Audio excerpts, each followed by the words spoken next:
The Shinigami looked down onto the sun-kissed blonde who had summoned him. What? Minato looked at the Shinigami and sighed. I wish to seal half of the kyuubi within my son, Naruto. The Shinigami raised a non-existent eyebrow at the request. Just half? Why? Because sealing the whole thing would kill him. Not if you tell me not to, the Shinigami stated. Minato was caught off guard for a second. Explain, quickly please. The Shinigami sighed. Despite what I am, I can prevent certain deaths from happening, however. The death must be specific and it is a one-time deal only. The blonde quickly processed everything and was intrigued. It was then an idea came to his mind. Question is, prevent Naruto from dying due to having too much chakra from bijuu being sealed within him specific enough? He asked with a slight bit of desperation. It is. Do you wish for your son not to die that way? Minato quickly nodded. So be it. I shall seal the kyuubi within Naruto, and in addition, I shall give him a mark that'll prevent him from dying due to chakra overload from additional bijuus being sealed within him. In return, I get your soul. Deal, Minato said. I know you'll be able to handle it, Naruto. Hiruzen looked at the scene. His successor and Kushina laid dead in front of their newborn baby. With a heavy sigh, he began walking towards the baby, before stopping in his tracks. The Shinigami appeared next to the newborn and placed 2 fingers on the lower part of his neck. What the hell are you doing? The professor asked. The Shinigami looked up to see the old man. Fulfilling my end of the deal, the Shinigami replied in a calm manner. Deal? Guess he would want you to know. The Shinigami sighed. Minato asked me to place a mark upon the boy that'll prevent him from dying a certain way. Hiruzen raised an eyebrow at this. The mark will prevent Naruto from dying due to having additional bijuu sealed within him. Hiruzen went wide-eyed at this statement. Kami, I hope you know what you are asking for Minato. The Shinigami then lifted his hand off the newborn. Now identified as Naruto, it is done. He then vanished. Hiruzen then walked towards the newborn, picking him up. He then looked to where the Shinigami had placed the mark, seeing that it was a red X. Ugh. The council meeting will no doubt be interesting. Kill it. No. We are not killing him, the reinstated third Hokage stated, silencing the civilian side of the council. Minato stated that Naruto is to be seen as a hero and we will respect his wishes, said while releasing a bit of killer intent. Meanwhile, Danzo looked at the newborn, a fine new weapon for Konoha. One to mold into the perfect shinobi. It was then, squinting, he noticed a red X. It couldn't be a scar or a birthmark. No, it was too red and straight for that. His curiosity got the better of him. Hiruzen. Hiruzen then turned his attention to the old Warhawk, who was once his friend. The two grew apart over the years, ever since Hiruzen was selected for the position of Hokage instead of him. May I inquire about the weird red X on the child? The room went silence as everyone turned their gaze towards the child, with some not being able to see what Danzo was referring to. The side that did see, however, was the shinobi side of the council and the elder side as well. One of the elders, Hamura, broke the silence. What is that?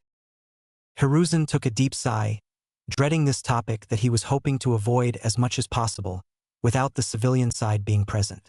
However, it was now unavoidable. That is a mark that'll allow Naruto to have the other bijuu sealed within him and not suffer the possibility of death, due to chakra overload, given to him by the fourth. The room went silent once again. All the bijuu sealed within one Jinchuriki. The Warhawk couldn't help but smile. The ultimate weapon for Konoha? How could he say no?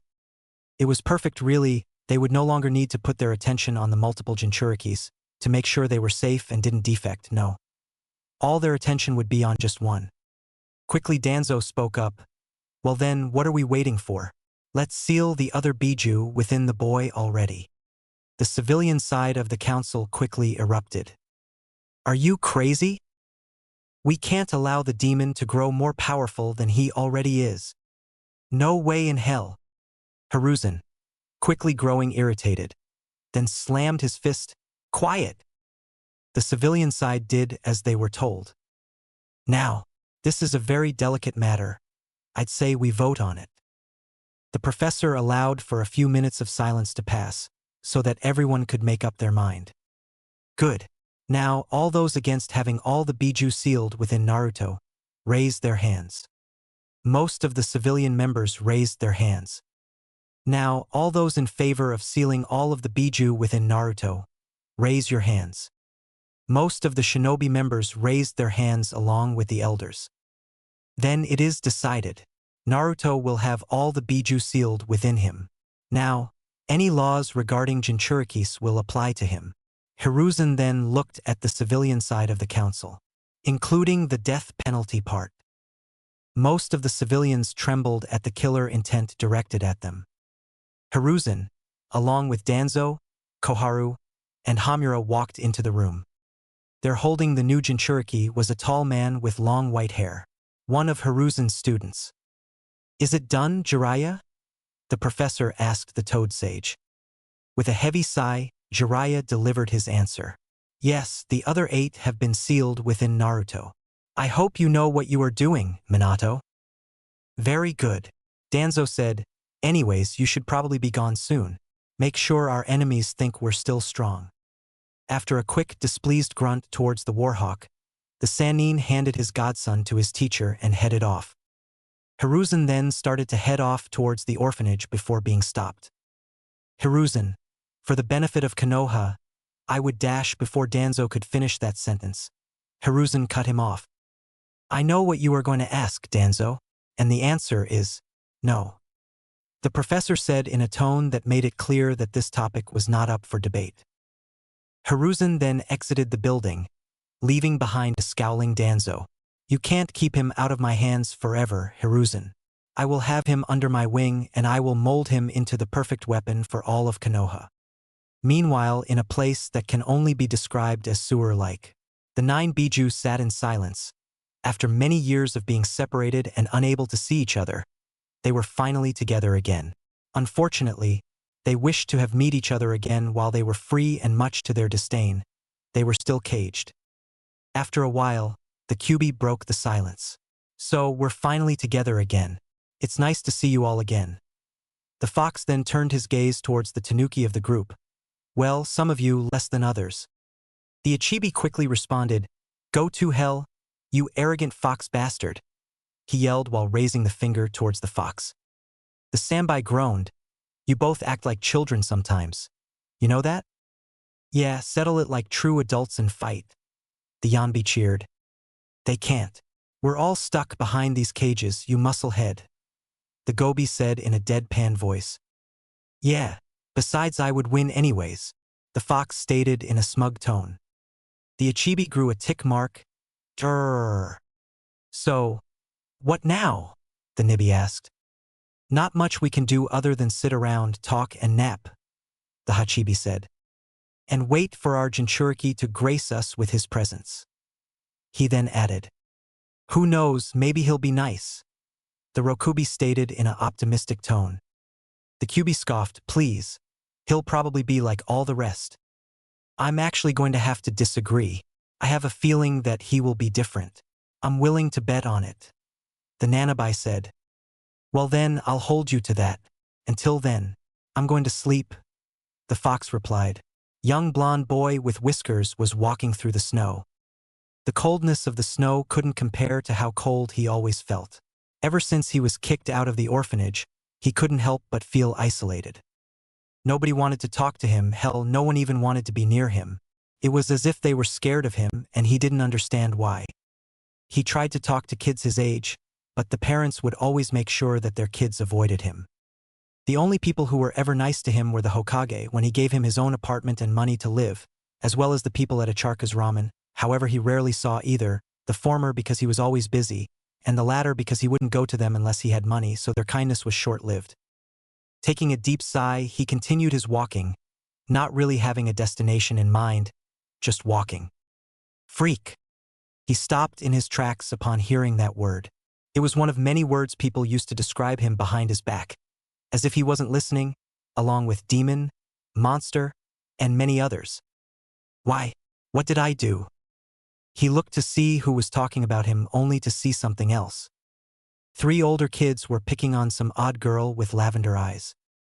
"Please stop," the girl said with tears in her eyes. "Please? Wow, for a Hyuga.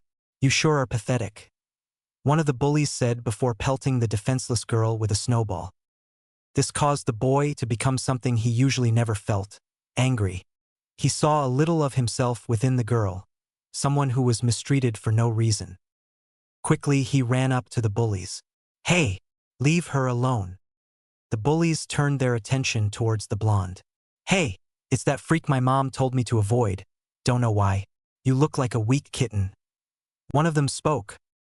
"I said, leave her alone," the blonde yelled, proceeding to throw a snowball at one of them. "Oh, you're dead."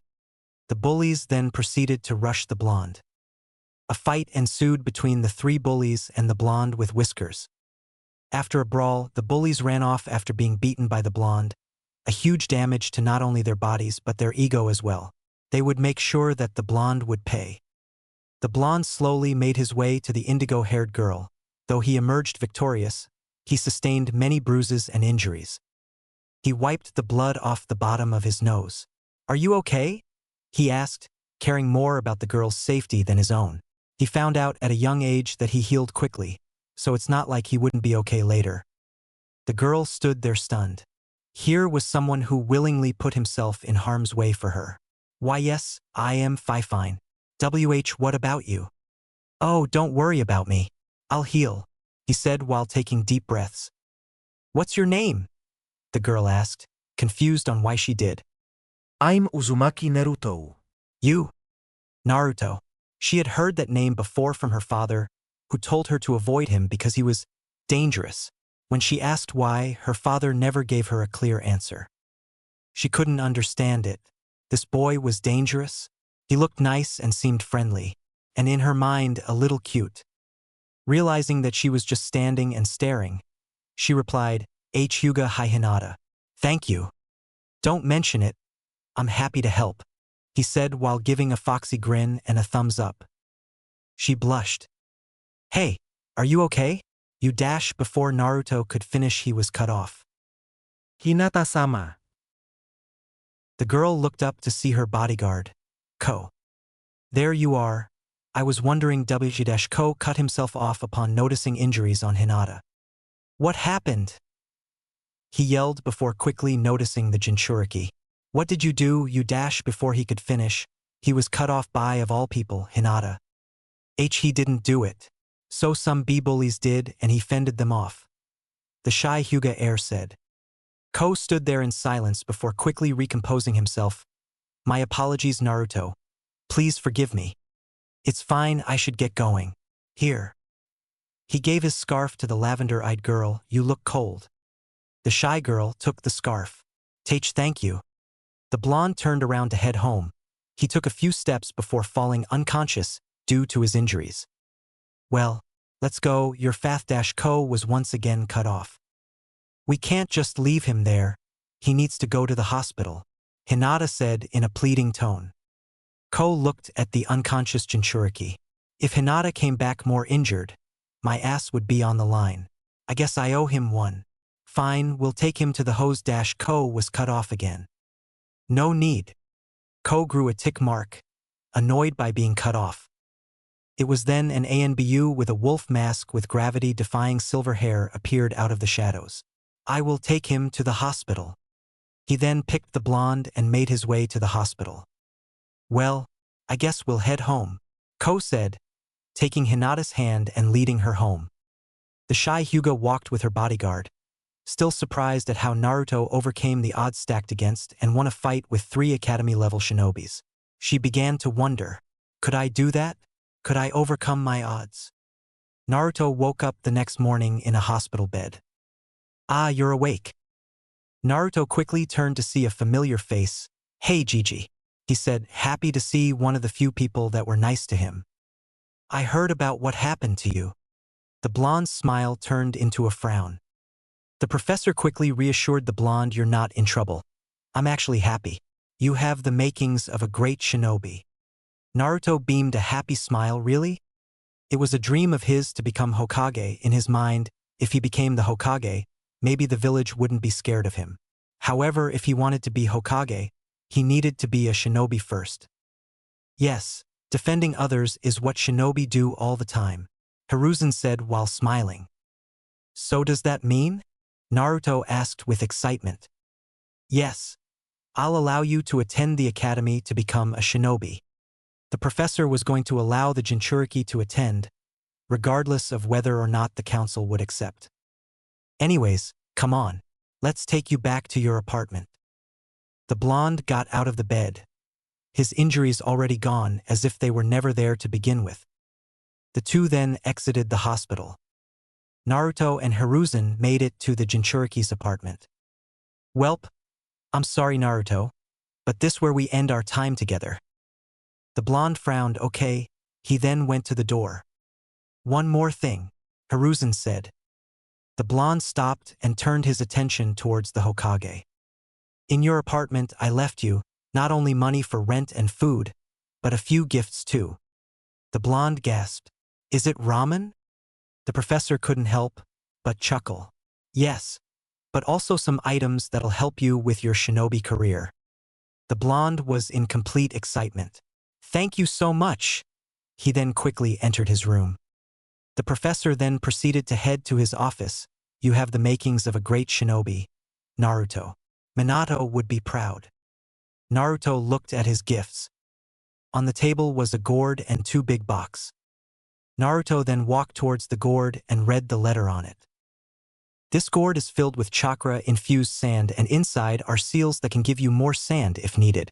Use it to defend yourself. Read the scroll in the box that is titled Sand Manipulation to learn how to. Naruto then opened the box, and in it he found many scrolls.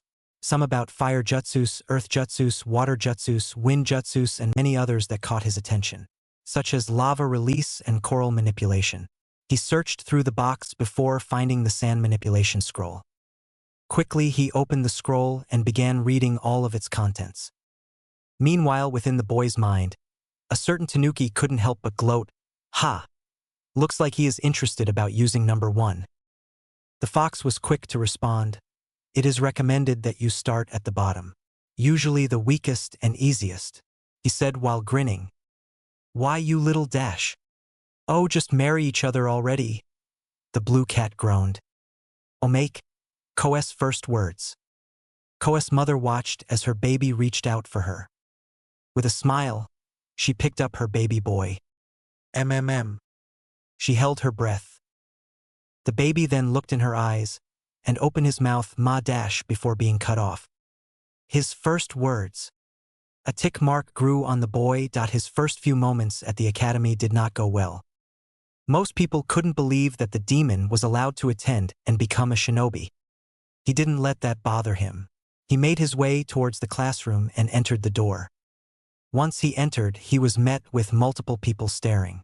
Among those staring was a familiar indigo-haired girl, Hinata. He remembered the girl and equally how the girl became the talk of the village. Apparently a Kumo ambassador attempted to kidnap her in order to give the Byakugan to Kumo. She successfully was able to break free and defend herself until bijuu came and subdued the perp. She became very popular and even received a speech from Hiruzen commending her bravery and even offered the rank of genin to her, to which the Hyuga heiress declined. He was inspired by her bravery, and this inspired him to work hard, so that one day he could get as popular as her. Although, the saddest part was that a rumor was spread that a Hyuga had to be killed in order to appease Kumo for nearly killing one of their own. The Hyuga, noticing that the blonde was staring at her, quickly turned away. The blonde shrugged and went to take his seat. Meanwhile, a certain lazy pineapple-haired boy couldn't help but be slightly intrigued by the boy. He had heard of Naruto, and he couldn't help but wonder why the blonde had the reputation he had. He attempted to get answers from his parents, and all they said was, Naruto is a very special person, and refused to emphasize on the subject. While the lazy Nara contemplated the blonde, a Inuzuka and a Aburame conversed with each other. This is odd, my beetles seem to be oddly attracted to this kid, the Aburame said in his usual calm voice. Heh, if you think that is weird, get this. Apparently Akamaru says he smells of tanuki, cat, turtle, ape, horse, slug, beetle, octopus, and fox. The Neen-ken above his head barked. I suppose the beetle smell would explain why my bugs are attracted to him, but then that raises the question of why he smells of beetle. The aburame asked, growing more curious about the blonde. Personally, I'm curious about that gourd he is carrying. The thing looks like it weighs a ton empty, never mind filled. Why is he even carrying it around? The Inuzuka said while narrowing his eyes. Perhaps we can ask him at lunch? The Inuzuka nodded. The blonde took his seat next to a window and started staring out the window. His staring was then quickly interrupted. The blonde, along with other males, covered their ears at the screeching. The blonde turned to see what people were screeching about. Apparently some raven-haired boy had entered the room and a bunch of girls were excited to see him. He raised an eyebrow before turning to a boy eating some chips. Excuse me. The boy stopped his munching and turned his attention to his classmate. Yes. Who is that? Oh, that's Uchiha Sasuke, the second son of the Uchiha head clan. Want a chip? The boy said while handing him one. The blonde smiled. Yes, and thank you. He then took the chip and ate it. So why are the girls so happy to see him? Before the Akimichi could answer the blonde's question, the Inuzuka interrupted. Because he is so cool, he said in a mocking tone. And what makes him cool exactly? A pink-haired girl then interjected. What makes him cool? What makes him not cool? I don't know. From what I see, he doesn't look all that special. The blonde said, not seeing what make the Uchiha look cool. PFT, what is a baka like, you know? It was then the Hyuga heiress added herself to the conversation. Sakura, that was very rude. The girl, now identified as Sakura, quickly looked up at the role model for young Kunoichi. But it's true. If he doesn't see what makes Sasuke-kun so cool, he is clearly a baka. You don't even know his name, and yet you insulted him right in his face. From my perspective, that comes off as very rude. The aburame heir added. All right, everyone, take your seats. Now! A man with a scar across his nose yelled. Everyone quickly obeyed. Ugh, hello? My name is Yumino Irika. I'm going to be one of your many senseis this year. Today, we're going to do some basic shinobi stuff such as shuriken throwing. Then after lunch, we're going to have a spar to round up the day. Everyone started muttering. Let's first take attendance. Naruto was, like always, being alone. He ate his lunch and quietly sobbed. He hated being alone and had hopes he could make some friends at the academy. Hey, Naruto, was it? The blonde looked up to see a pineapple-haired boy. Yes, why? Want to sit with me and my friends? The blonde was taken aback by the question. You all want me to sit with you? If it's not too troublesome. The blonde stared at the boy before giving his answer. I would love to. Cool. Shikamaru, by the way. The two then went to a table that had 7 other people. He and Shikamaru took their seats. All right, I got him. I already introduced myself, so you can do the rest. The Nara said before laying his head on the table. Choji. Ino. Hinata. Shino. Kiba, and this is Akamaru. The Neen-ken above him barked. Sakura. HN. Sasuke. So cool. The fangirls said with hearts in their eyes. Naruto, and it's nice to meet all of you, the blonde said with a smile. Silence filled the group before the lazy Nara spoke. Hey, if you don't mind, we have some questions. Not at all, ask away. Kiba was the first to ask his question. What's with the gourd? Oh, this was a gift. What's it filled with? The Inuzuka continued. Sand. Everyone was caught off guard by this answer. Why do you carry around a gourd of sand? Shikamaru asked. Oh, because I can do multiple things with it like defend myself. Baka, you can't use sand to defend yourself, Sakura said. The blonde just smirked. Just wait until get to spar. I'll prove you wrong. Anyways, other than that, I can do multiple things with the sand, like make sand sculptures. Oh really? Ino asked while getting an amazing idea in her mind at least. Hi. Can I ask for a favor, Naruto? Ino said while smiling. The blonde nodded. Could you make a sculpture of me and Sasuke-kun kissing? Sure, Aigu dash before he could finish, Sakura quickly interrupted. El no. Naruto, do me instead. Back off forehead. I asked first. He deserves a real woman. I know pig. Shikamaru couldn't help but groan. Troublesome fangirls. Naruto, could you just make 2 sculptures? One for Ino and another for Sakura? Sure. The blonde got up and then started to use his chakra to manipulate the sand. They all looked on with amazement. And done. Naruto then moved out of the way to let everyone admire his work. Everyone looked on with more amazement, before the 2 girls who made the request noticed something. Ano. Thank you, but why dash the Yamanaka heiress try to put it into words without sounding rude? Why does the kissing look weird? Sakura finished for her friend. I've never seen people kissed before, he answered in a deadpan voice. While everyone's sweat dropped at this, Shikamaru asked a question. Hey, isn't that very chakra draining? Not for me, he answered. The Hyuga heiress grew curious and activated her Byakugan, only to loudly gasp at what she was seeing. What is it, Hinata? Shino asked, curious as to what made her gasp.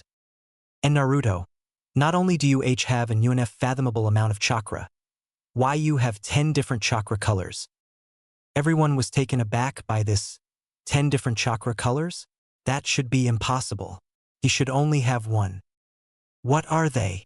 Naruto asked as he too was curious. First is the normal light blue everyone has, then tan, dark blue, gray, red, a bluish white, then a snow white, a grayish blue, purple, and finally orange, she replied. Before they could dive into this further, Irika spoke up. All right, everyone, follow me and Mizuki. Everyone did just that. Okay, here's how the matches are going to go. You both are going to go at each other until one of is either ringed out or knocked out. Understood, Mizuki said while looking at the students. Everyone gave a collective yes. And remember, this is a spar, so don't go too far. Okay, first up, Sasuke and Naruto, Irika said. Kick his butt, Sasuke-kun. Show this nobody who's boss. Kick this freak down a peg. Naruto and Sasuke stood opposite of each other. Hajime. Sasuke quickly rushed at Naruto, lining up for a punch. Before the punch could land on the blonde, it was blocked by the sand. Everyone gasped. Naruto then retaliated by pushing Sasuke back with a punch of his own. Sasuke got up and recollected himself, and started making hand seals. The blonde knew which jutsu was trying to use and quickly made the same hand seals. Fireball jutsu, the raven-haired boy yelled. Fireball jutsu, the blonde yelled, producing a fireball that not only was bigger but, oddly enough, blue. Naruto's fireball overpowered Sasuke's and Sasuke quickly got out of the way. This nobody is showing me up. I can't lose to him. What will my father think? The Uchiha thought bitterly. He quickly noticed that the blonde was rushing towards him. Before the blonde could react, Sasuke had stabbed him in the chest with a kunai, and then Sasuke punched him in the face and the blonde fell unconscious. Sasuke smirked at his victory, but then the realization of what he did set in. Oh shit! Uchiha Sasuke, Irika yelled. What did I say about not going too far? Meanwhile, Naruto found himself in some sewer-like place. Before he could process where he was, a loud voice came out to him. So, you finally arrived. Naruto looked and became wide-eyed at what he saw. 9 cages, each with a large animal in it that were all staring down at him. Who are you guys? And where am I? He asked. The octopus-like creature answered the second question. We're inside your mind, Gaki. The blonde was surprised by this, my mind? It looks like a sewer. Yes, it's a good representation of where your mind is right now. The horse creature responded. And as for who we are, the fox said, we are the reason you're hated and feared, we are the bijuu. And you're our Jinchuriki. The blonde was shocked by what the fox said. It all made sense. So you all are the reason why I am so alone. Yep. The slug creature replied. Silence filled the blonde's mindscape. Naruto's saddened look turned into a smile. Well, since we're all stuck together, do you all want to be friends? The bijuu were all taken aback by what the blonde said. They all tried sensing the boy to see if he had some intentions just to use more of their powers. But to their surprise, they couldn't find anything, not even the Kyuubi, who was the best at sensing out of all of them, couldn't. You seriously want to be friends with us? The Shichibi asked. The blonde nodded. Silence filled the mindscape once again. Why not? The Sanbai said. Sure. The Hachibi added.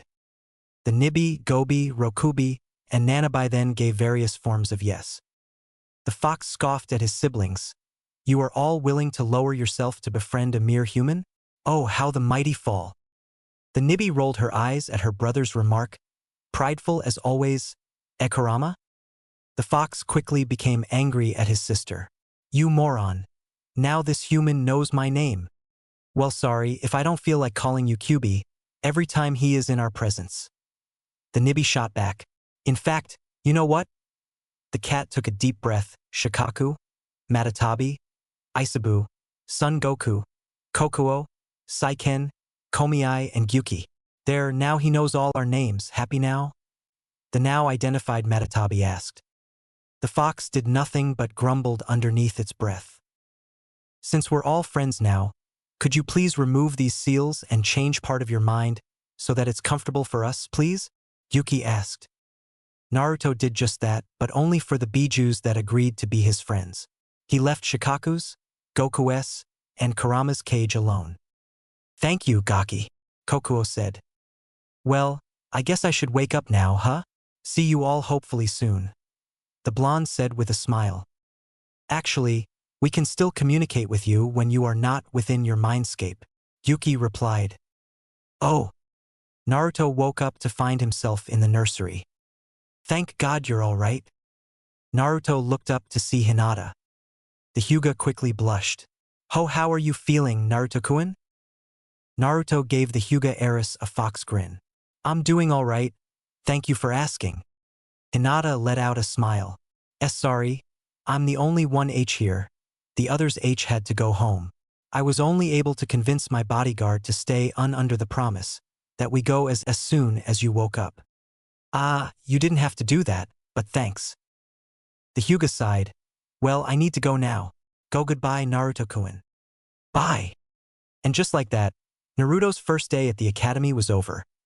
Naruto couldn't help but let out a huge smile as he had made a bunch of new friends. Omake, the seven-tailed beast. Hey Komiai, I have a question, Naruto said to the Nanabai. The Shichibi looked down at its Jinchuriki. Yes, Naruto? In the Japanese version, is it Nanabai or is it Shichibi? It's both, the Nanabai replied. Really? The Shichibi nodded. In fact, it's going to be a running joke in this book that the author constantly changes it. The Nanabai added.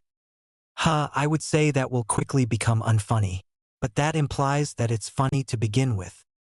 Yes, in actuality, it'll become very annoying for not only the reader but the author as well.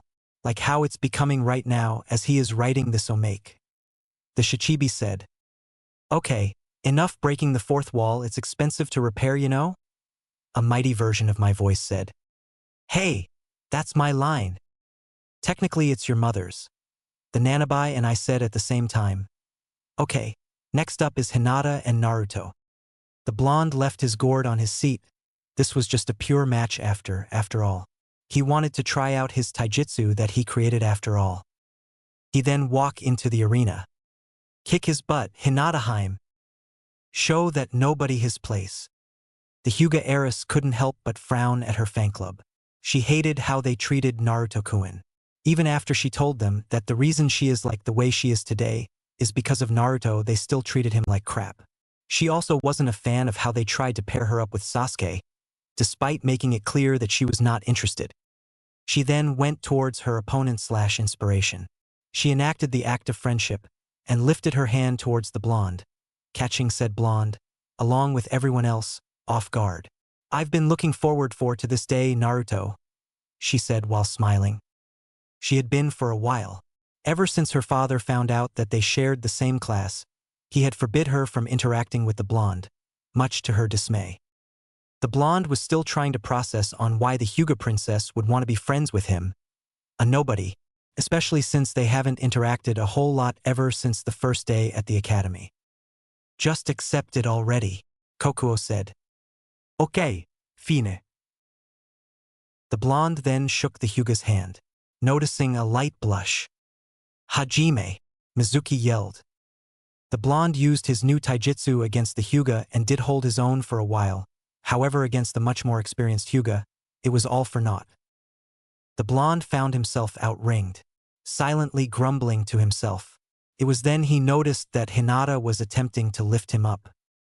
You fought well, Naruto-kun. Your taijutsu could use some work though. Perhaps I could help you, she said while smiling. Naruto grabbed her hand and allowed her to pull him up. Thank you, Hinata, and would love some help.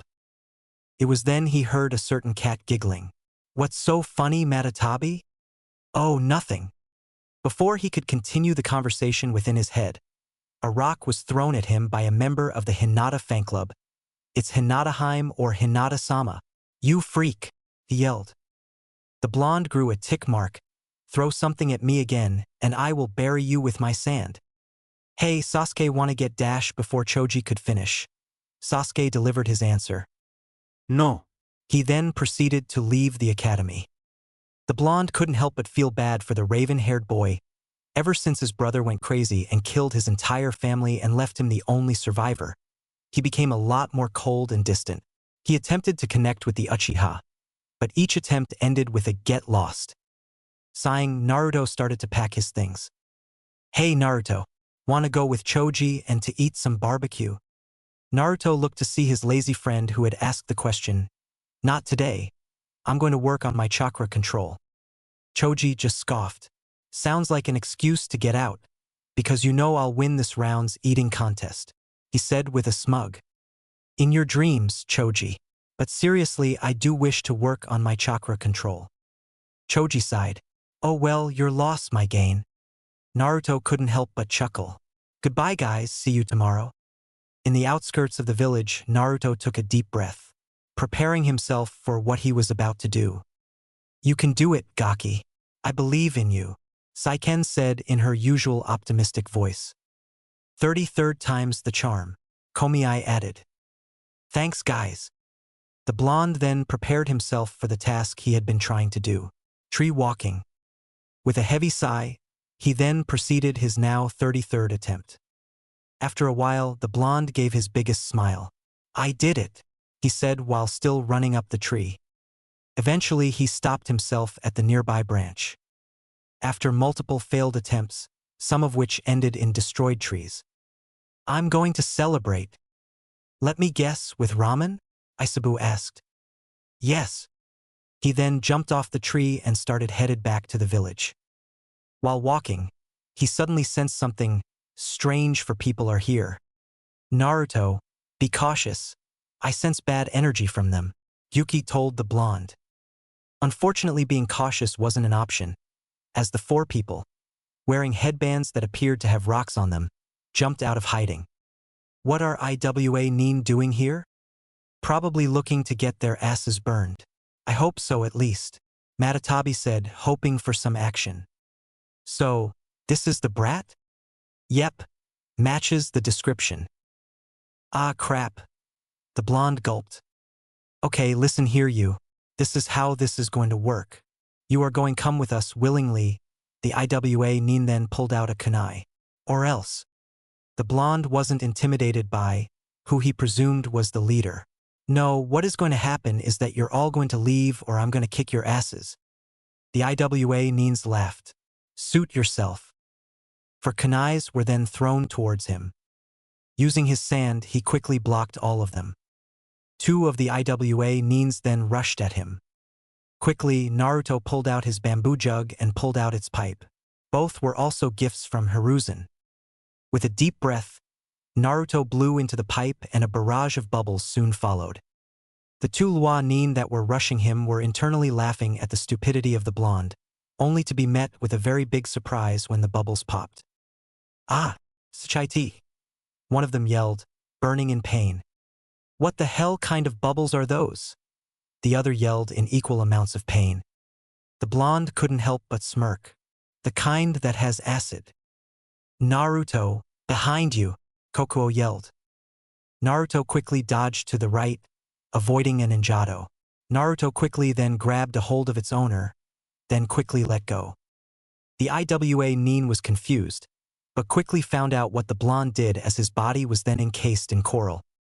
The last IWA Nin then made some hand seals, earth-holding jutsu, the ground beneath Naruto, then proceeded to attempt to get a hold of the blonde. Before that could happen, Naruto suddenly grew wings and then flew up, avoiding it. You can always rely on lucky number 7, the Shichibi said in his happy-go-lucky voice.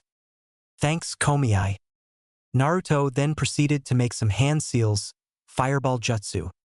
Yes, burn that bitch alive, the pyromaniac cat yelled. Mud slider barrier, the IWA Nin said as a wall blocked the fireball. Bullcrap, the cat said bitterly. Naruto then landed on the ground and used boil release to increase his speed. The IWA Jonin was caught off guard by this, and using this to his advantage, the blonde rushed at him, landing a punch on the IWA Nin and sending him into a tree. The blonde smiled. Thanks, guys. You're welcome. Anyways, you should probably head to Hiruzen. Inform him about this. The horse suggested. You're right, Komiai? The Nanabai gave Naruto his wings. The blonde then proceeded to fly towards the Hokage's office. The area fell silent and the IWA Nins laid unconscious. It was then a half-black, half-white creature sprouted from the ground. My, that was quite impressive, the white half said. Yes, I suppose it was. The black half replied. We should probably inform Obito-sama. Yes, we should, and we should also make sure that we refer to him as Madara, 'cause he'll kill you if you say his real name. You moron. With that, the plant-like creature receded into the ground. The blonde made his way to the tower and was about to enter before being stopped by Chunin. Hokage-sama is busy. Get lost. But I need to see him, it's important. I'm sure it is, the Chunin said sarcastically. But it is, some IWA Nins attacked me. Sure, and I bet the fourth was there. Naruto then began to mad. Look, what's your problem? Currently, it's an annoying brat that is trying to waste Hokage-sama's time. Get lost. The Chunin said while losing his patience. Look, this will only take a few minutes of his time.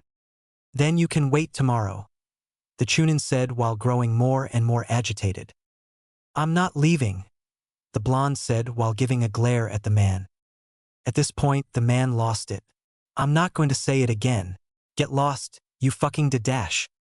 The Chunin was unable to finish that sentence, as a kunai was thrown, piercing his throat, killing him instantly. As the Chunin fell dead, the blonde froze in fear. Quickly, he turned to see who threw the kunai. He saw a person wearing a dolphin mask and a black hooded cloak. Before Naruto could question him, he quickly disappeared into the shadows. Naruto was about to chase him, before the door to the Hokage's office opened. He turned around to see not only Hiruzen, but someone who was equally as old and covered in bandages. The professor saw the scene and was confused. Naruto, what happened here? The blonde, who was still processing what had just transpired, tried his best to answer. I was here to tell you about the IWA Nins that try dash before he could finish. The bandaged man interrupted him.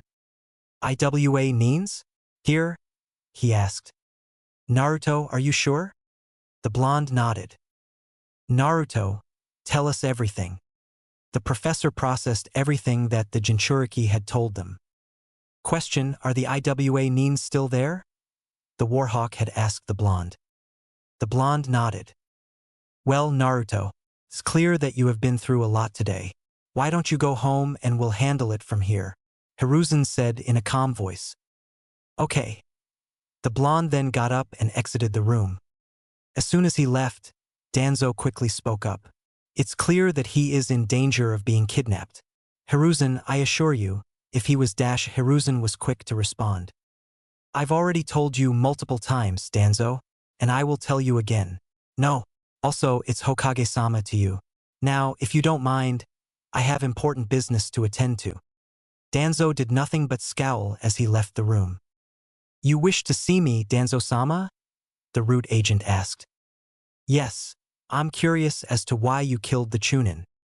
He was about to reveal Naruto's status as a Jinchuriki. Ah, I see, well. You have served your duty to Konoha well. The Warhawk smiled. That is all. You may leave. Time skip. Naruto couldn't help but smile. Today was finally the day he would become a genin. Everyone was muttering and were equally excited. I said quiet down, Arika yelled. Everyone did as they were told. Okay everyone, today is graduation. You've all made it this far. I'm sad that I won't be able to be your sensei, but I'm equally glad with how much you have come. The next time we meet, it will be as equals. With that, good luck. But I know you won't need it. Okay now, make 2 clones, Arika said. Naruto nodded.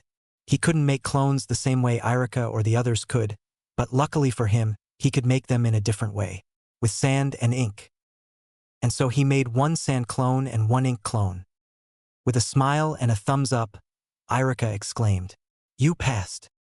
Arika then gave Naruto a leaf headband. You earned it, Naruto. Naruto gave his biggest smile. Hey, would you like to get some ramen later? Arika asked. Would I? Arika chuckled. Naruto was packing up his things, happy with how today went. Sure, he didn't make Rookie of the Year, but he did make 2nd place, which was good enough for him. As he exited the building, he was stopped by Mizuki. Hey Naruto, he said with a welcoming smile which had the opposite effect and made Naruto feel uneasy. Yes, Mizuki-sensei? Heard you passed. Congratulations. Naruto. Yes, Matatabi? I sense bad intentions coming from this man. What should I do? For now, play along and try to figure out what he wants. Thank you. Yeah. But what if I told you there was a way to get a chunin rank? Really? Naruto asked with fake excitement. Yes. All you need to do is get a scroll from the Hokage's library and deliver it to me at the entrance of the Forest of Death. Do you accept? The blonde nodded. Good, Mizuki grinned. I'll see you there. Hiruzen was dealing with the normal headaches that is paperwork like normal. It was then he heard a knock. Thank Kami, a distraction. He thought, Gomein. It was then a certain sun-kissed blonde entered the room. Ah, Naruto. Good to see you. I heard that you passed. Congratulations, he said while smiling. Hey, Hiruzen. Hiruzen instantly knew something was wrong. Naruto wouldn't call him by his name unless something was wrong. What is wrong, Naruto? Naruto then proceeded to tell Hiruzen everything. I see. Well, thank you for informing me. Umbu.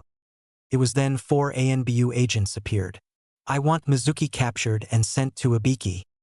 Hi. They collectively said and scattered. As the blonde went to go home, he was stopped. Naruto. The blonde turned around to face the professor. With a heavy sigh, Hiruzen prepared for the reactions the blonde would no doubt have. I think it's time you know about why the village is seemingly scared of you. It's because of the bijoos, right? This was unexpected for Hiruzen. How before he could finish, Naruto answered. Day 1 of the academy. Silence filled the room. Naruto, I'm sorry. It's okay. I had time to be upset, and I'm over it. I don't hold a grudge against you or the village. That's good to hear. I was expecting a lot of things. Well, if nothing else, I'll be gone. Actually, I left a few gifts for you back at your apartment, including a scroll on how to make a specific type of clone, different than the ones at the academy or the ones you make. With a smile, Naruto thanked Hiruzen and head off. Once the blonde arrived at his apartment, he looked to see the new gifts from the old man. The first was a black outfit that he already loved, and the second was a scroll titled Shadow Clones. Hope you enjoyed. Leave a review and tell me what you think. Anyways, let's go over some things. Yes, Naruto will still have shadow clones because Naruto without shadow clones is like a BLT without tomatoes. The Akatsuki finally showed up. Yes, it's just Zetsu, but still. And in case you are wondering, no, the Akatsuki will not be attacking soon. I have a specific date for when they do. As for Naruto's new outfit, imagine the clothing killer be Reputin but black. That is all. Day was the day that the genin would be assigned to a team. Naruto was excited. He wondered which team he would be a part of, who would be his teammates, and who would be their sensei. I personally hope it's not with the Uchiha, Kokuo said. Ha! Oh, ignore him. He is just being grumpy, Saiken said. Although, I also hope that we don't get paired up with him too. All right, class. Everyone turned their attention to Irika. Today is the day you'll be assigned to Dash before he could finish. He was interrupted by a pink-haired girl, who asked a question that everyone else was wondering. Well, everyone except for Naruto. Irika-sensei, where's Mizuki-sensei? Irika sighed. Mizuki is currently under arrest for attempted treason against Konoha. Everyone gasped and began muttering amongst themselves. Due to the fact that the investigation is still ongoing, I cannot go into further detail. They continue muttering. Anyways, regardless, today is the day that you're going to be assigned to a team. I will be telling you which team you are on. Team 1. Naruto ignored the team assigned until Team 7, Uchiha Sasuke, Uzumaki Naruto, and Hyuga Hinata.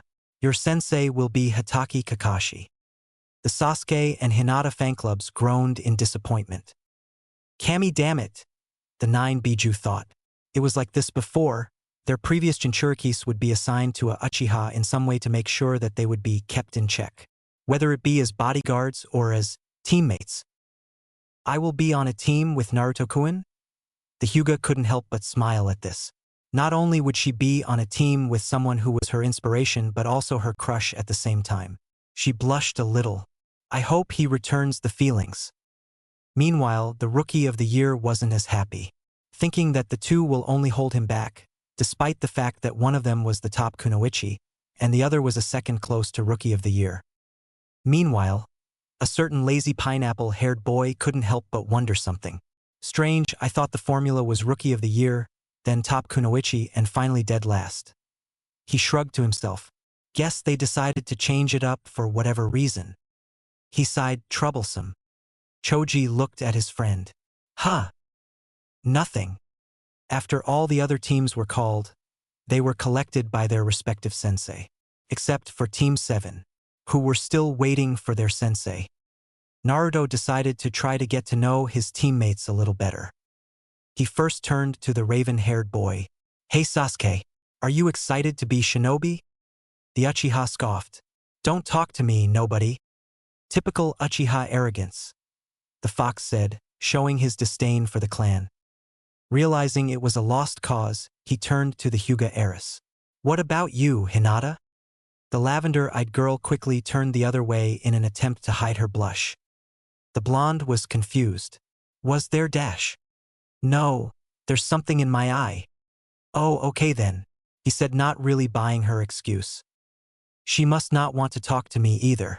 I guess that training together was just pity. He thought sadly. The blue cat sighed. You're an idiot sometimes, you know that? Huh. Nothing. The blonde sighed. Well, if nothing else, I'll just take a nap. Wake me up when he gets here, please. It was an hour later and their sensei still hadn't arrived. Where the hell is he? The last Uchiha said through his teeth. Maybe he got lost? The Hyuga heiress responded. Before the Uchiha could respond, he was cut off by the sound of the door opening.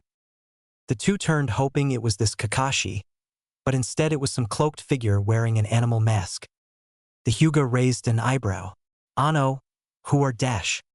She was cut off by figure throwing kunais at her and Sasuke. The two quickly dodged the kunais and looked as the figure jumped out the window. They followed in pursuit. Once outside, the figure looked at the two. Ah, I see you both survived. Makes sense. It would have been embarrassing for people from clans of elites to die cause of some simple kunai throws, he said, his voice being distorted by the mask. The figure then turned to the Uchiha. Although, in your case, it's just elite now, is it? Said Uchiha quickly got angered by the figure and some hand seals fireball jutsu, he yelled. The figure quickly dodged the fireball and pulled out a paintbrush and a canvas. Hinata and Sasuke raised an eyebrow at this. Then suddenly, a wolf popped out of the canvas and charged at Sasuke. While Sasuke dealt with the wolf, Hinata charged at the figure attempting to punch him. The figure quickly dodged the punch. This guy is no joke, she thought to herself. She then took her clan's fighting stance and activated her Byakugan. The figure quickly replied, "Ah, the gentle fist and the Byakugan." Frankly, I'm honored. The figure then quickly drew on his canvas and started painting. She quickly tried to stop him, but it was too late.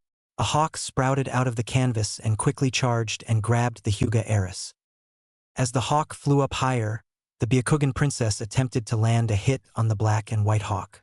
Eventually she landed a lucky hit, however she overestimated its durability.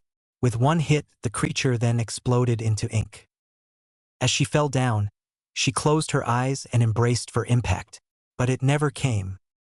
She opened of her right eye to see a blonde with whiskers on his cheeks. Lucky number 7 saves the day again, the Shichibi exclaimed. Thanks, Komiai. Are you okay, Hinata? He asked with worry. She realized that the blonde was holding her bridal style. She blushed and pressed her fingers together. I'm fine. Thank you, Naruto-kun. She also realized that they were still in the air. She also heard fluttering. She looked at the source and said source surprised her. Naruto, you have wings? Yes, I'll explain how another time. Now we have to help Sasuke and take down this Weirdo. She nodded in understanding. He then took to the ground and carefully put her down and rushed to help Sasuke. He quickly touched the wolf and encased it coral. Are you okay, Sasuke? TCH, I didn't need your help, the Uchiha said. But thanks, anyways. The bijuu were all shocked by what the Uchiha said. The blonde then helped the Uchiha up. The trio then turned to face the mysterious figure. My fight is with them, not you, the figure said while pointing at the blonde. Well, that's too bad, 'cause you made it my fight. Damn it, Danzo-sama gave me orders to only attack the Uchiha and the Hyuga and to specifically leave the Jinchuriki alone. Maybe I could dash. The figure's thought was cut off by a kunai being held against his throat. Everyone looked to see who was holding the figure. It was a tall masked man with silver gravity-defying hair and one eye, with the other being covered with his headband. The man quickly spoke. I don't know who you are and I frankly don't care, but you are clearly a threat. You and I are going to the T&I department. The figure response was substitution. Everyone looked to find the figure. The blonde yelled, over there on that tree. Everyone turned to where the blonde was pointing and saw the figure painting on a branch. Before they could react, it was too late. A hawk appeared out of the canvas and quickly grabbed the figure, then took off. Everyone stood in silence. It was then the man spoke up. Sorry for being late. If I had known that you were going to be attacked, I would have arrived much sooner. He sighed. Welp, it's nice to meet all of you. I'm Hatake Kakashi. Meet me on the rooftop, he said with an eye smile. He then shunshined to the roof. Guess we'll head up to the roof then, the blonde said while sprouting his wings. Hey, Naruto. The blonde looked at the Hyuga heiress. Yes, Hinata? How do you have so much power? She asked. The lasted Uchiha glanced over, also curious. Like my wings, I'll explain another time. I promise. Hinata nodded. The Uchiha HMFPED, deciding to respect his blonde teammate's wishes. By the way, would you two like some help getting up to the roof? They both nodded. The blonde then made 2 small sand dunes. Get on. Report, a bandaged man said to his subordinate. I can't say for sure if the two are capable of defending the Jinchuriki, as I was not only interrupted by said Jinchuriki, but their sensei Kakashi as well. I'm sorry, Danzo-sama. Danzo sighed. Damn it. Fine. Should I try again? No, that won't be necessary. We'll just test them another time. Kakashi glanced up from his book to see the blonde fly down and his teammates jump off the sand clouds. Seems he has good control over the nanabi. Alright everyone. Again sorry I'm late. I got lost on the path of life. The three genin sweat dropped at the lame excuse. The bijuu's also sweat dropped. Anyways, let's go over some introductions. Tell us your name, your likes and dislikes, and any dreams that you have. He then looked at the young Jinchuriki. You first. With a smile, the blonde exclaimed. I'm Uzumaki Naruto. My likes are ramen, training, and spending time with my friends. My dislikes are the 3 minutes that it takes to make ramen and ignorant people. My dream is to become Hokage. The Jonin chuckled. He definitely is your kid, Kushina. He then looked over to the last Uchiha. You next. My name is Uchiha Sasuke. There's not a whole lot of things I like or dislike. My dream is not a dream, but a goal. To kill a certain man. Itachi definitely did a number on him.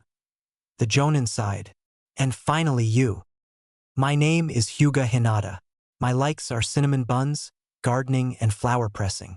I dislike some of my clan's traditions and how it treats the branch side. My dream is to become a great clan heir. She then looked down to hide her blush and pressed her fingers together. And to confess my love to certain someone. I wonder who it is. The Jonin thought sarcastically. Guess I'll go next.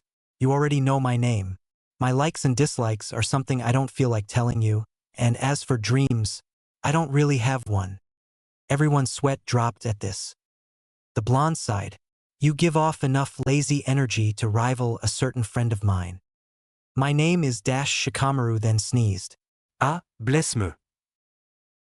Anyways, the one-eye Jonin said, you should know that tomorrow, only 2 of you are becoming genin. What? The blonde yelled. But we already passed the genin test. Correction. You only passed the test to show that you are capable of being genin. The actual genin test is tomorrow. Come to training ground 7. And don't eat, you'll throw up. The Jonin said before he shunned Shin away. The blonde sighed. Good luck tomorrow, guys. He then got up and started going home, before being called out by certain turtle. Naruto. Yes, Isabu? Me and the others have been through this before. Whatever the test is, you'll need the help of your teammates to pass. Ah, thank you. Tomorrow had came. Naruto was waiting patiently for his teammates. Hey Naruto. He looked over to see Hinata alongside Sasuke.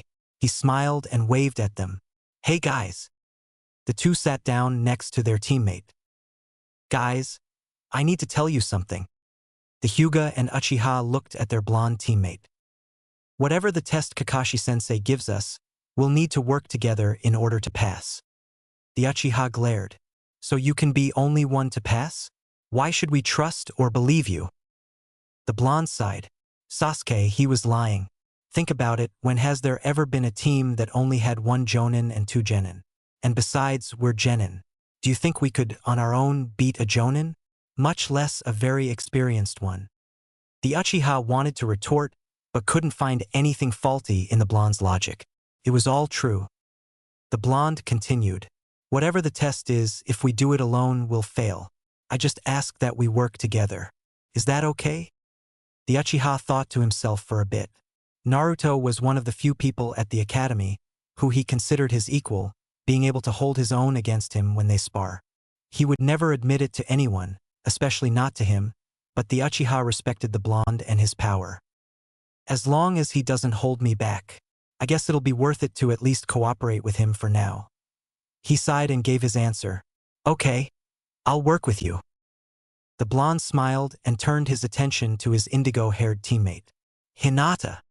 The Hyuga heiress was more than happy to work alongside her crush and quickly gave her answer. Hi. Then it's settled. We'll wait for the pervert to show up, and then force him to pass us.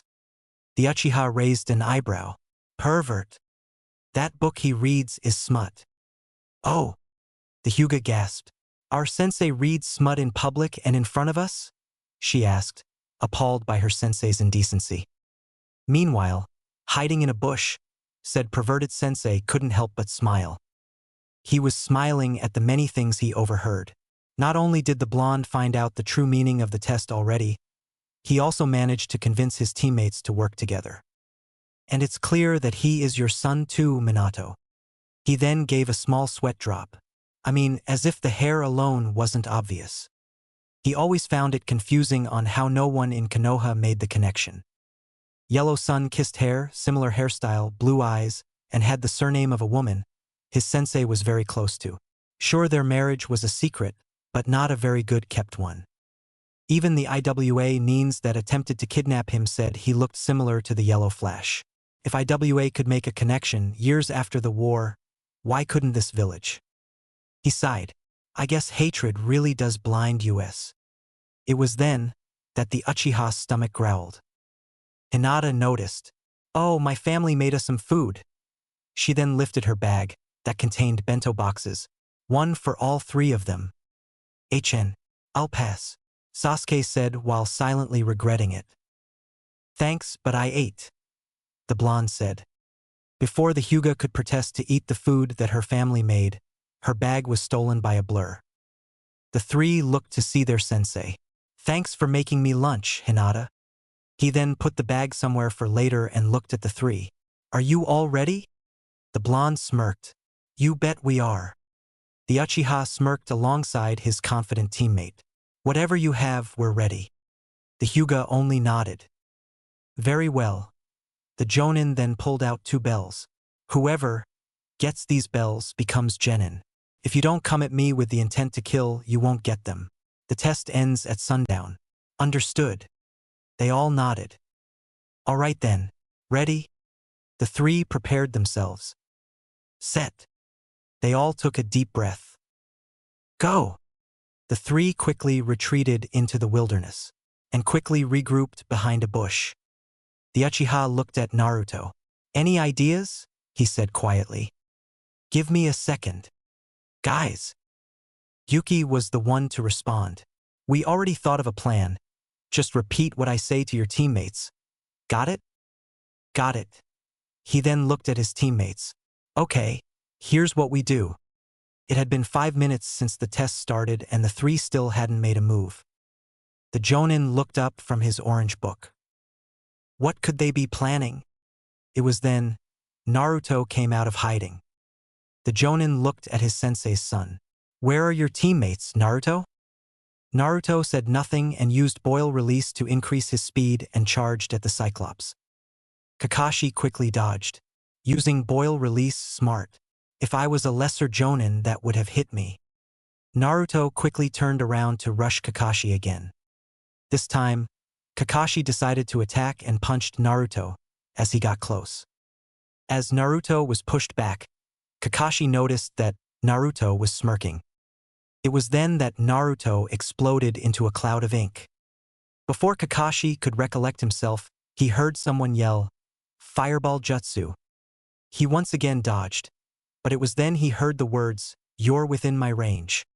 He turned around to see Hinata with her Byakugan activated and in her clan's fighting stance. 8 trigram, 64 palms. 2 plams, for plams, 8 plams, 16 palms. She yelled as all her attacks landed on him. As he got up, he saw Naruto with his wings charging at him. The blonde was about to grab the bells, touching their surface, before Kakashi was able to dodge and Naruto landed face first into the ground. Naruto quickly got up. Retreat, he said. Naruto, Sasuke, and Hinata quickly ran back into the wilderness. Great coordination, great use of their abilities, and much more, the Jonin thought to himself. They came so close. You know what? I'll pass them. They clearly understand the importance of teamwork. Besides, my chakra has been shut off and I'm not going to use my Sharingan. Meanwhile, Sasuke was gritting through his teeth. It's fine, Sasuke, his blonde teammate reassured him. We'll get him next time. Should be easier now that his chakra is blocked off. The Uchiha took a deep breath and nodded in understanding. What now, Naruto-kun? Hmm, maybe we can dash. You can all come out now, the test is over, their sensei said. The three came out in confusion. But the sun is still up, the Hyuga said. Yep, and the test is over because you all pass, Kakashi said while giving a thumbs up. Huh? They all said. The meaning of this test wasn't about getting the bells, it was about teamwork, 'cause like someone once told me, those who abandon the mission are scum. But those who abandon their teammates are worse than scum. The three stood there in silence before quickly celebrating. Even Sasuke couldn't help but smile. With that, I declare Team 7 as official. Come tomorrow for our first mission, Kakashi said before walking off. They were all smiling, before the Hyuga heiress realized something. Wait a minute, where did you put my bento boxes? She yelled, but it was too late as the Cyclops was gone. And finally, what about your team, Kakashi? Irika said, looking up from his clipboard. It was then Kurenai and Asuma, who had given their reports on their own respective teams, looked at their fellow Jonin, curious if his team would be accepted. Hiruzen also looked at Kakashi, also curious. With his famous eye smile, he gave his report. Team 7 has passed, and I will gladly take them under my wing. Everyone was shocked. Kakashi finally passed a team? Wait, passed? They passed your bell test, Kurenai said, still shocked. They didn't get a single bell, but they demonstrated excellent teamwork. Everyone stood silent, before Hiruzen broke the silence. Well, that is good to hear. Everyone is dismissed, except for you, Kakashi. Everyone then left except for Kakashi. What is it, Hokage-sama? First things first, remember this. Naruto has an abundance of chakra and can use shadow clones. Use that to your advantage while training him. The Jonin nodded in understanding. Secondly, Hayashi wishes to see you. The Jonin raised an eyebrow. Now? Hiruzen nodded. Kakashi shrugged. Okay then, is that all? Hiruzen nodded again. Okay then. As he went to the door, he turned around. Question. Were you able to find anything on that bijuu that eked them yesterday? Holding back a sigh, Hiruzen simply stated. I'm afraid not. We've tried but found nothing. With a nod of understanding, Kakashi left and headed towards the Hyuga compound. Hayashi-sama, Kakashi is here, a Hyuga guard said. Send him in, Hayashi said plainly. It was then said Jonin entered his office. You wish to see me? Hayashi nodded and motioned him to take a seat, to which the Cyclops did. Do you wish to know why I asked to see you, Kakashi? The Hyuga head said in a stoic manner. With a sigh, Kakashi gave his answer. If I had to venture a guess, I'd say it's about your eldest daughter? Hayashi nodded. Correct. My daughter has recently been called a prodigy, you no doubt are aware. I've only heard Kurenai talk about it, only 1,000 times, Kakashi said while rolling his eye. It was true. Ever since the girl defended herself from the Kumo ambassador and had been called a Hyuga prodigy, Kurenai couldn't help but be proud of the girl who she saw as a daughter, and never stopped talking about it. He even remembered the disappointment she had when Hinata was assigned to him, instead of her, including the talk afterwards. Flashback. Kakashi. The Cyclops looked up from his book. Hey Kurenai, what's up? I wish to talk about Hinata. The girl who could easily be mistaken for an Uchiha said. Ma, don't tell me you're jealous. Ignoring that remark, she continued, look, all that I am asking is that you look after her. You know I care deeply for her, and if something were dash, Kakashi quickly cut her off. You have nothing to worry about, Kurenai. I promise I'll take care of her. Kurenai nodded. Thank you. And question, could you also stop reading smut when dash? Kakashi cut her off again. You're asking for too much. Flashback over. Ignoring the sarcastic remark, Hayashi continued. Yes, and I have looked up your reputation. Kakashi said nothing. Listen, I don't wish for her to become sloppy. Just because you are lazy, all that I am asking is for you is to take her training seriously. Kakashi stared at the Hyuga head and then thought quietly about it. It was true, in recent years he had become lazy, but now, He is a sensei for 3 genins. And not just any 3 genin, but 3 exceptional ones. Naruto was a Jinchuriki for all 9 of the bijuu and has shown, in the past, and today that he has good control over them. On top of that, he was Minato's and Kushina's son, even if he didn't know, and for him to be awful just because of his own laziness would be an insult to both. Sasuke was the last of the Uchiha clan, the clan of his long-dead friend Obito. For Sasuke to be an awful shinobi would not only be disrespectful to the once mighty clan, but an insult to his friend he had already failed beforehand, when he wasn't quick enough to save Rin from being executed by Kirinins. He failed his best friend once already, he refused to fail him again. Then there's Hinata, once a weak and pathetic excuse for a Hyuga, now a prodigy. For her to be sloppy is an insult. These 3 have huge amount of potential to rival the 3 legendary Sannin, if not surpass them. To waste it just cause he is lazy is stupid. Kakashi sighed. I have been getting rusty very well. I shall take her, along with her teammates, training seriously. Hayashi, satisfied, spoke. Thank you Kakashi, that is all. Omake 1, Naruto's whiskers. The 5-year-old blonde was staring into his mirror, touching his whiskers. Meanwhile, within Naruto, the Rokubi noticed that the blonde had whiskers. Huh. The blondie has whiskers. They look cute. Hey, I'll take credit for that, Matatabi said proudly. Kurama spoke up.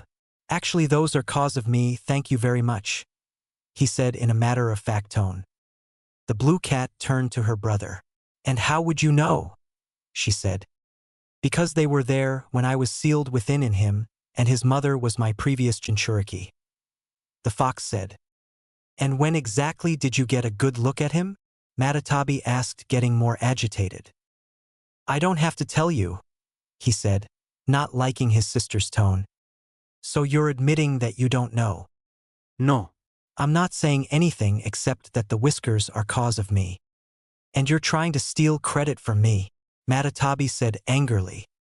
The fox yelled back. I'm not. The whiskers are because of me, not you, you pyromaniac. Cats are more associated with whiskers. That doesn't mean shit. Meanwhile, the young blonde boy put his hand over his stomach. Why my tummy feel weird? Omake 2, Hinata's mind. Hinata laid in her bed with one thing on her mind. Naruto-kun can fly. Her mind went wild with imagination. She quickly pulled her pillow away and grabbed her secret book. Hinata's book of fanfiction, featuring Naruto-kun 3, is what it said.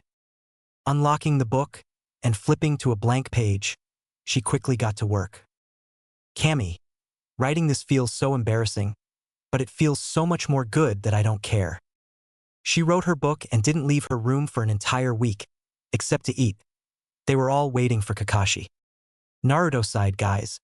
I think that this is going to be a theme. Sasuke grunted.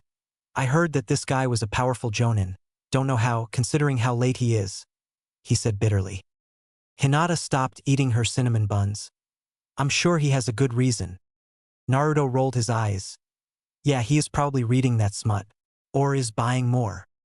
It was then Naruto sensed someone familiar. Naruto turned to a tree. His teammates noticed. What's wrong, Naruto-kun? Someone is there. Show yourself. The stranger complied and showed himself. Naruto squinted at the figure before realizing, hey, you're the guy from before? What are you doing? What did we do against you? The figure said nothing as he threw a dozen senbon at the trio. Naruto quickly used his sand to defend him and his teammates. Using this to his advantage, he ordered several of his birds armed with explosive tags to charge at them. Team 7 noticed the birds and quickly moved to avoid them, and did so more quickly after the birds started exploding. Sasuke decided to rush at the figure, kunai in hand. His attempted stabbing was blocked by the figure's ninjato. While the figure was distracted by Sasuke, Naruto decided to run up and punch the figure. The figure landed into a tree and found himself encased in coral, binding him to the floor. Naruto then lifted the figure's mask, revealing a very pale boy. Who are you? Naruto asked. The figure didn't respond even if he wanted to, which he didn't, The seal on his tongue prevented him.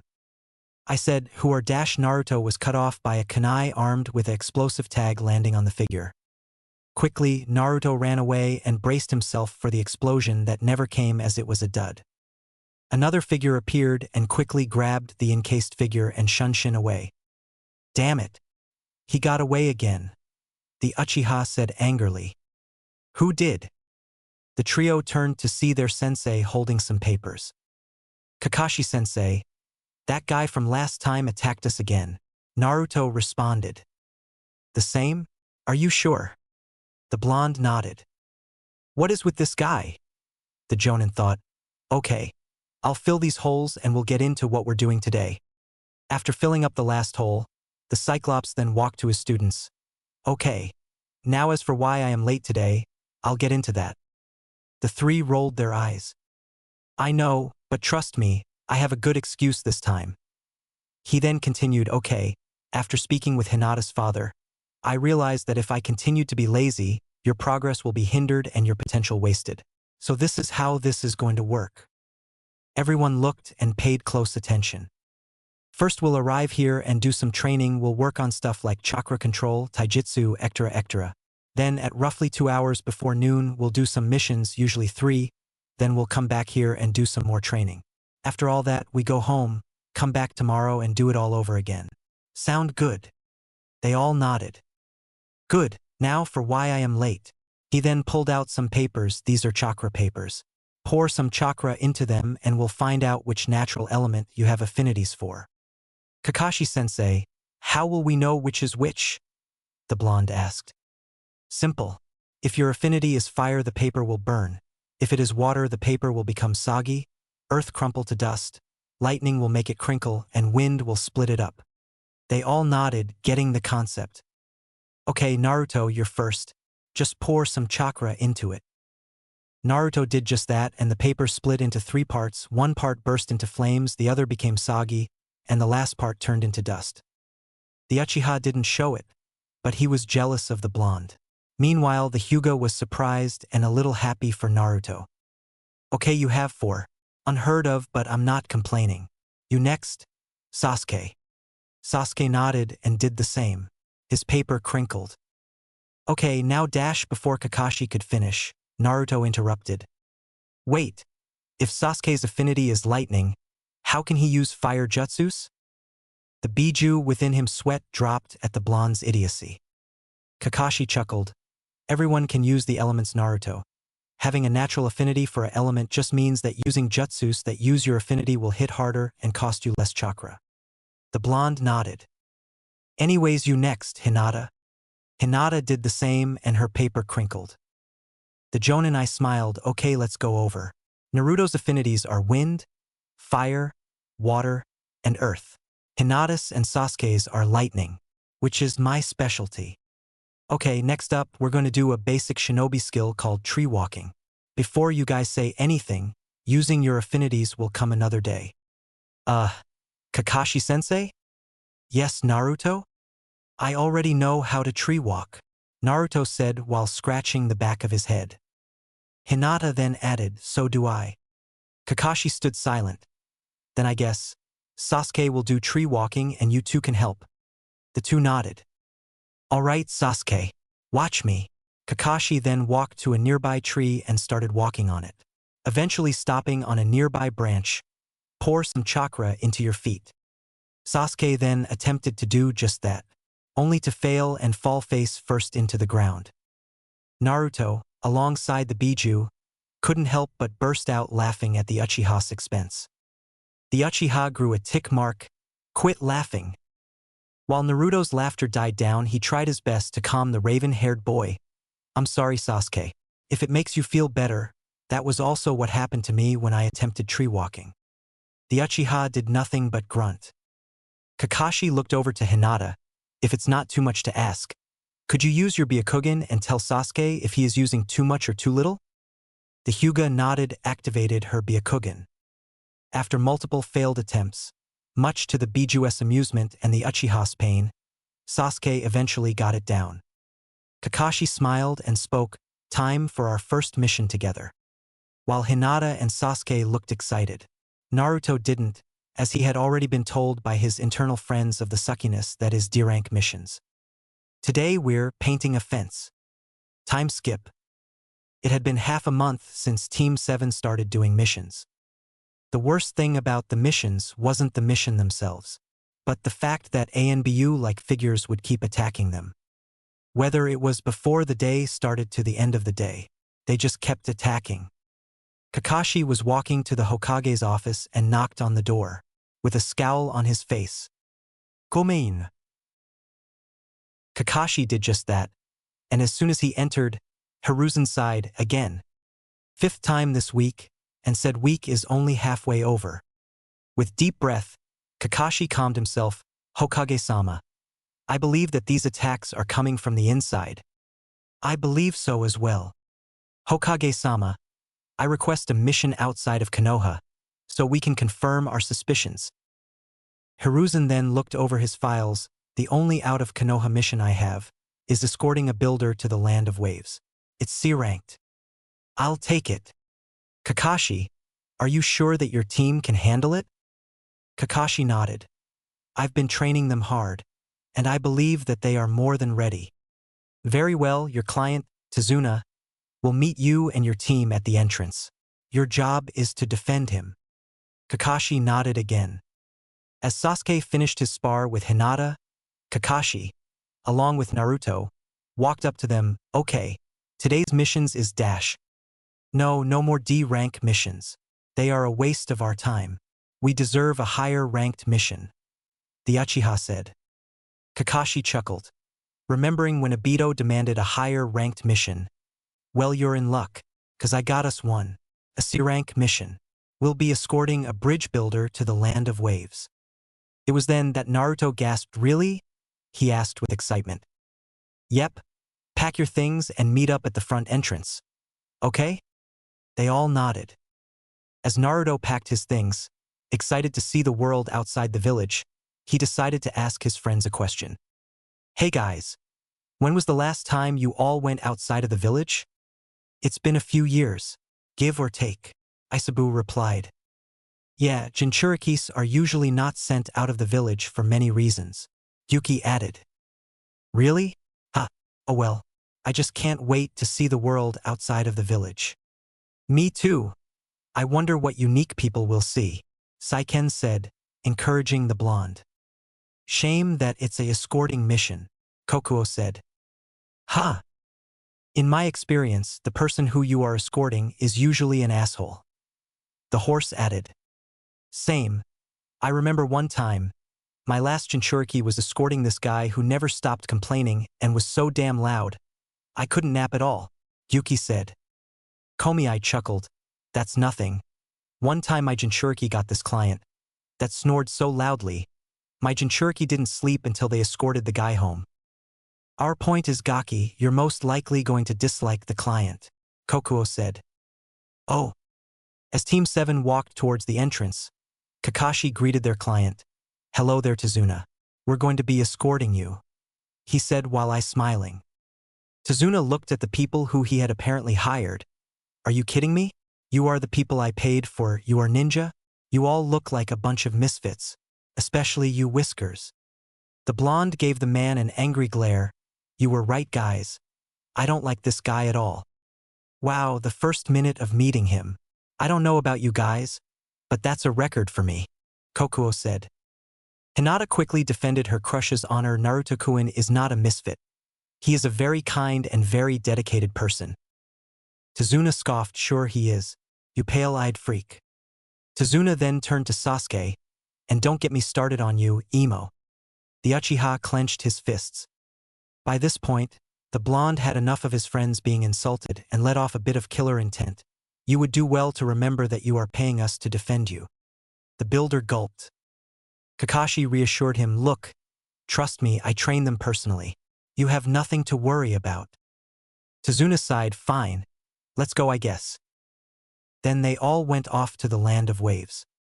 Omake, Taro the cat. Okay everyone, hope you're ready for the bane of all genin. Catching the fire daimyo wife's cat. Tora, Kakashi said. What makes this mission difficult? Hinata asked while raising an eyebrow. Multiple things. Tora is hard to find and equally hard to catch. Even if you do catch her, she will scratch you mercilessly. I remember when I first did this mission. Let me tell you, she is a cat straight from Hidash. Question, Naruto said while raising his hand. What is it, Naruto? Is this her? He said while raising said cat. I don't know what you were talking about. She seems very friendly. Kakashi stood silent. The cat purred against the blonde. Ah, come on. Let's take you back to your owner. The cat hissed. Oh, she is mistreating you? Well, I promise that I will fix that, he said, which calmed the cat. As the blonde took off, his sensei continued to stand there confused, but that's how. It was then like a punch from Guy, it hit him the bijuu, one of them is a cat. Which means, Kakashi then started sobbing heavily. Is there something wrong? Hinata asked. 3 fucking years later, in a place far away from Konoha and inside a cave, a half-black, half-white creature gave his report to a certain orange-masked individual. Impossible, the Tora mission is impossible to complete without a scratch, the masked man said angrily. We saw it with both of our eyes. The black part said, yes, I think because the boy has the nibby within him, the cat takes a liking to him. The white half added, Zetsu that is. It was then the masked man thought about it for a while, realizing that it made sense. The masked man clenched his fists. 3 years. Huh. What was that? 3 fucking years, the masked man said while slamming his fists to the wall. The walk was pretty boring, all things considered. Tazuna along with Team 7 walked towards their destination, not even being stopped by bandits. Sasuke was disappointed, to say the least. He expected more. He was hoping for some action. He sighed. The road was still a long way from their destination. Maybe some action will come soon. Meanwhile, Naruto was humming, until a blue cat called out to him. Naruto, Matatabi called out. What is it? I sense 2 people up ahead, and they give off evil intentions. Thanks, Matatabi. Naruto pulled on his sensei's clothes. Kakashi looked down to his student. What is it, Naruto? Kakashi-sensei, I detect 2 people up ahead. I think they're trouble. Everyone heard him, and Tazuna started sweating. Thank you, Naruto. I'll go take the lead. As they approached the oncoming, they noticed a puddle. Hinata grew suspicious and activated her Byakugan Genjutsu. It was then 2 figures jumped out and threw their chains at the Cyclops. In an instant, they killed Kakashi. Kakashi-sensei, Sasuke yelled. Hinata. Naruto yelled out to his teammate, guard Tazuna. Sasuke and I will deal with these 2. The Byakugan princess nodded in understanding. Naruto ran up to Sasuke. Sasuke, you get the one on the left. I'll handle the one on the right. The Uchiha nodded and charged at his target. Meanwhile, Naruto pulled out his bamboo jug and pulled out its pipe and blew into it. Meanwhile, within Naruto, Kokuo looked at his 3 still caged siblings. You know, it would be really nice for all of us if you 3 quit being so damn stubborn and helped. Shikaku was the first to respond. I'll help, when I feel like it. Then Son Goku, when he is strong enough, then I'll lend him my full power. Kurama said nothing and just continued to lay down. Matatabi sighed, stubborn jackasses. As the bubbles flew towards the figure, said figure laughed, Bubbles? You think bubbles will stop me? Naruto smirked, yes. He then pulled out some senbons, 'cause they are all filled with acid. He then threw his senbons at the bubbles, popping all of them. As the figure screamed in pain, Naruto ran over to him and punched him. Then he encased him in coral. The blonde looked over to see that his other teammate had dealt with his opponent. Good work, Sasuke, he said while smiling. Sasuke did nothing but smirked. By the way, you can come out, Kakashi-sensei. Kakashi did just that. When did you find out? The second you substituted yourself with a clone. Fair enough. Anyways, we're glossing over the most important thing. Team 7 looked at their sensei, while Tazuna started sweating bullets. These are the demon brothers. a couple of missing nins from Kiri. Now, Kakashi walked towards their client. Why were two infamous missing nin waiting for us? Tazuna sighed, fine. I guess there's no hiding it now. My home, the wave is under the boot of Gato, yes, the same Gato of Gato Company. He has bought the ports of my home and is bleeding us dry. I plan on making a bridge to connect us to the mainland. Obviously, he is not a fan. You paid for a C rank mission, this is clearly a B rank, bordering A rank. I have half a mind to turn back now. Please, mister. I beg you. I will pay you all later, I promise. Kakashi sighed, this mission is clearly dangerous, and they should turn back now. But then they couldn't confirm their suspicions on the ANBU attacks coming from Konoha. He looked to his students, guys. We can handle it, Kakashi-sensei. The blonde declared, and his teammates nodded in agreement. Very well, we shall continue. Thank you so very much. Come everyone, let's get going. After much more walking they finally made to wave, and they also noticed a bunch of mist. Just a boat ride across and we'll be there, Tazuna said. Thank Kami. My feet are killing me, Naruto exclaimed. It was then, Naruto sensed someone. Okay. Whoever you are, show yourself. Upon him saying this, everyone readied themselves. Fine, take this. Naruto then threw a kunai at a nearby bush. A white bunny then popped out. Naruto was about to be upset when he realized something. Kakashi noticed too. Everyone, duck. A sword then was flown into a nearby tree, and then a man wearing bandages appeared. Ah, it's nice to meet you, Kakashi of the Sharingan, the man said. Zabuza, demon of the mist. I wish I could say the same, Kakashi replied. Ah, my reputation precedes me. Well then, you should know that it's better to just hand the old man over. To hell with that. We're not going to hand him over to the likes of you, Naruto exclaimed. Zabuza looked towards the blonde and then chuckled. You don't realize just who you are messing with, kid. Neither do you, guys, stand back and defend Tazuna. I'll handle him, Kakashi said as he lifted his headband, revealing a fully matured Sharingan. Sasuke said nothing. He was already aware of Kakashi's Sharingan. Ah, Sharingan already? I'm honored. Kakashi then charged at Zabuza with a kunai, attempting to end the fight quickly. Zabuza quickly jumped back into the mist. Hinata activated her Byakugan to help her sensei, and realized something. Kakashi-sensei. This mist is chakra-laced. Kakashi quickly caught on to what this meant and made some hand seals. Great breakthrough. The mist scattered away, revealing Zabuza. Damn, no matter. This won't help you. He then charged at Kakashi.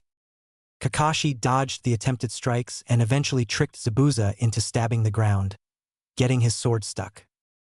Quickly appearing behind the missing nin, Kakashi quickly put a kunai to his throat. You lose. The demon of the mist did nothing but chuckle. I wouldn't be so sure if I was you, he said before dissolving. Water clone. It was then Kakashi was kicked into a body of water. Water prison jutsu. Kakashi got up and realized his situation. Zabuza then made a water clone. Prepare yourself, cause after the clone kills Tazuna and your brats, you're next. Oh, I think they can handle a clone. The blonde one especially. Zabuza raised an eyebrow at this, confused on why Kakashi specified the blonde. Meanwhile, as the Zabuza clone head towards the group, Naruto quickly came up with a plan. Hinata, Sasuke, you both try and free Kakashi. I'll defend Tazuna. The two said nothing, they just immediately went to try and free their sensei. Dumb move, kid. You're outmatched here. The clone said. Naruto smirked. True, I'm outmatched in terms of skill. He then made some hand seals, but luckily I can make up for it in numbers. Multi-shadow clone jutsu. 15 clones of Naruto then appeared. The original Zabuza went wide-eyed. Impossible. Most jonin struggle to maintain 10 clones and this genin made 15. He also noticed that the clones were steaming. Using boil release to increase their speed, the shadow clones overwhelmed the water clone. Zabuza made 3 additional water clones and threw some senbons at the blonde for good measure. Said senbons were blocked by Naruto's sand.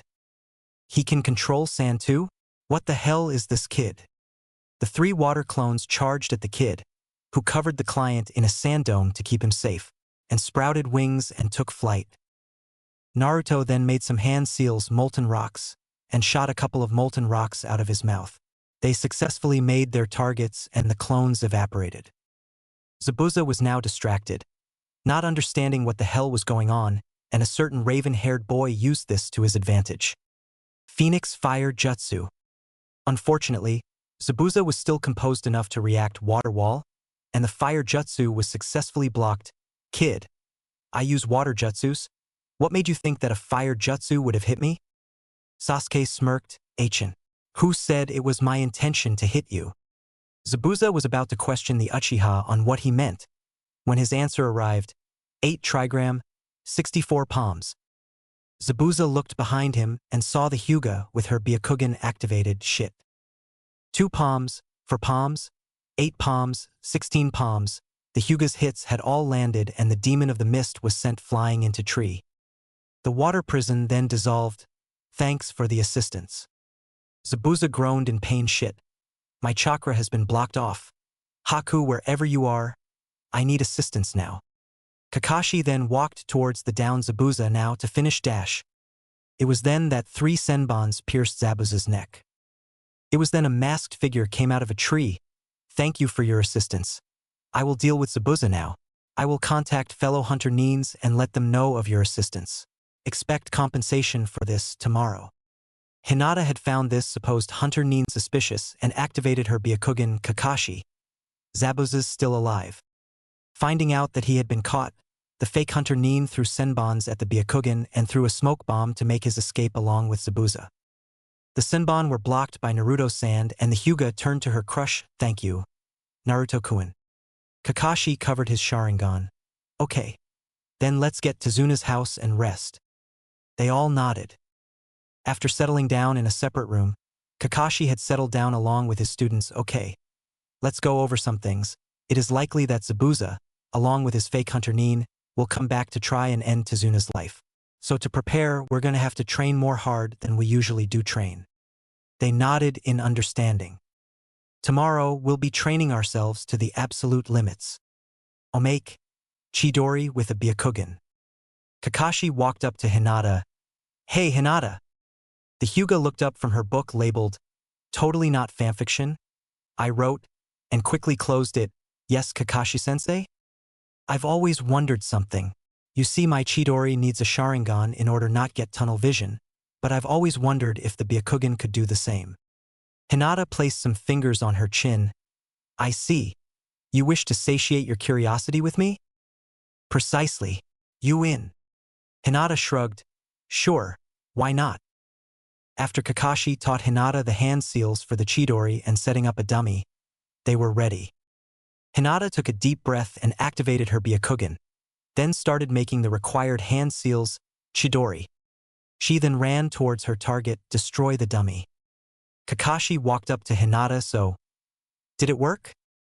Instead of replying, Hinata covered up her mouth. She quickly ran up to a nearby tree and threw up. After a non-stop minute of puking, Hinata passed out. Kakashi stood there silently. Okay.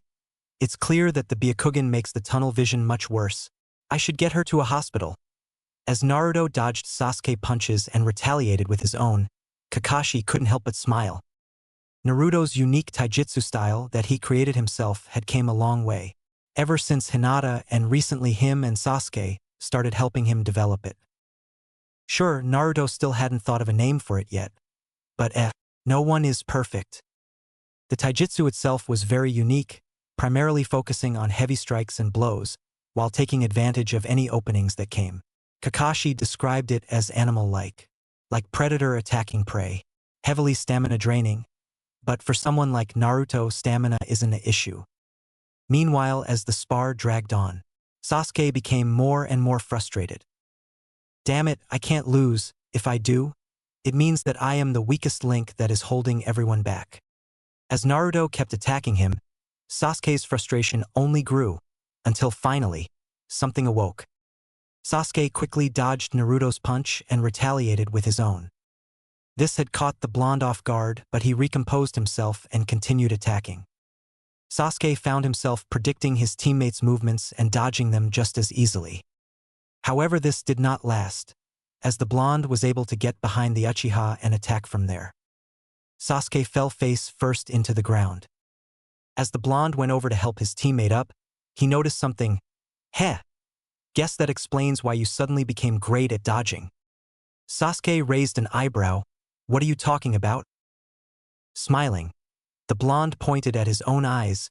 They've awoken Sasuke. Realizing what the blonde meant, he quickly ran over to the nearby lake to see his reflection. And sure enough, there it was. A one-tomo Sharingan. Sasuke couldn't help but smile. Kakashi then spoke up, well, this is great. Yeah. The blonde replied, now Sasuke can finally keep up, he said smugly. The Uchiha couldn't help but chuckle, damn right. Now you'll be the one who has to catch up. Meanwhile, the bijuu were less than happy about the Uchiha unlocking those cursed eyes but decided not to say anything. But one Son Goku had something on his mind. While the Uchiha unlocking his clan's eyes is unfortunate, I cannot deny that for the Gaki to force the Uchiha to unlock them means that the kid is very powerful. Maybe I should... No, at least not yet. Well, this changes some things. Naruto. Yes, Kakashi-sensei? I was originally going to help Hinata with an idea she had, but now that Sasuke has unlocked his Sharingan, I have to train him. Is it okay if I ask you to help Hinata? The blonde smiled, of course not. I will gladly help Hinata, said girl. Couldn't help but blush at the thought of spending more time with her crush. So Hinata, what's this idea you have? The blonde asked. Well, you know how my affinity is lightning? The blonde nodded in response. And do you know of my clan's gentle fist? The blonde chuckled, how could I not? When you're not kicking my butt with it, you're kicking Sasuke's. The Hyuga princess couldn't help but giggle at her crush's remark. Well, I had a plan on combining the gentle fist with lightning release, like the heavenly rotation. That sounds amazing, Hinata. Thank you, Naruto-kun. Anyways, enough talking. Let's do this, Naruto said with a look of determination. It had been few days since Team 7 started training, and had amazing progress. Sasuke had been able to use his Sharingan to the best of his abilities. He still only had one Tomo, but that was okay, he was confident that he would get his second soon. Meanwhile, Hinata's combination with the gentle fist and lightning release had gone exceedingly well. It was then Naruto said something. I'll be back. Kakashi raised an eyebrow, going somewhere? Bathroom. Oh, well, okay then. The blonde nodded. After doing business, Naruto noticed a bunch of flowers. They weirdly reminded him of Hinata. Maybe I will get some for her. And she will die of embarrassment, Kokuo said. Huh? Nothing. The blonde shrugged and went to pick up the flowers. As he did, a certain boy made himself know, oh, didn't expect to see someone else here. The blonde turned around to see a girl, by the way. I'm a boy. A boy with black hair. Yes, I was picking these for my teammate. Oh, is your teammate a special person? Haku, by the way. Naruto, and yeah, she is the heiress of the Hyuga clan, so I'd say that she is special. The boy giggled. That's not what I meant. It was then Haku realized something. This is the kid Master Zabuza told me to eliminate. Well, if you are looking for more of those flowers, there are more over there. Really, thanks. The blonde then walked over and saw that there were indeed more of them. As the blonde picked the flowers, Haku readied his blade. I can't kill him, I don't have it in me. Maybe I can cripple him. He then went for his arm. The attack was for naught as his blade was blocked by a layer of sand. The blonde chuckled. You know, you should get into acting. Not only do you play a seemingly friendly stranger well, the blonde looked at Haku in the face, but also a pretty good hunter Nin. Haku then quickly jumped back. How? The blonde chuckled again. Let's just say that it pays to have friends. Haku scoffed. Doesn't matter. Tazuna will be dead on that bridge by the end of this month. You'll have to get through us first. Haku then threw a smoke bomb, completely messing up the blonde's senses. As the smoke cleared, the blonde only had one thing on his mind. I need to inform the others. Kakashi-sensei. Everyone turned to the blonde. What is it, Naruto? That fake hunter Nin. I met him. Naruto, are you okay? The blonde nodded, yeah, but that's not important. He gave me a date for when he and Zabuza would attack. End of this month. Crap, Kakashi cursed. That's only a week from today. Okay, we're going to be training twice as hard. Everyone nodded. Hinata then noticed something. Naruto-kun, are those flowers? She looked closely to notice that they were a very rare breed, one she was hoping to add to her collection. Naruto then realized, oh yeah, I saw theses and they reminded me of you, Hinata. I thought you would enjoy them, he said while handing them to her. Were Hinata still her very shy self, she probably would have fainted at her crush giving her flowers. Instead, she happily accepted them. Hinata blushed and smiled. Thank you, Naruto-kun. I love them very much. And then he said, it pays to have friends, Haku said. Zabuza raised an eyebrow. What does that mean? I have no idea. Zabuza sighed. Just what is that, kid? After a nice dinner and a brief argument with Tezuna's grandson, Inari, Team 7 sat. Okay, tomorrow is when Zabuza and this Haku will attack. I just hope we are all prepared. Kakashi said, here's our role, Sasuke. Since Hinata and Naruto already did, you will be defending Tezuna. I'll deal with Zabuza and Naruto and Hinata will deal with Haku. Remember, if he is good enough for Zabuza to take him under his wing, he is clearly dangerous. Naruto then pointed out something. Kakashi-sensei, what about Tezuna's family? Surely they're in danger too. Kakashi cursed underneath his breath. Crap. Okay, Hinata. You stay here and defend Tezuna's family. Hinata nodded. Okay. Let's hope for the best. As Hinata sat with Tsunami and Inari, the young kid decided to ask the Byakugan princess a question. Do you think he'll be okay? Hinata looked down and gave her answer, yes, because Naruto is someone who never gives up.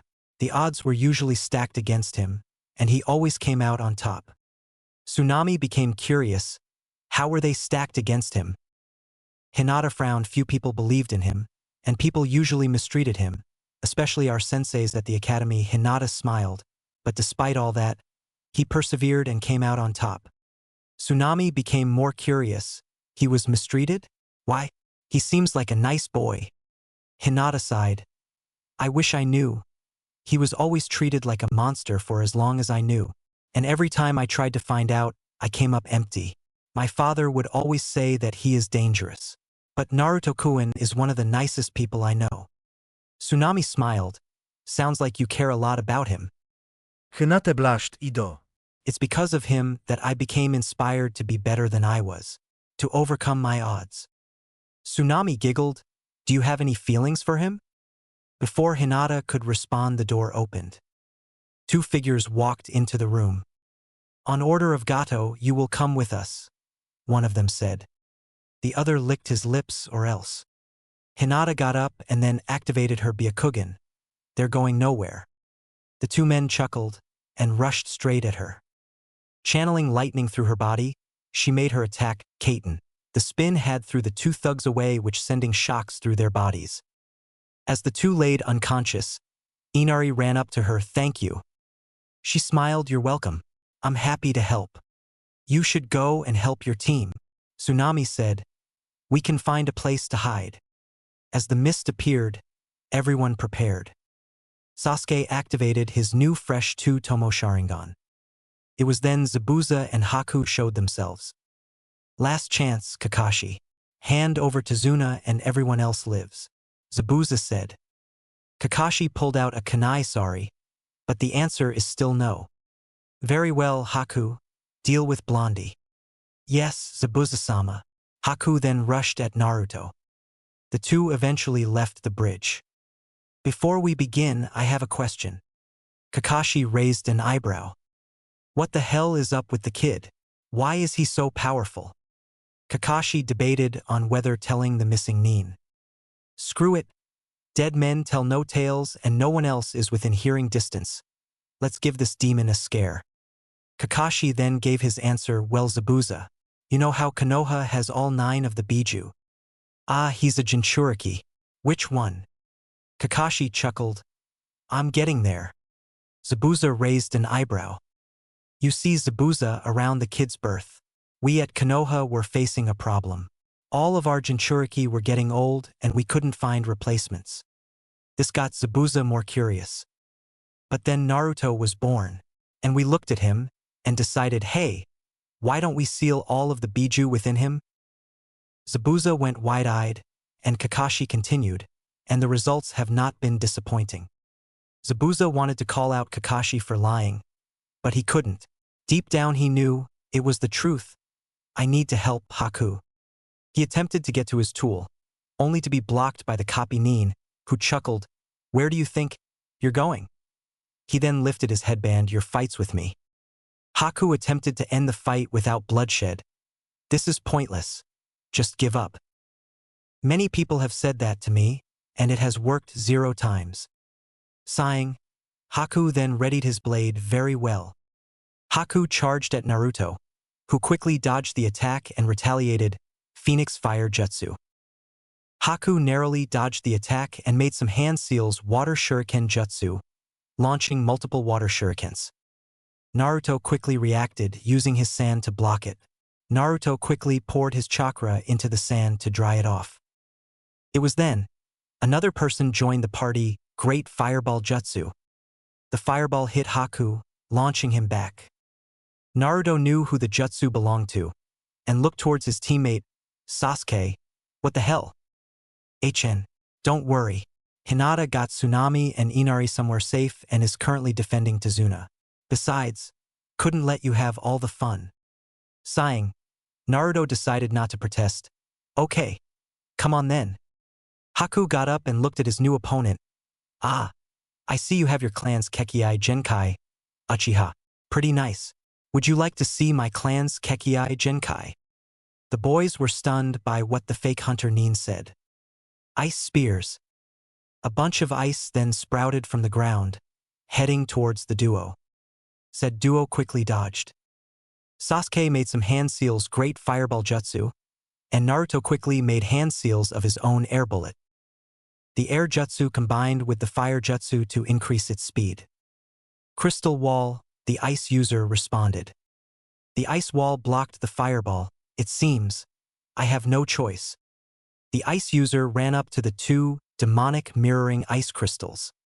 The 2 found themselves surrounded by a bunch of ice. This is my clan's most famous technique. This battle is over. Give up and I will spare you, Haku said. Like hell we will fireball jutsu, Sasuke yelled. The fireball did nothing against the ice mirror, much to the shock of Naruto and Sasuke.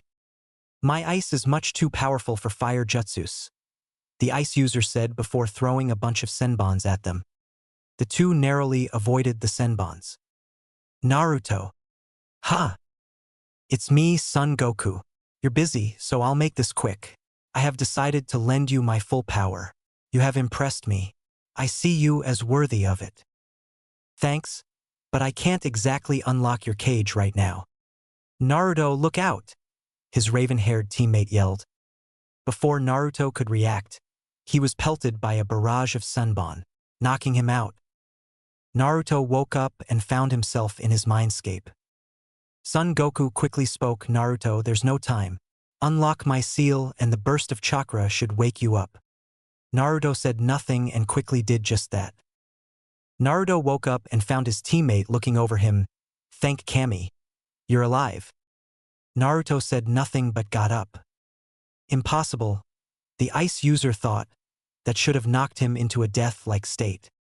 Naruto made some hand seals Great Molten Rock. It was then a giant rock of molten lava came out of the Jinchuriki's mouth.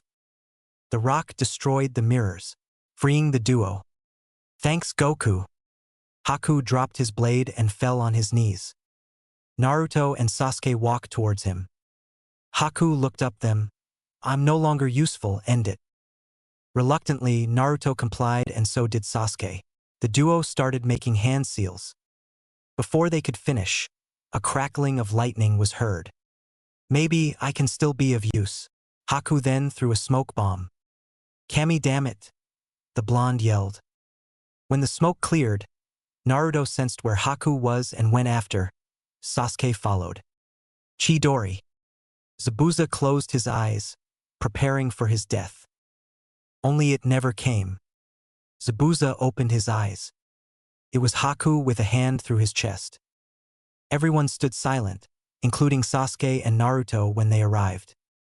Haku looked up at Zabuza for the last time. Thank you, Zabuza-sama. For saving me. I'm glad to have served you. Haku then fell forward. Everyone continued to stay silent. Zabuza then shed a tear. Haku. The tone of the area was completely changed by a laugh. Everyone turned their attention towards the source. A short man with a cane. That was a spectacle. Gato, Tazuna said. Zabuza then realized the group of thugs behind the businessman Gato. What the hell is the meaning of this? Simply put, you are too expensive. I can get much more done with a bunch of thugs and for cheaper too. You bastard. It's nothing personal, I swear. It's just business. Zabuza then turned to Kakashi. Truce. Kakashi looked at Zabuza. Fuck it, fine. Gato then pointed his cane. Kill them all. Bonus for whoever gets me Tazuna's head. After a very intense battle, Gato stood at the mercy of the demon of the mist. Wait dash. Zabuza didn't and knocked Gato off the bridge. Everyone stood silent. Zabuza then looked at Haku one last time. I'm sorry for getting you involved with me. The demon of the mist then succumbed to his injuries. Naruto then held onto his sensei. His sensei responded, I know Naruto. I know. I didn't even know them. But still, seeing them die is. Death is never easy, Naruto. Trust me, I would know. Team 7 had set up camp. After the bridge was finished, they said their goodbyes and headed home. Naruto was enjoying the food Hinata made. Whoever marries you is going to be the luckiest man alive. Hinata blushed thanks. As the group stood silent, Naruto sighed. Sasuke looked over to his blonde teammate. What's wrong? Guys, I want to tell you now. Sasuke and Hinata turned their full attention towards Naruto. They had attempted multiple times to find out why Naruto had so much power through asking him, and the closest thing to an answer they got was, it's the same reason I'm seemingly feared by everyone. And that he would tell them another time. They tried to get answers through Kakashi, who said that while he did know the answer, he couldn't say it. And that, ultimately, the only way to find out was to wait for Naruto to tell them. He also said, when Naruto decides to tell you whatever he says, do not think any differently about him. Kakashi looked up from his book. Naruto, are you sure that you wish to tell them now? Naruto nodded. Okay, but before you do, Sasuke and Hinata, remember what I said. With a heavy sigh, Naruto started to explain his Jinchuriki status, about the bijoos and everything. Silence filled the sight. Naruto looked down sadly. He then noticed something. Hinata had wrapped her arms around the blonde's neck and was crying, it's unfair. This caught the blonde off guard. Huh. It's unfair how they treat you. You are the only thing that keeps us from destruction by bijoos every day. You should be treated like a hero, not a monster. Hinata. Well, whatever. I don't care what anyone says. You're a hero in my book, Naruto-kun. Thank you, Hinata. Naruto then looked over to his other teammate. The knowledge I now possess doesn't change my opinion on you. The Uchiha reassured. The blonde smiled. Thanks, Sasuke. Kakashi smiled, happy that nothing had changed, and the team would still be together as one. When the entrance to Konoha became visible, Naruto couldn't help but sigh, home sweet home. As soon as Team 7 entered, they suddenly heard, dynamic entry. It was then, a green spandex-wearing individual with bushy eyebrows came out of nowhere and kicked Sasuke in the face. Sasuke! His teammates yelled out. Ha! My youth shines brightly. Second to dash. The individual was unable to finish as he suddenly found himself suddenly encased in a bunch of sand. It was then Naruto, with anger in his eyes, spoke. I don't know who you are, but since you attacked my friend for no reason, you are in for a world of hurt. Naruto was unable to deliver on his word. as another individual who looked very similar, riding a turtle, came out of nowhere and delivered a punch towards the attacker in the face, knocking him out of Naruto's sand. Sasuke then got up, rubbing his nose. Naruto completely forgot what he saw. Sasuke, are you okay? He asked, genuinely worried for his friend. Yeah, I'll be fine. Lee. Everyone turned their attention to the green spandex individuals. Guy-sensei, the now identified Lee yelled back. You can't just randomly attack people, Guy said. I'm sorry, Guy-sensei. I shall do 150 laps around Konoha, then 150 push-ups with my pinky to make up for it. Lee. Guy-sensei. Lee. Guy-sensei. The two then embraced in a hug and a flash of light suddenly appeared. Hinata was caught off guard. What the dash? How are they doing this? Sasuke yelled. Guys, dispel this, I beg you, Naruto begged his bijuu friends. We're trying, but nothing is working, Yuki said. What sort of genjutsu is this? Isabu yelled. My eyes, Saiken cried out. Eventually the hug was over and Guy turned around to see his eternal rival. Well, if it isn't Kakashi? Oh hey Guy, how have you been? While Guy and Kakashi conversed, Naruto noticed that the turtle Guy rode was staring at him. Hey, do you contain the sanbai? Naruto was caught off guard by the talking turtle before realizing that it was likely a summon. Yes. I'm his Jinchuriki, among others. Why? HMP. Well, make sure that he knows his place, the turtle said before poofing. Isabu, what was that about? Long story short, we don't get along with our summon counterparts. We, as in, all of you. The bijuu all gave various forms of yes. So I should avoid getting into any summoning contract with your animal counterparts. Yes, that would be very wise, Gaki, Yuki replied. And I see that these are why you've been a lot less lazy, huh? Guy said with a smile. Kakashi nodded. Yep. I've been training them hard. Oh, have you? Guy said with a smirk. Oh boy, I know that smirk. Say Kakashi, how about a nice little spar? My team versus your team. Loser buys the winner's lunch, his team included. Kakashi hummed to himself. I'll do you one better. How about a 1v1 tournament at Training Ground 15 with Kurinai's and Asuma's team too? The winner is whoever team she is a part of. And the three losers buy the lunch? Tomorrow though, I have to give a mission report. You're on. I shall inform the others. And with that, Guy took off. Lee did soon after. Kakashi looked down to his students. I'll give the report, and you'll get your pay soon after. In the meantime, start training for tomorrow. They all nodded and took off. Hiruzen looked over the report Kakashi gave. I see, well then, they'll be compensated with an A-rank payment. Good to hear. Silence filled the room. So, did any ANBU like figures attack you while on this mission? Kakashi shook his head no. Then that confirms that the attacks are indeed coming from Konoha Hiruzen's side, and I think I have a pretty good idea from who. Should I dash? No, I'll handle it. Kakashi nodded in understanding and was about to exit when suddenly Kakashi. I'm curious as to if you plan on enrolling your team in the chunin exams. I haven't decided on it yet, but I'm sure I'll make up my mind in about 5 months, was it? Hiruzen nodded. Yeah, I'm sure my mind will be made up. Tomorrow had came, and a certain busta blonde was rubbing her head as she walked through her old home. Ugh, still can't believe I'm back here, she groaned. Meanwhile her apprentice, while carrying a pig, reassured her, admit it, you're happy deep down. Her pig then oinked. Tsunade sighed. Deep down she was, after finally accepting her love's death and getting over her fear of blood, after saving someone who was critically injured after someone else had begged her. Shizen convinced her that now would probably be a good time to go home. Took a lot of arguing and convincing, but eventually, Tsunade caved. They continued walking towards her sensei's office, when suddenly someone bumped into her. Tsunade looked down and went wide-eyed at who she saw. Arg. Sorry for that. I was in a rush. Mini flashback. Arg. Sorry for that, Onizen. I was in a rush. End of mini flashback. Tsunade cupped her mouth and held back her tears.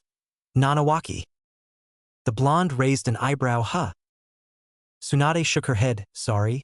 You just reminded me of someone, she said sadly. Oh. Ah fuck. What's wrong, Saiken? Naruto asked, curious as to what caused the usually cheerful slug to be so upset. It's one of the slug's summoners. Tsunade. Saiken replied bitterly. Really? Yep, Kami. I hope she doesn't summon that whore, Katsu. Hey, aren't you Tsunade? The blonde asked cheerfully. Oh, you've heard of me. Tsunade said while smiling. Yes, it is I, Senju Tsunade, granddaughter of Senju Hashirama, the best medic nin in the world, and slug princess. Naruto raised an eyebrow. Aren't you a bit old to call yourself a princess? Tsunade grew a tick mark and raised her fist. Oh boy, Shizun said. Before the punch could land, Naruto used his sand to block it. Much to the surprise of Tsunade and Shizun, it is clear that I've said something that you've taken the wrong way, so let me rephrase and be clear. Naruto then coughed. Aren't you a full-grown adult, a bit too old to call yourself a princess? And what would you call me? Slug Queen. Tsunade was about to retort, but then realized that Slug Queen was cooler than Slug Princess. Crap. Well, it was nice meeting you, Tsunade, but I have to go. I hope we can talk again. The blonde smiled in a way that reminded her more of her long-lost brother. As the blonde took off, Tsunade yelled, Wait! The blonde stopped and looked back at the Sannin. What's your name, brat? The blonde grinned. Uzumaki Naruto, future Hokage. He then took off. Shizun looked at Tsunade with that sand. It's obvious that he is a…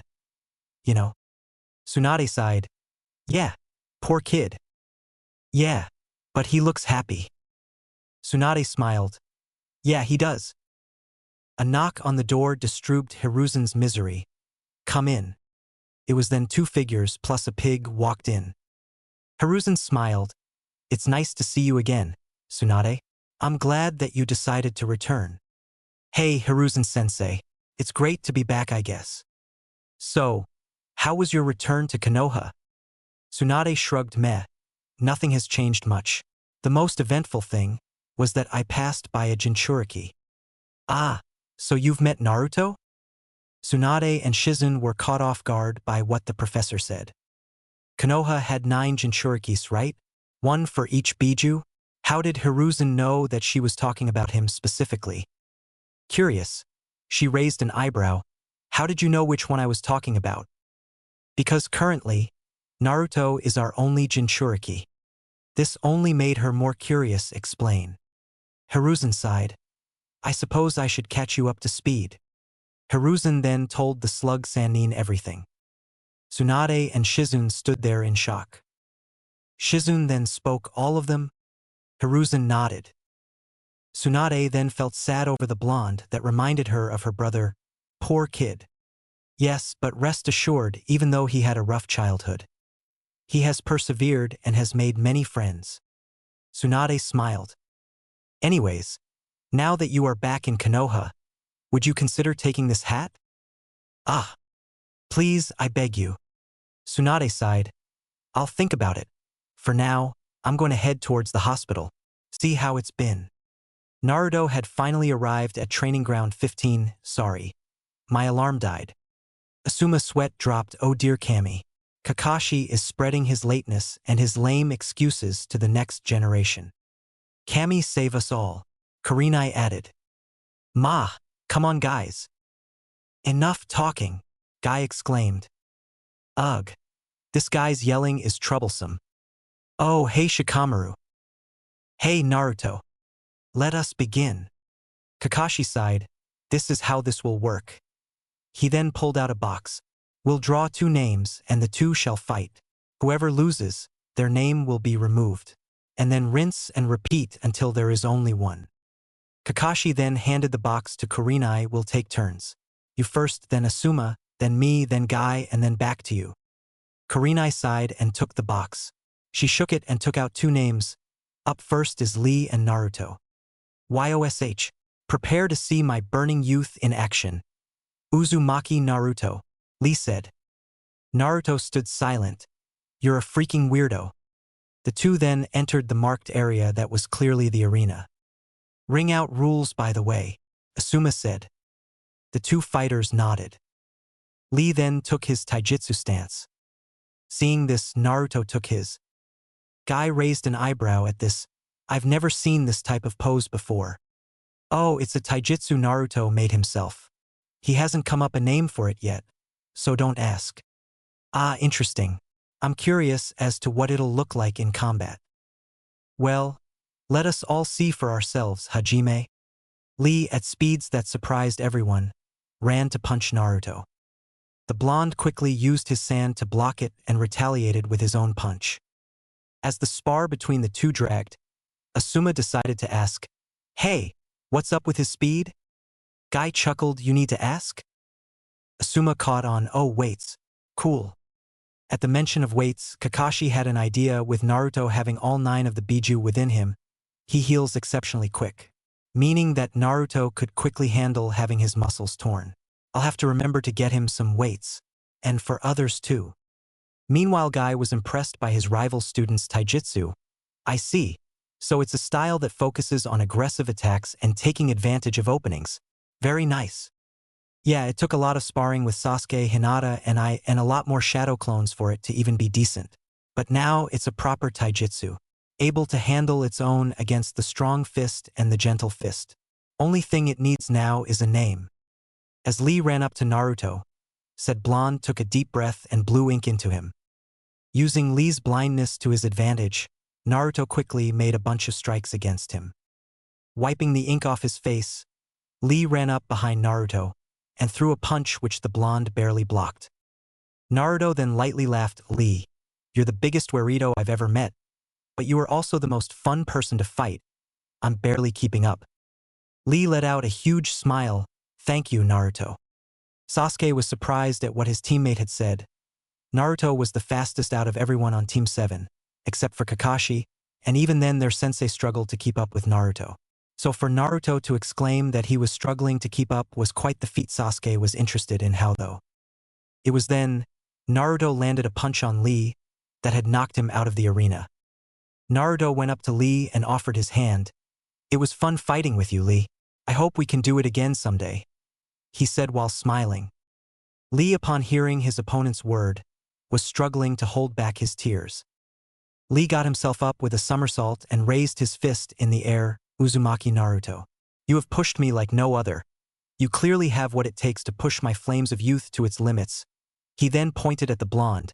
From this day forward, you are my eternal rival. May our rivalry shine bright through all of Konoha. Everyone except for Kakashi, Guy, and Naruto sweat dropped. Naruto shrugged. Okay. I accept the position of your rival.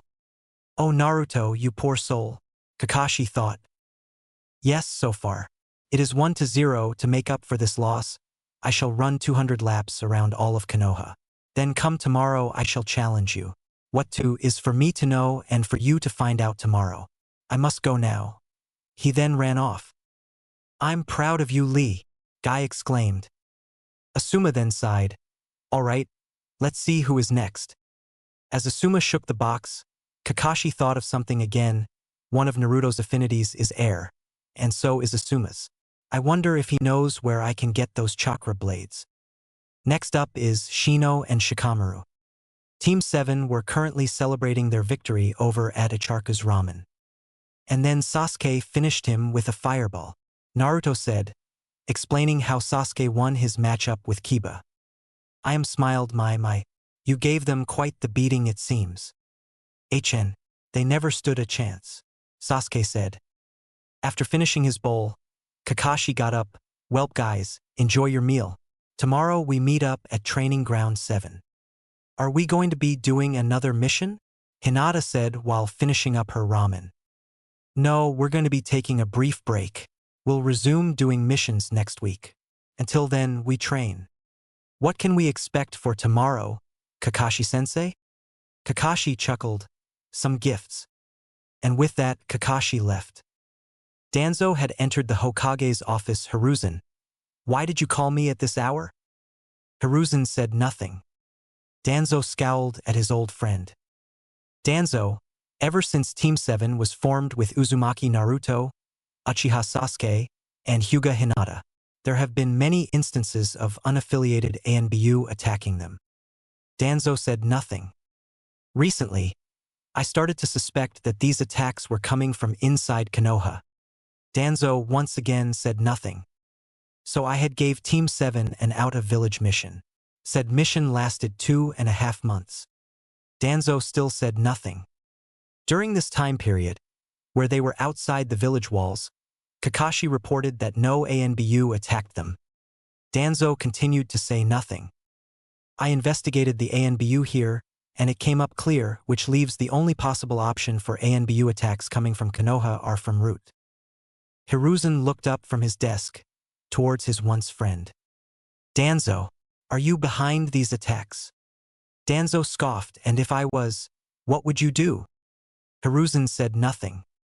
Yes, I orchestrated the attacks, but only because I'm not afraid to do what is necessary for the good of Konoha. Unlike you. I've heard enough. Boo. Don't bother, I've already left. Danzo then puffed into a cloud of smoke, revealing that was a shadow clone. I want every ANBU searching. Now. Tomorrow had arrived again. Team 7 eagerly awaited for their sensei. And as if on K.O., the team smiled at their sensei. Kakashi then laid down his bag. He first pulled out some weird metal things. These are weights. They're for all of you. Kakashi then went on to explain the concept. So, the more weights we add, the faster we'll eventually go? Naruto asked, excited about the idea. Kakashi nodded. Sasuke then asked, will we be as fast as Lee? In due time, Sasuke, in due time. Kakashi then pulled out a box and threw it at Naruto. The blonde excitedly opened the box, seeing 2 knives. These are chakra blades. Blades made with a special metal that'll allow you to channel your chakra. For these blades, I would recommend using wind. The blonde nodded in understanding. By the way, there are holsters within that box. Kakashi then threw a pouch that had a tanto at Sasuke. This blade is much the same, only I would recommend using lightning. The Uchiha nodded. Kakashi finally threw a bow and a quiver. I hope I don't have to explain. Hinata looked at the bow. Kakashi-sensei. Not that I am ungrateful, but my clan traditionally uses taijutsu. 3 things. 1. Your clan traditionally doesn't use ninjutsus, and yet you have combined the gentle fist with lighting release. 2. You yourself said that you don't like some of your clan's traditions. 3. Well then, I guess you're screwed if you're up against a ranged fighter. Hinata said nothing. Thought so. Anyways, let's start trainin' dash. Uzumaki Naruto, I hope you are ready. A certain spandex-wearing individual said. As Sasuke finished his kunai throwing practice, Kakashi had noticed that Hinata was unusually quiet today and looked like something was on her mind. Before he could ask the Hyuga, certain blonde appeared, panting heavily.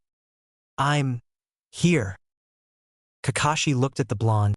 It had been a week since Lee declared that Naruto was his eternal rival, and the two had participated in various activities and challenges, akin to the ones he and Guy would do. So who won today? I did. I think that it's 10-9 now? The blonde shook his head. 11. We did an additional challenge to keep an egg safe, with just our pinkies. I see. Kakashi said, so question, how are the weights? The blonde grinned. I'm wearing as much as Lee now. Has so much for me having to catch up with you. As Sasuke? The Uchiha scoffed. I'll get there eventually.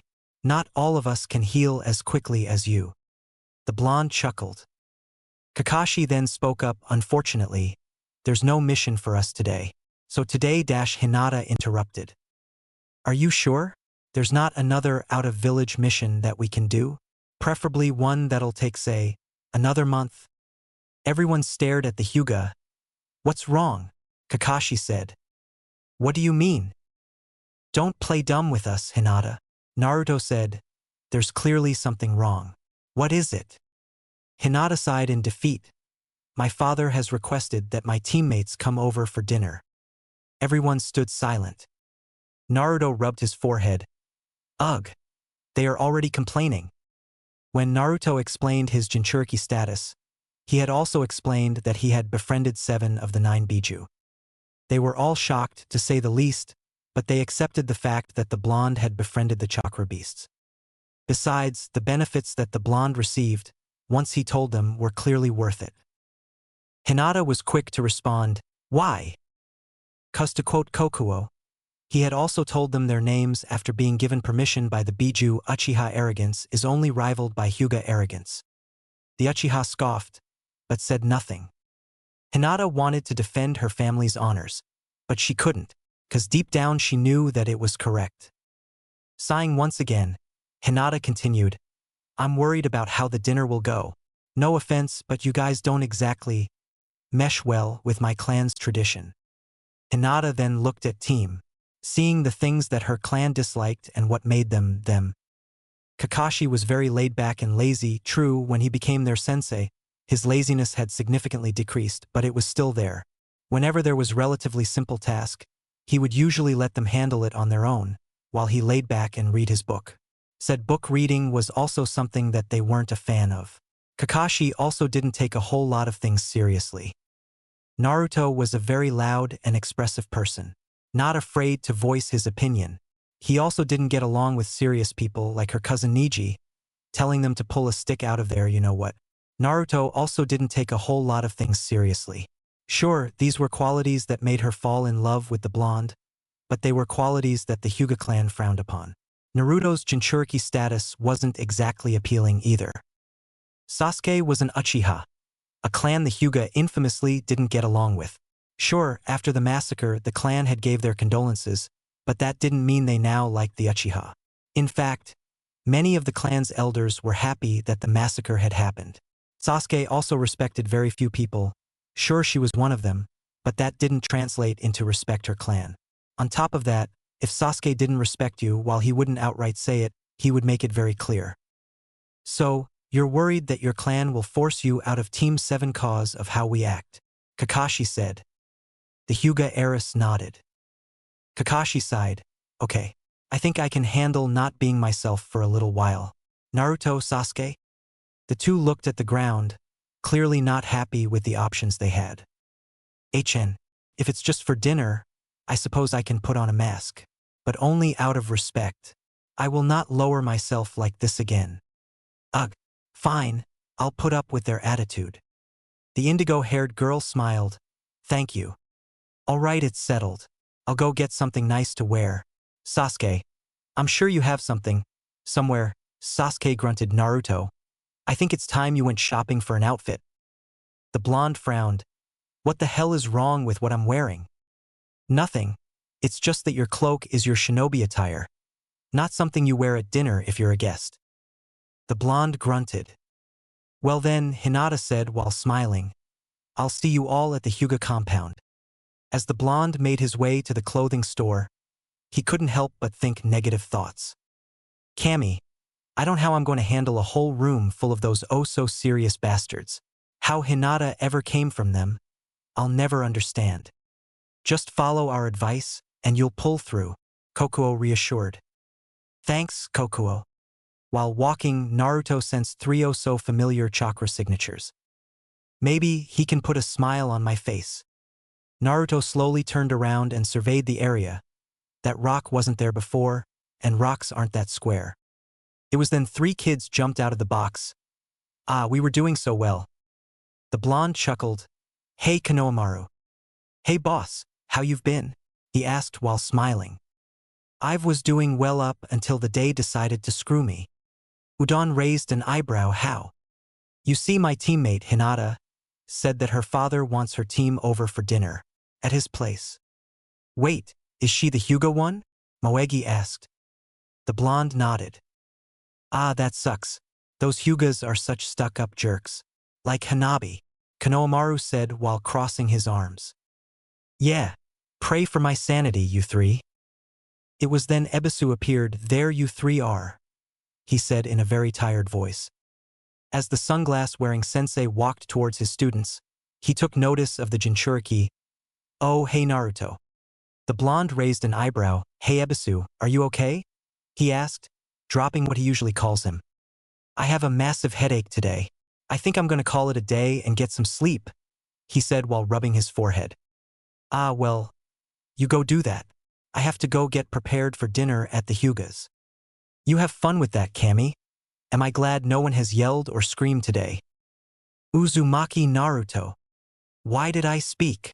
Ebisu said while crying crocodile tears. It was then that Lee ran up to his eternal rival. You may have bested me today, but come tonight, you will dash. Lee's mouth was covered by Naruto's sand. Two things, Lee. 1. I know that you love to scream about your youth, but Ebisu has a headache, so please keep it down. 2. As much as I would love to see what crazy challenge you came up with, I have to attend a dinner at the Hyugas.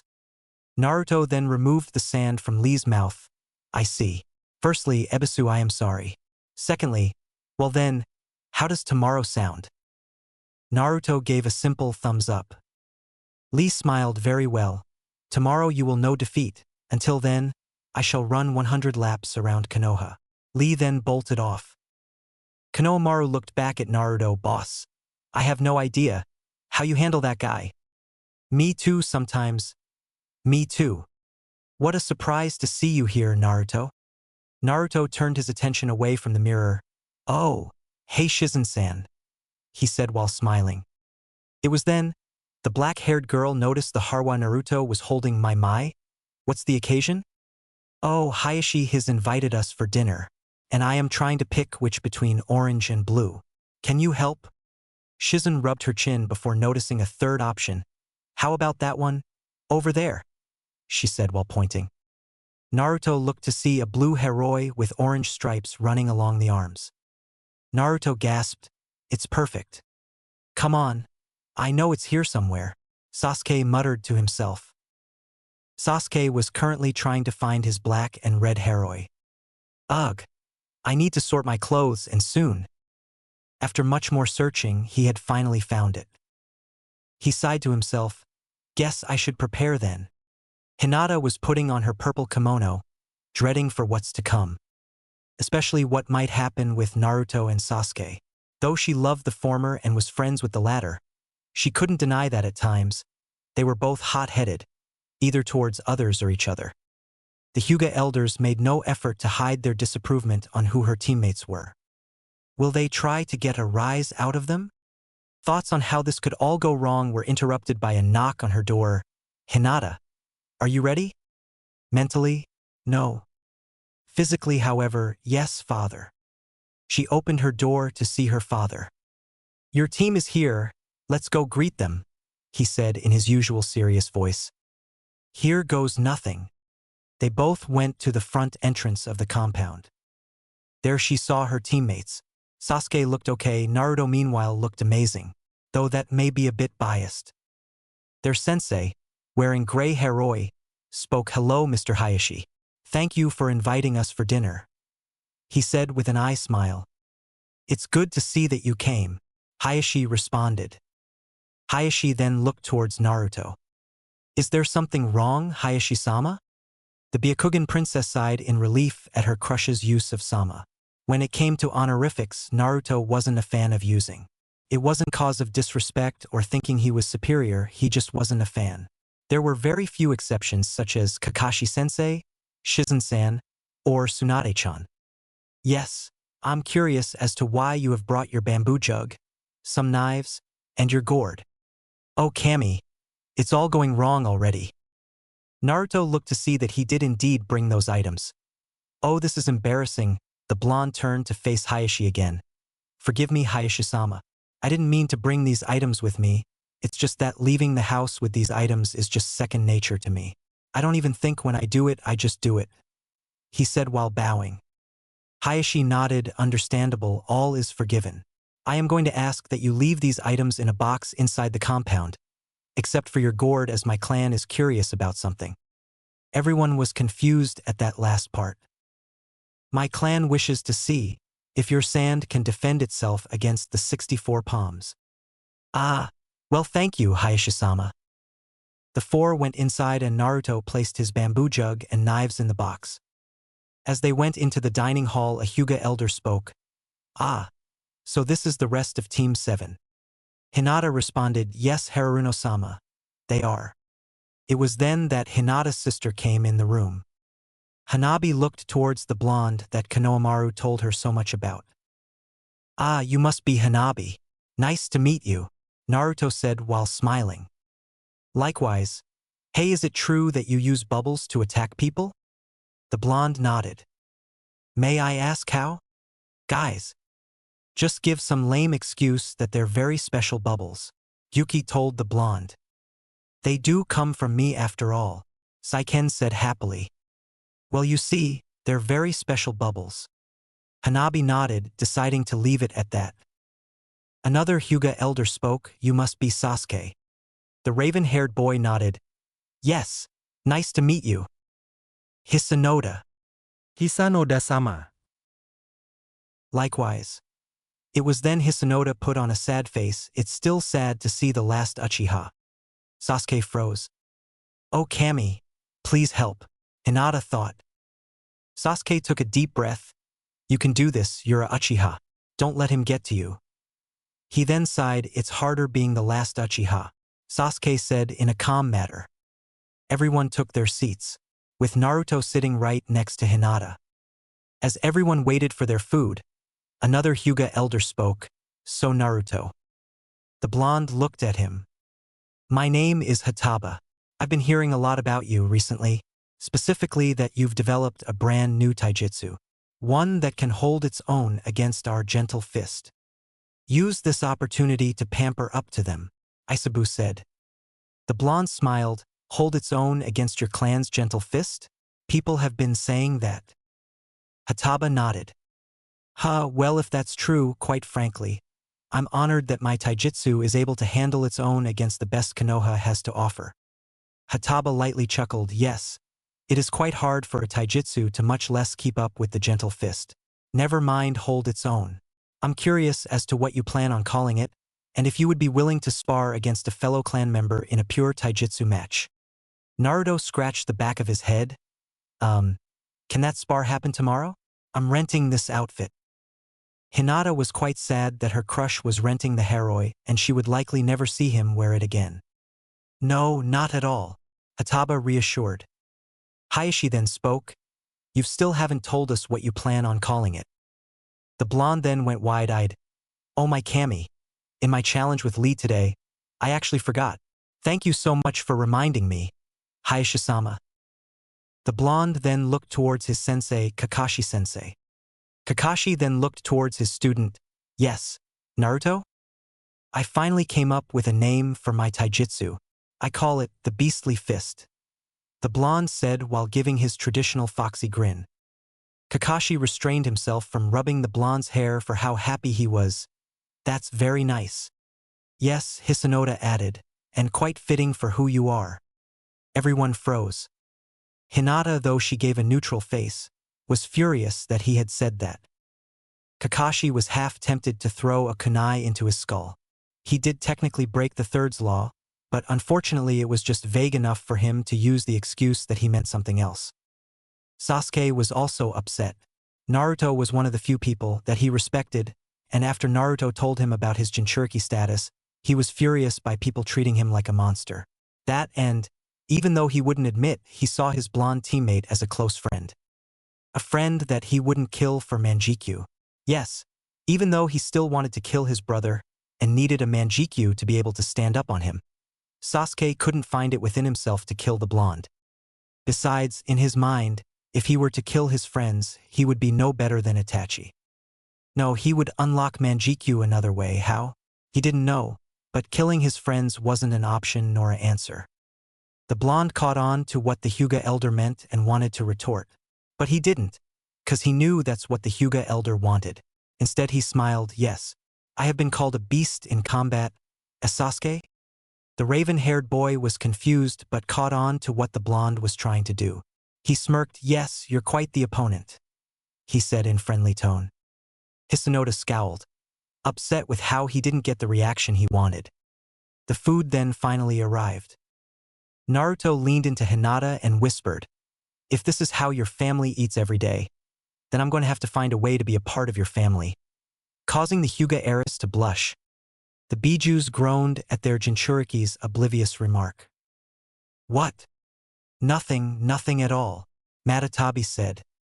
As they ate, Hayashi then decided that now was a good time to get into why he had called Team 7 over for dinner. "So I heard that a week ago, you've completed your first C-rank mission, correct?" Putting a slight emphasis on C-rank. Kakashi nodded. "Funny, 'cause the pay Hinata received is more akin to that of a A-rank mission." Kakashi froze. "So that's why he wanted us over." Care to explain, Hatake Kakashi? Knowing that there was no way to dance around it, Kakashi sighed and explained everything.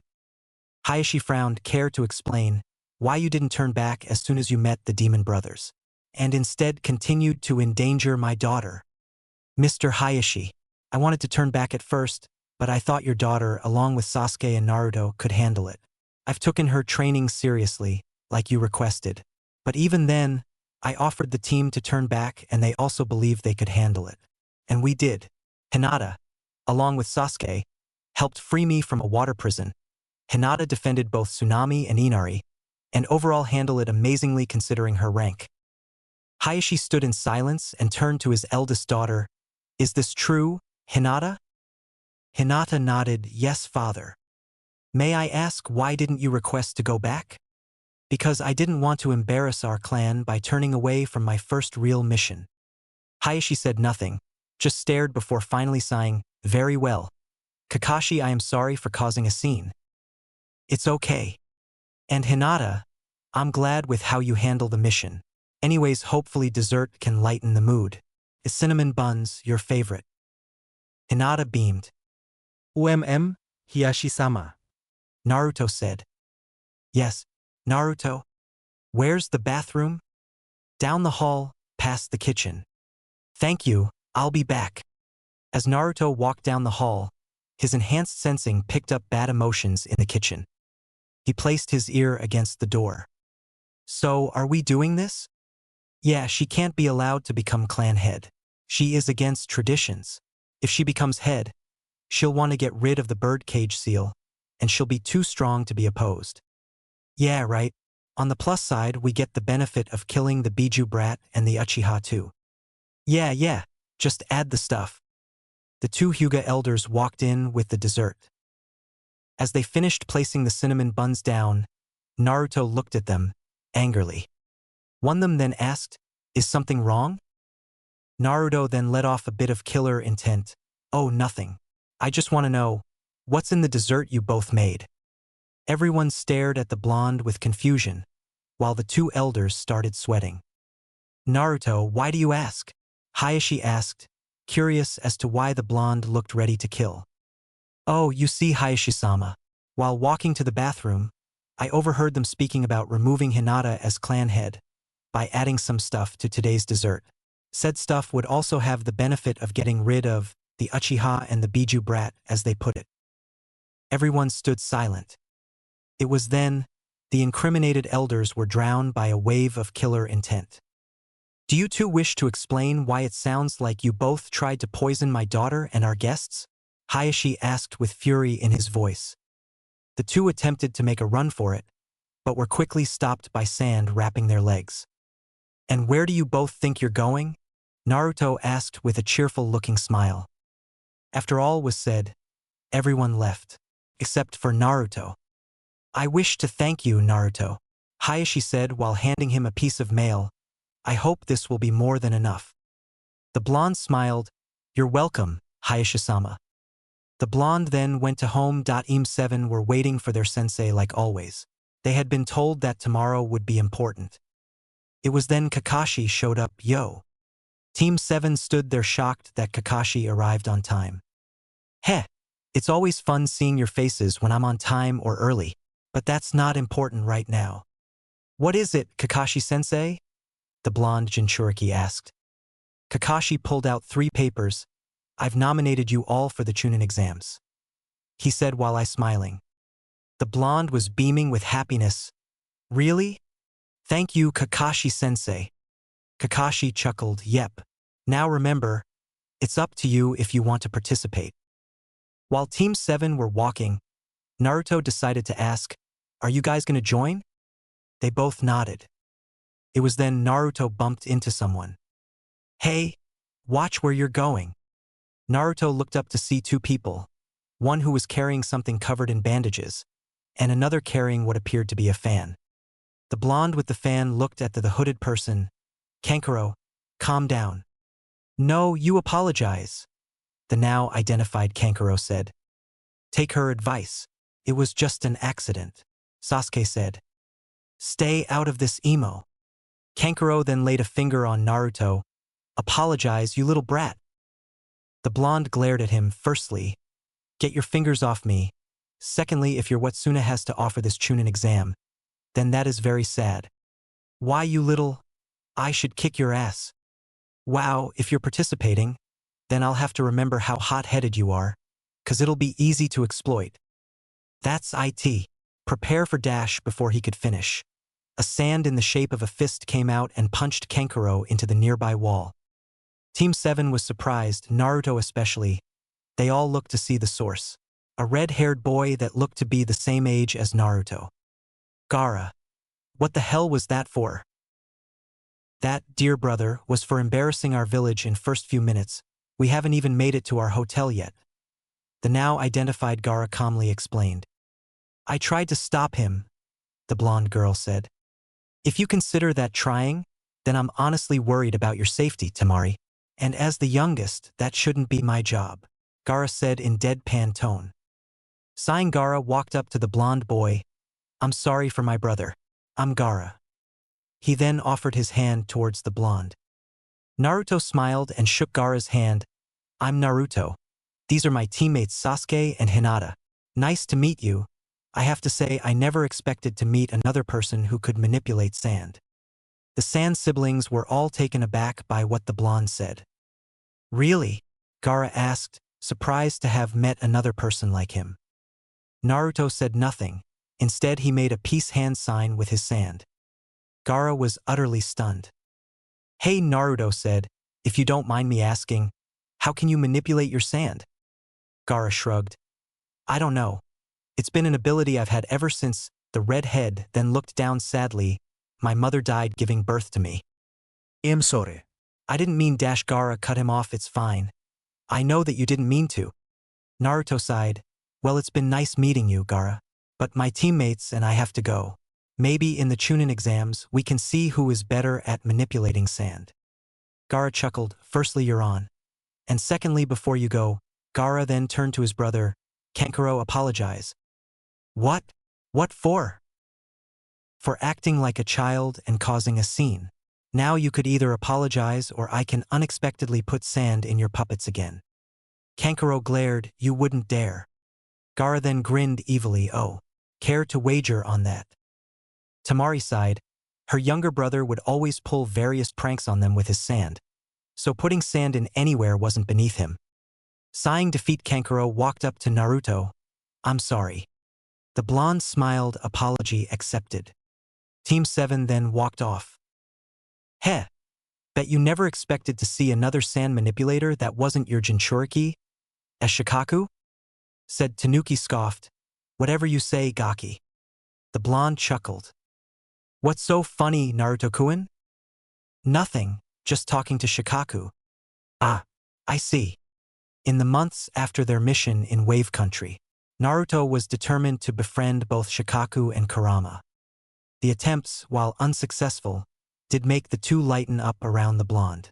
They were way less mean and even said nice things. Their stubbornness still kept them from befriending their Jinchuriki, but the other bijuu would always reassure him that they would come around eventually.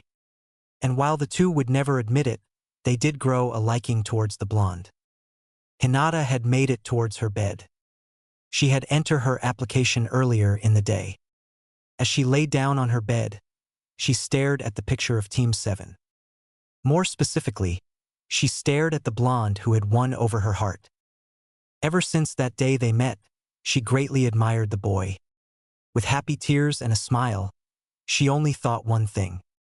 Regardless of the outcome, the day that the chunin exams will end will finally be the day that I finally confess my love towards you, Uzumaki Naruto. The day had finally arrived. Team 7 were walking towards room 301 until they noticed something. Kai! They all yelled, dispelling the genjutsu. They all used what made them special to break the genjutsu.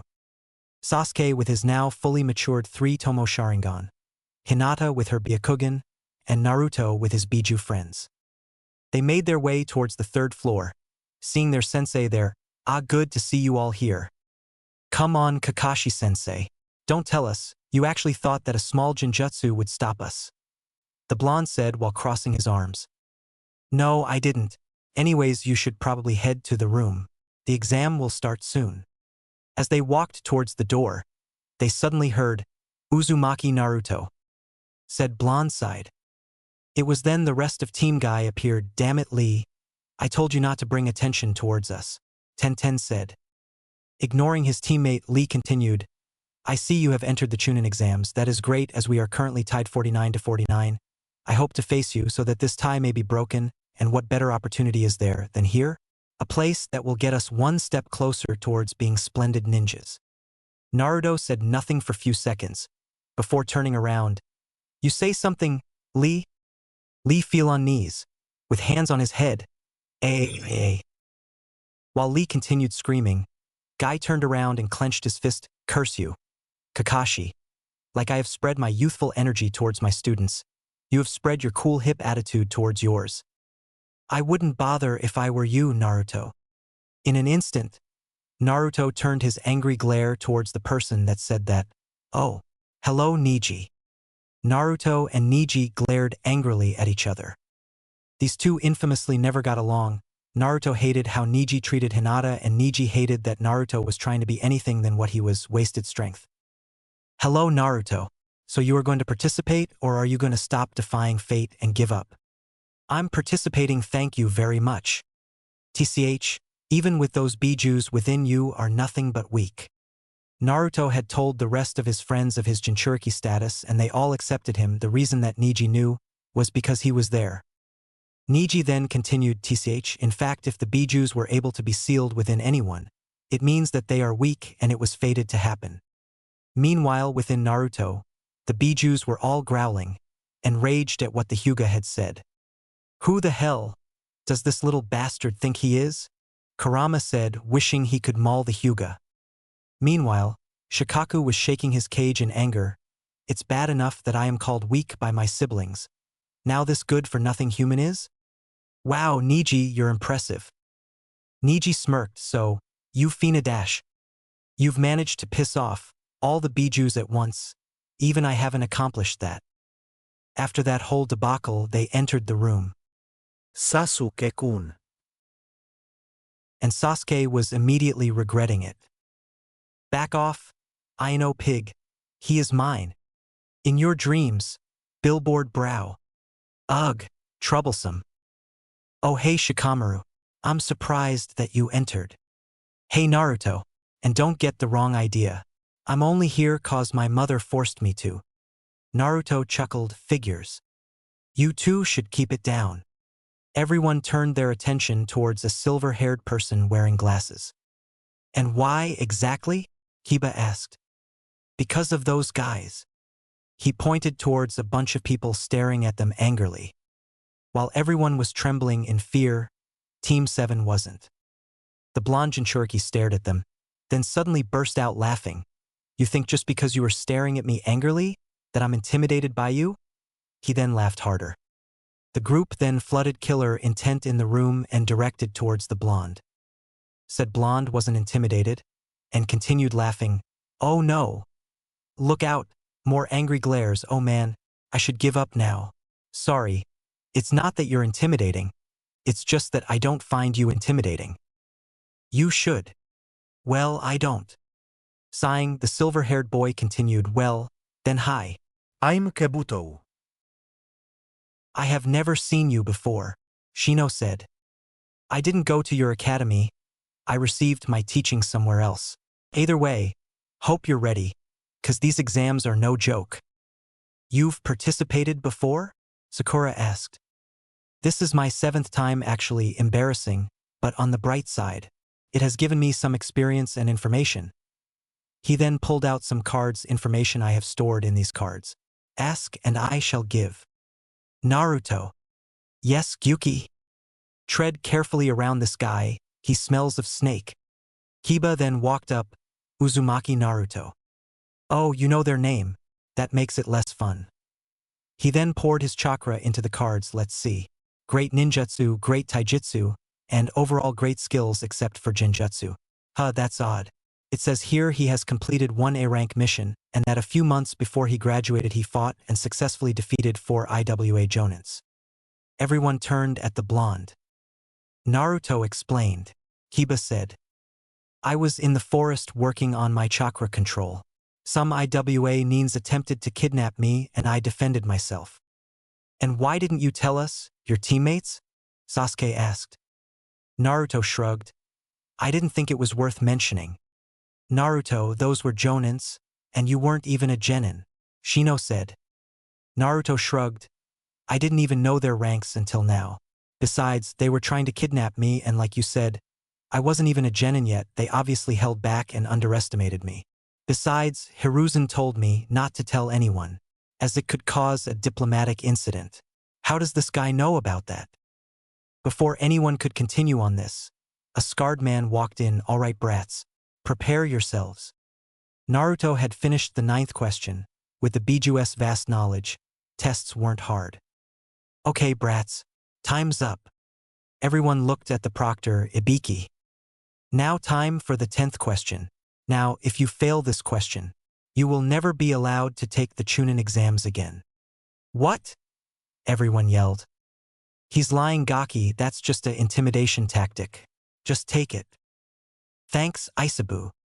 I'll take it, Naruto said with determination. Oh, what makes you sure you'll pass? Ibiki said, glaring at the blonde. Let me worry about that, Naruto said back. I warn you that dash. Before he could finish, Naruto interrupted. Let me tell you that there is nothing, and I mean absolutely nothing, that could come out of your mouth that will make me change my mind. Fine, if anyone else wants to throw away their chance of a promotion and remain as worthless genin, leave now. After some people had opted out and left, Ibiki looked at who remained. To all those who remained, you all pass. Silence. Huh. Ibiki then proceeded to tell them about the true meaning behind this part of the exam. So by not falling for my intimidating bullcrap, you've proven that you can handle and not break under pressure. Thus you pass. Everyone celebrated their victory. The next proctor will take you to the next part of the exam. Silence filled the room. I said, the next proctor will take you to the next part of the exam. No one had came. What the hell is taking her? In my experience, she usually EA-. It was then a woman had bursted through the window. All right, brats, prepare yourselves, 'cause I, the sexy Mitarashi Anko, am your next proctor. Everyone had sweat dropped at the woman. Omake. Gaara's sand pranks. As Kankuro finished putting on his war paint, he walked towards the door. As he exited the room, a bucket of water fell on his head. Kankuro looked up to see a bunch of floating sand. Gaara. As Tamari walking towards the fridge, one thing was on her mind. Finally, I get to enjoy my sandwich. As she got said sandwich out of the fridge, she couldn't help but drool. She took it out of the bag and took a huge bite. Then she realized something and spat out her sandwich that had sand. Gaara. As the Kazekage took off his sandals, he yawned. He went to put on his slippers. Only, instead of the nice warm feeling he was expecting, it was a hot burning and irritating feeling. The Kazekage took his slippers off and noticed that they were filled with sand. Gaara.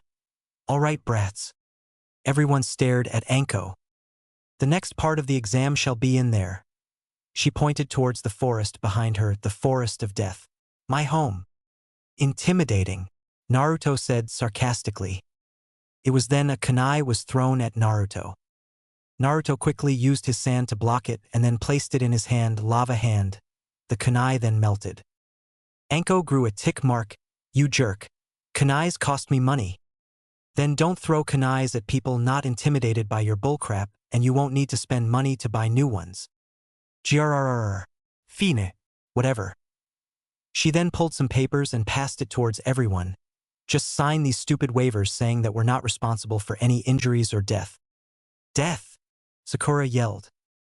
Anko groaned, yes, you can die there, either by wildlife or by the other participants. Meanwhile in a booth, a certain smoker couldn't help but comment, man, I've never seen Anko so pissed and cranky. You Kurenai? Nope. What else is there? Ano. She said, you're in there for a week. You haven't explained what we're doing yet. Naruto pointed out. Oh, yeah. Okay, each team will have a scroll, either a heaven or a earth. Your job is to get the other. Once you do head to the tower, you have 5 minutes to decide on who carries your scroll. After everyone received their scroll, Team 7 received theirs, a earth scroll. Okay, so who should be the one to carry it? Sasuke asked. I'll do it, Naruto exclaimed. I'm the best for defending it. Seeing no protest, Sasuke handed the scroll to Naruto. Naruto-kun. Yes, Hinata? I have an idea. When the test finally begins, you should make a dozen or so shadow clones and have them transform into us. And have them scatter. Naruto nodded. All right, brats. Ready, set, go. Naruto made a total of 15 clones and said clones quickly scattered into the forest. As Team 7 walked around the forest, discussing their next move, Naruto suddenly felt something. Guys! What is it, Naruto-kun? I have to go to the bathroom. Sasuke looked towards the blonde, really? Naruto nodded. He then pulled out the scroll and threw it to Hinata. Keep it safe. Hinata nodded. As Naruto walked off, Sasuke stopped him. We need a passcode. Naruto raised an eyebrow. Why? So that I know it is you. We're facing people that likely know how to use the henge. Naruto said nothing and gave Sasuke a, are you a idiot look? What? Sasuke asked angrily. Naruto continued to say nothing and slowly pointed at Hinata. Oh, yeah. Naruto rolled his eyes. You guys keep going up ahead. I'll catch up. Naruto was just doing his business. Naruto sighed. I knew I should have gone before we exited the building. Naruto, above you, Kokuo yelled. Huh. Before Naruto could properly react, a snake had rained down upon him and swallowed him whole. The snake burped at its meal, and as it made its way to its destination, its stomach felt weird. The snake looked down at its stomach. A knife suddenly came out of its stomach. Using wind release, Naruto quickly cut open the snake's stomach. As the snake laid dead, Naruto crawled out of its stomach. Gah! That's disgusting. As he got up, he saw 3 people wearing a musical note headbands. So this is the brat? Yep. It was then Naruto noticed something. You guys have pretty big chakra reserves for genins. More akin to that of jonins. It was then the middle one walked up. Yeah, we're not genin. But that's not important. What is important is that you're coming with us. Naruto pulled out his other knife. No, I'm not. The 3 said nothing as they charged towards the blonde. Hey Sasuke. Sasuke looked back at Hinata. Yes. I want some advice on something. The Uchiha groaned. What is it?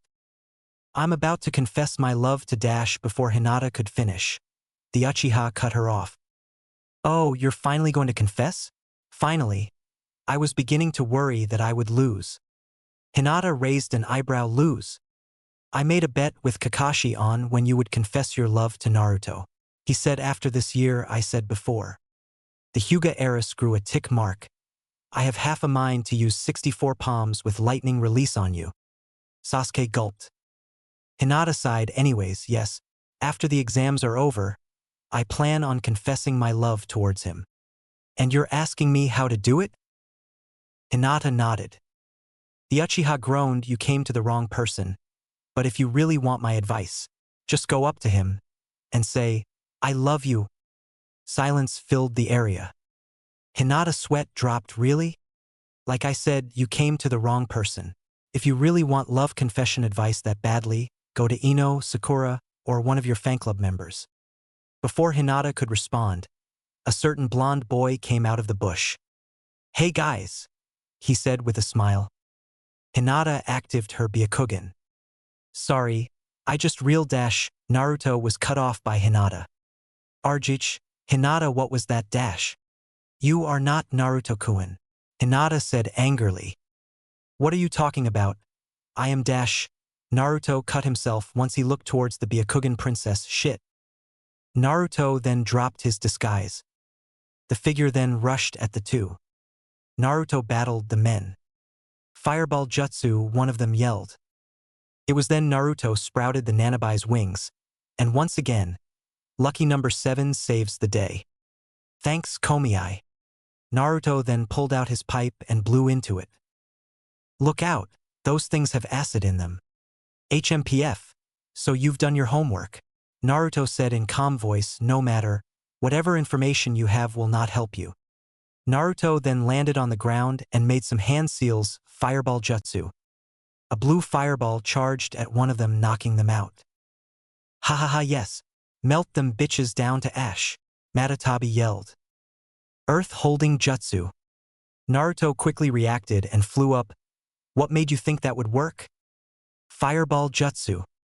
The blue fireball knocks out another. Naruto tries to find the other, but to no avail. Guess he ran off.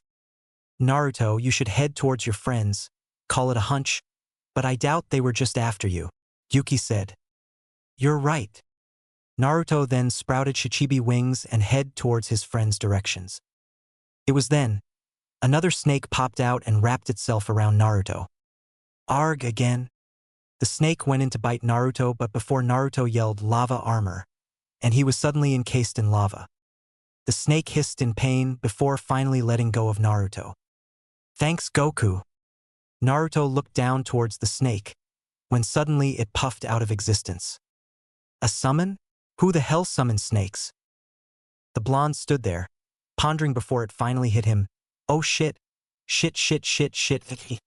He then quickly took off. Where is Naruto?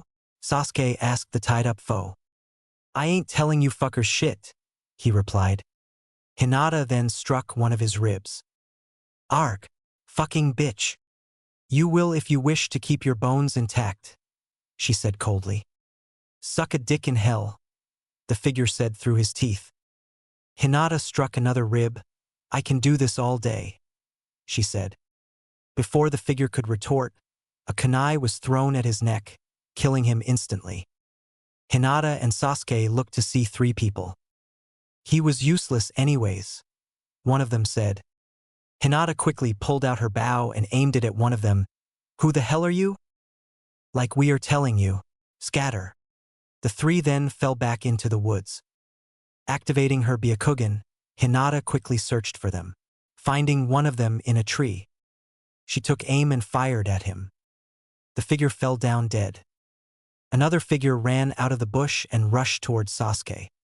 Sasuke took out his Tanto and activated his 3 Tomo Sharingan. The Nin attempted to punch the Uchiha, but Sasuke quickly reacted and slashed the Nin. The Nin fell back in pain. Sasuke made some hand seals, fireball jutsu. The Nin couldn't dodge in time and the fireball landed on him. Hinata looked over to her raven-haired teammate and fired another arrow. The arrow grazed the Uchiha slightly but passed by him, hitting another Nin in the bush. Silence filled the area.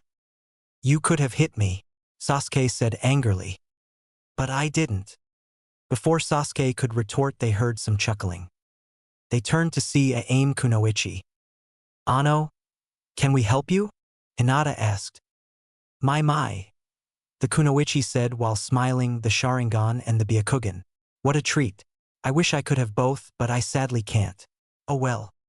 The girl then turned his attention towards the Uchiha, a 3 Tomo Sharingan.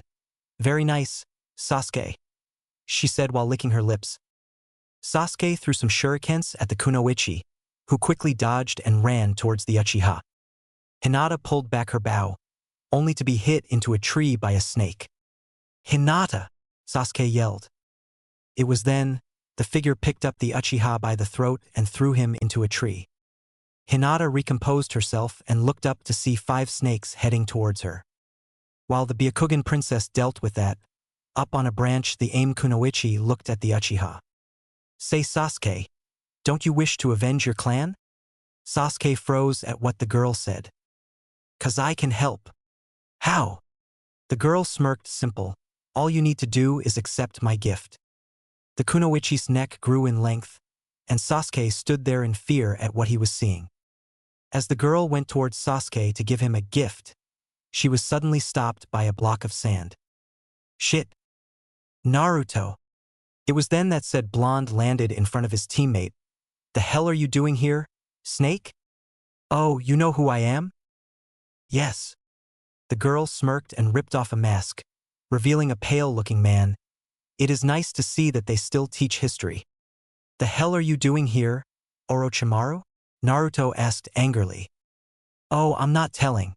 But all you need to know is that I need both you and Sasuke," Orochimaru said while giggling.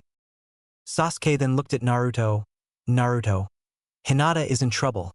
Go help her. I'll handle him." Naruto looked back at his teammate and debated on whether he should do as he said. He then decided that Sasuke could handle Orochimaru on his own, or at least until him and Hinata could help. "Okay, you got this, Sasuke," he replied before jumping down to help Hinata. Sasuke then pulled his tanto. "Hehe, nice sword. Want to see mine?" Orochimaru then reached into his mouth and pulled out a white tanto. The two then rushed at each other. While that was going, Hinata was struggling with the snakes. They were quick, and even with her 360 vision, it was hard to react to them in time. As a snake went to bite her, it was then that air bullet was yelled. She smiled at who it was, the real Naruto. Naruto-kun. "Hinata, are you okay?" She nodded. It was then that all the snakes decided to rush at the two. Naruto quickly grabbed onto Hinata and used the Shichibi's wings to fly up. Using the height advantage, Hinata quickly used her bow and shot at the snakes. It was then the duo heard a loud "arch." The two looked down to see their teammate, Sasuke, held up by a tree and getting bitten by Orochimaru. Hinata gasped, "Is that?" "Yes," Naruto said, angry at himself for putting his teammate in danger by abandoning him. Naruto quickly put Hinata on the ground and rushed towards the snake Sannin. As Sasuke fell to the ground unconscious, Orochimaru quickly reacted and dodged the Jinchuriki. He then swept his sword down, cutting off his wings. The blonde then face planted into a tree. "My wings." "Komi-ai, can you grow me new ones?" "I can. But not now, it'll take an entire day before I can grow new ones, Sarigaki." "Fuck." Orochimaru looked towards the blonde. "Such a shame that I made a deal with someone that states that I must give you to him. Such a shame. The Ichibi is a very powerful being and it's the weakest out of all the bijuu, and you have it along with all 9 of the others." Meanwhile, inside of Naruto, the Ichibi was shaking his cage in anger. "Let me out. Let me out so I can kill this little bastard," Shikaku yelled out. It was then Orochimaru grabbed Naruto by the throat. "Oh well, anyways, enough talking. To make sure that you don't escape, I'll just tighten your seal," and Orochimaru was then cut off. "Lava armor." "Ah, you little shit," Orochimaru yelled while quickly backing away. Orochimaru then threw a kunai at the blonde. "He said not to kill you. He didn't say anything about you being unharmed." Naruto noticed that the kunai was an explosive tag, but by the time he noticed, it was too late. The tag exploded, sending Naruto into the tree Sasuke was at. Naruto-kun. As the Hyuga yelled out for her crush, a snake wrapped around, breaking her bow in the process. Channeling lightning through her body, she yelled, "Kaiten," and successfully got the snake off her. Orochimaru sighed, "Actually, I'm curious.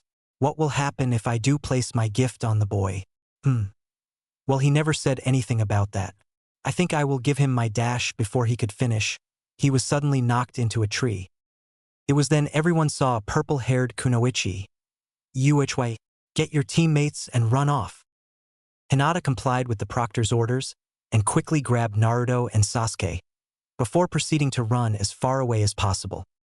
Hinata was laying next to a tree. There she looked towards his unconscious teammates. Breathing heavily, she counted herself lucky that she was unharmed. She activated her Byakugan to check for any danger, seeing 3 genin heading towards her. Quickly she hit her unconscious teammates. "It's okay. I'll defend you." She then looked towards the blonde, especially you. After hiding, she waited for the 3. After a while, the 3 showed up. "You!" the bandaged one called out. "Give us Naruto and Sasuke, and don't you dare lie and say that you don't know where they are." Hinata said nothing and took her taijutsu stance. "So you want to be like that, huh? Fine. Zaku, Kin. Deal with her. I'll look for the 2 targets." Once the bandaged man left, the kunoichi of the group threw a couple of senbons towards the Hyuga. Hinata dodged and quickly threw a couple of shuriken towards the kunoichi. One of them hits the girl's arm. "Shit. You fucking bitch." Hinata runs towards her and threw a punch, sending her into a tree. It was then that the other one sent some airwaves which sent the Hyuga heiress towards a tree. She quickly got up and recomposed herself. "Is that all you got?" Hinata had noticed that one of them was reaching for something. "I don't know what she is reaching for, but I know it can't be good." She then threw a kunai directly at the Oto kunoichi's arm. "Arg! Fucking bitch!" she yelled out. The other Oto nin let out another airwave attack, only this one was bigger. Hinata was now laying against the tree in pain, but she refused to let her teammates down. She spat out the blood and got up. She then pulled out a chakra metal kunai and channeled lightning into it. She then threw it towards the Oto shinobi. The shinobi shrieked in pain. Before he could react, Hinata then ran up to him and channeled lightning through her fists. 8 trigram, 64 palms. 2 palms, for palms, 8 palms, 16 palms, 32 palms, 64 palms. The Oto genin is then launched into a nearby tree. The Oto kunoichi stands there, unsure of what to do. Hinata then knocked her out. "So, you've managed to deal with my teammates, huh?" Hinata looked to see that the bandaged genin had returned. "I'm sorry guys, but I don't have any more energy left within me." The bandaged genin then ran up and grabbed the Hyuga heiress by the collar and proceeded to punch her in face. Hinata could only look at the spot where she hit her teammates. As the punches continued, the Oto nin kept asking where the 2 were, and she only chuckled at the question, which caused the punches to get more and more brutal. Before he could land another punch, he suddenly noticed a bunch of chakra in a nearby bush. "So that's where you hid them. So close yet so far." It was then that Naruto and Sasuke got up and walked out of the bush. The blonde looked at his raven-haired friend, noticing that part of his body was being covered by some weird black flames. "Sasuke, are you okay?" "Arg, no. Shit, what is this crap?" the Uchiha said through his teeth. Naruto then turned to see a bruised and bloody Hinata being held by a bandaged genin. This sparked something within him. In that moment, all he saw was someone he cared deeply about nearly killed. Naruto growled in anger and a red aura surrounded his body. His body grew animalistic features, most prominently claws. "Hey, wait dash. Boil release." Naruto then rushed at the bandaged genin and proceeded to beat the life out of him. After many slashes and strikes, Naruto had enough. The bandaged genin barely had time to react before he found his heart being grabbed by the Jinchuriki. He looked up at the blonde, anger in his eyes. "You made your last mistake." The blonde then crushed the genin's heart. As the genin fell dead, Naruto just stood there, afraid to look at his friends. "They'll probably think that I'm a monster." He had always feared that he would go berserk. The bijoos warned him, and he feared that his friends would suddenly change their opinions on him, suddenly rejecting him. It was then Naruto found 2 arms wrapped around his chest. He looked to see Hinata, who had gathered the last of her strength to comfort her blonde teammate. "It's okay, Naruto-kun," she said weakly. "I'm okay." The red aura slowly died down, along with his animalistic features. "Hinata!" Sasuke then walked up to his teammates. Come on, they had the other scroll. Let's go. The blonde looked over to the raven-haired boy Sasuke. What I saw doesn't change my opinion on you, so don't worry, Sasuke reassured. The blonde smiled, thanks guys. After much more walking, Team 7 had finally arrived at the tower. Finally, Kami, I'm drained, Naruto said. The Uchiha chuckled, you tired? I never thought that I would see the day. Naruto didn't respond, he only fell down unconscious. Come on, Tsunade said while healing the blonde. Ano Tsunade, you should dash. Shizune was cut off. Shut up and help me. Shizune complied. Eventually the blonde had woken up. Ugh. Tsunade-chan? The slug Sannin hugged the Jinchuriki. Oich, thank Kami you're okay. When I heard that you were attacked by that snake bastard, I rushed here. The blonde boy smiled. Thank you, but you really didn't need to come here. I heal quickly, you know? Tsunade sighed, letting go of the boy. Well, you should probably know a few things. The blonde looked at the medic Nin. Firstly, your teammates are okay, except for Sasuke. The blonde instantly became worried. What's dash? I can't go into that due to various reasons. I know that he is your friend and teammate, so it's natural that you worry about him, but you simply must accept that this is a matter you're not allowed to know. The blonde sighed, accepting what the slug Sannin said. Secondly, we know that you went berserk in the forest. Naruto froze. Tsunade was quick to reassure him, don't worry, you're not in trouble. The seal has already been checked. It's fine. Naruto breathed a sigh of relief. Thirdly, you should prepare yourself. Naruto raised an eyebrow. Why? 'Cause the next part of the chunin exams are next. The preliminaries. You will be facing other shinobi in a sparring match. That is unless you want to back down. The blonde scoffed, never. Tsunade giggled, thought so. Anyways, you have until tomorrow to get some training done. The blonde nodded and got off the bed he was on. Thanks, Tsunade-chan. One more thing before you go. The blonde looked back at the medic Nin. After the chunin exams, I'm becoming Hokage, she said with a smile. The young Jinchuriki pouted, lucky. Tsunade lightly chuckled and went up to the blonde. Don't worry, Gaki. You'll become the next Hokage someday, just not soon, she said while rubbing his sun-kissed blonde hair. Okay then, well, bye Tsunade-chan, bye Shizen-san. Orochimaru had met up at the meeting spot. So have you successfully gotten him? Orochimaru looked over to see a heavily bandaged man. Sorry, but it appears that the brat has more control over the bijuus than I thought. Danzo walked out of the shadows. How so? It appears that he has control over the Yanbi, as he was able to use lava armor. I tried and successfully knocked him out, but then my former student arrived, Orochimaru said with disdain.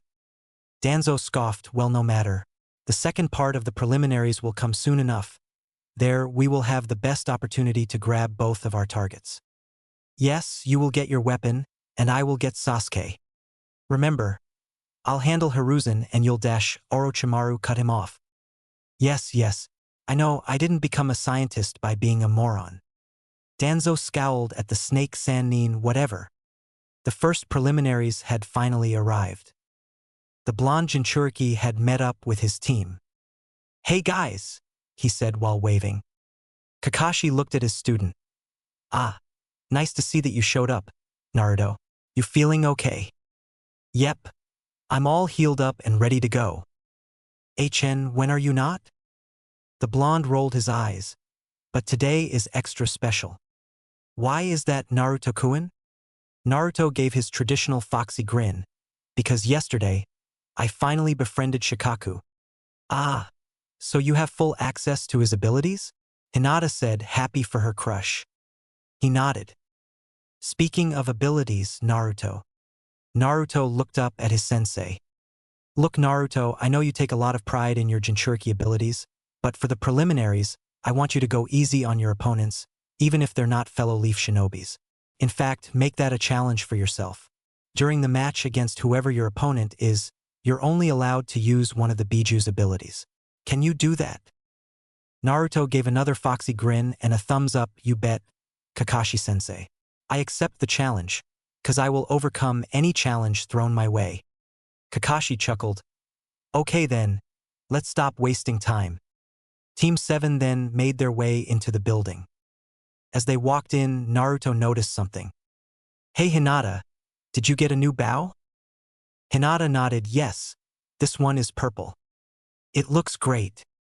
Hinata blushed a little, thank you, Naruto-kun. Alright everyone, the proctor coughed. I'm Gecko Hayate, the proctor for this part of the exam. He coughed again, here are the rules. As Hayate listed the rules, the crowd spoke amongst itself, especially one medic Nin and her apprentice. So who did you bet on making it past this part? Shizune, do you really think that I would bet on such on thing? Tsunade said, offended. Shizune's sweat dropped. Tsunade grew a tick mark. Well, if you must know, Naruto and that Lee kid. Really? I heard that few had bet on them passing, and everyone else had bet against them. Everyone else are morons. Okay, with all that out of the way. The proctor coughed. Let the preliminaries begin. Up first is Rock Lee and Gaara. YOSH. I'm first. Lee then quickly ran up to his position. Gaara, using his sand, also got into position. Gaara. I hope you are ready to see my burning youth in action. Gaara stood there in silence. You're a freaking weirdo. Hajime. Lee quickly ran up. Gaara was caught off guard by the Leaf Nin's speed and his sand barely blocked the punch. Gaara quickly encased the bowl-cut boy and tossed him into the nearby wall. Lee got up and recomposed himself and then ran circles around the red-haired boy. This guy is fast. Lee then appeared behind Gaara and punched him. Unlike the previous punches, Gaara's sand couldn't react in time. Gaara was launched into the nearby wall. His siblings, as well as his sensei, were surprised. Gaara's sand defense protected him from everything. Gaara got up and saw something that made him go wide-eyed. Blood, but not just any blood, his blood. Gaara had seen plenty of blood before, but never his own. Proctor, I forfeit. The winner, by forfeit, is Rock Lee. Yash, take that Uzumaki Naruto. Let's see you top that. Naruto stood silent. You say something, Lee? Gaaraha. Curse you, Kakashi. Up next is Hyuga Neji and Hyuga Hinata. The two Hyugas then got into position. Kick his butt, Hinata, Naruto yelled. You should give up, Hinata. Ha! You should give up now, it is fate that you dash. Neji, whatever you are going to say, I don't believe it. Hajime. Neji ran up to the Hyuga heiress, who quickly dodged the oncoming and retaliated with her own. Neji was thrown into a wall. Gritting his teeth, he ran up to the Byakugan princess. It was then, Neji did something that surprised everyone. Kaiten. Hinata got up and smiled at the Hyuga branch member. Neji, I'm proud of you. Ha! You've defied your fate. Neji gritted his teeth. What are you talking about? No one can defy fate. You just did, you learned the heavenly rotation, you are a branch member that learned a main branch technique. If fate was true, you would have never been able to learn this technique. Neji gritted his teeth harder and ran up to the Hyuga heiress. Hinata channeled lightning through her body. Kaiten. Neji's body was hit with lightning and he was sent into a nearby wall. Neji attempted to get up, but his injuries were too much for him and he fell unconscious. The winner, by knockout, is Hyuga Hinata. Great job, Hinata, Naruto cheered. HN, you did great, Sasuke added. Up next, Uzumaki Naruto and Yamanaka Ino. The Yamanaka heiress and the blonde Jinchuriki got into position. Hey Ino, before we begin, pick a number between 1 and 9. The blonde said while smirking. Ha! It appears that he is going to let his opponents pick for him. Kakashi thought to himself. Just pick. I guess 1. The blonde chuckled, you're up, Shikaku. If you have nothing else to say, Hajime. The Yamanaka heiress ran up to punch Naruto. The blonde Jinchuriki used his sand to quickly block the attack, and quickly backed away, sandstorm. It was then that the entire arena was then encased by swirling sand. Ino could barely see anything. Damn it, I can't see him. It was then Ino saw Naruto. Smirking, she ran up to the blonde boy. As soon as she was in range, she punched him. She watched as Naruto dissolved into sand. A sand clone. Sand entrapment. Ino was then entrapped by sand. The sandstorm slowly ended and everyone saw the scene. Forfeit, Naruto said. Ino smirked and quickly freed her arms. Mind transfer jutsu. Ino found herself in a lush, beautiful forest. The hell, I should be in the arena. How the hell did dash? It was then Ino realized. Oh. She turned around to see the 9 bijous. Oh shit. The 9 bijous looked down at the blonde who has invaded their Jinchuriki's mind. I didn't think this through, did I? She said nervously. No, you didn't, the blue cat said. Now kindly get out, the octopus-looking creature said. Ino found herself back in the real world. Proctor, I forfeit, she said scared. The winner, the proctor coughed by forfeit, is Uzumaki Naruto. Naruto used his sand to get back with his team. Good job, Naruto, Kakashi said happily. HN, not bad. You did amazing, Naruto-kun. The blonde smiled, thanks guys. Up next, the proctor coughed, is Inuzuka Kiba and Haruno Sakura. The blonde yawned and shut his eyes. Naruto. Naruto woke up, huh? The preliminaries are over, the Hokage is speaking, Kakashi said. And so, the next part of the preliminaries shall be shown, Hiruzen said. The billboard then lit up the following. Round 1, Rock Lee vs. Uchiha Sasuke. Round 2, Kankuro vs. Hyuga Hinata. Round 3, Temari vs. Nara Shikamaru. Round 4, Uzumaki Naruto vs. Kin. Round 5, Inuzuka Kiba vs. Aburame Shino. Round 6, Zaku vs. Akimichi Choji. Round 7, the winner of Round 2 versus the winner of Round 3.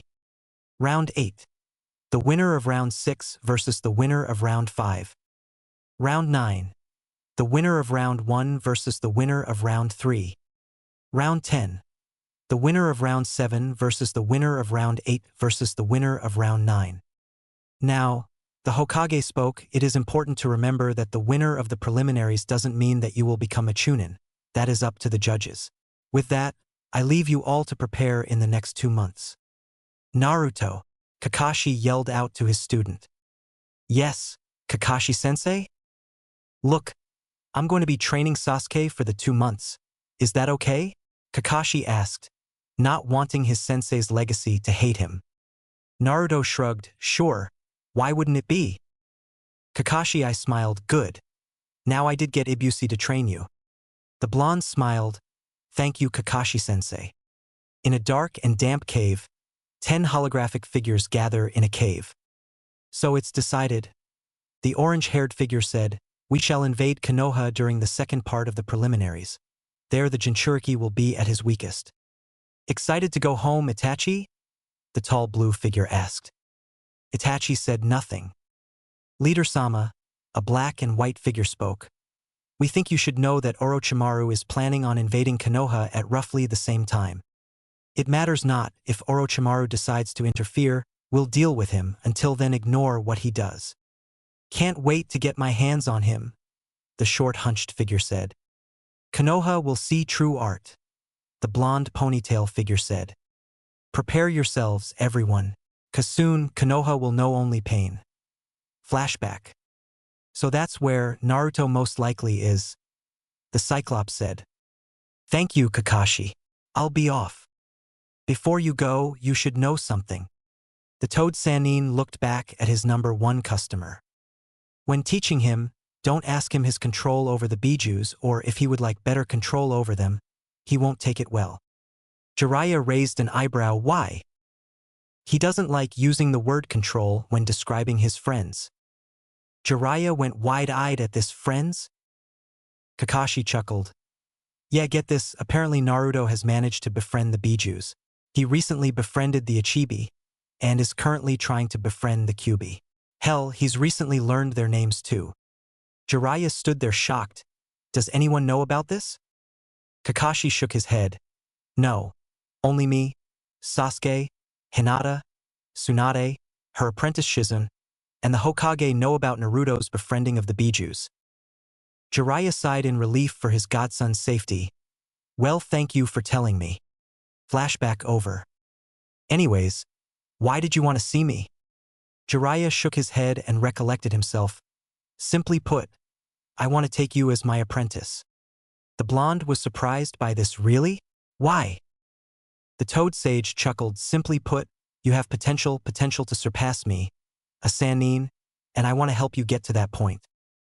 The blonde's eyes were sparkling. To add to that, I'll teach you the 4Th's signature technique. Really? Jiraiya nodded. I accept. Hold on, I'll inform Ibushi-sensei. And with that, the blonde was off. Jiraiya yelled, meet me at the hot springs. He then sighed, guess I'll get some water balloons. Time skip. It had been a week since Jiraiya started training the young Jinchuriki. He had finally mastered the Rasengan. Rasengan. The tree the blonde aimed at then exploded. Great work, Gaki, Jiraiya said with a smile. Thanks, Ero-sennin. I've told you multiple times not to call me that, the Sannin said with a tick mark. The blonde chuckled. Hey, is it possible to add other affinities? Jiraiya sighed. Should be, but so far, not even the fourth could find a way. Really? Yeah, believe me, I saw him try. Whenever he tried adding another element, it quickly became unstable and exploded. The blonde hummed to himself for a bit before getting an idea. What if I tried using clones? Huh. What if I made a Rasengan and used clones to add the element and keep it stable? Jiraiya stood there silent, before bursting out laughing. The blonde grew angry at the Sannin's laughter. It could work. Oh, I'm not laughing at your idea. His laughter died down. I'm laughing at how you, someone who just learned the fourth's technique, overcame a problem that he struggled with for hours, even days. The Sannin took a deep breath and sighed. Go ahead. Let's see if it'll work. The blonde nodded. I'll try using fire. He then spawned 2 clones, one to help keep the Rasengan stable, and another for a dummy. He took a deep breath and made a Rasengan. The clone then slowly added fire to it. Fire Rasengan. It worked. Yes, the blonde yelled out. Jiraiya smiled. I'm proud of you, Naruto. And Minato would be proud too, after getting over his bruised ego. Thank you, Ero-sennin. Ignoring the Ero-sennin part, Jiraiya sighed. Well, now for something else cool. The blonde gleamed. What is it? Summoning. Question, which animal? Huh. Which animal? 'Cause if it's tanuki, cat, turtle, ape, horse, slug, beetle, octopus, or fox, I'm not signing it. Jiraiya raised an eyebrow. The bijus don't get along with their summon counterparts. Oh well, it's toads. Guys. We don't have any grudge against the toads, so don't worry, Gaki, Kokuo said. All right then. Jiraiya made some hand seals and bit his fingers. Summoning a toad. Hey Gamma, I need the contract. The toad did just that and gave the toad sage a summon contract. Just draw some blood and sign your name here. Naruto did just that. Okay then. Now what? Now, just do the hand seals I just did and try to summon a toad. Naruto then did just that. It was then, after the smoke cleared, a giant toad with pipe appeared.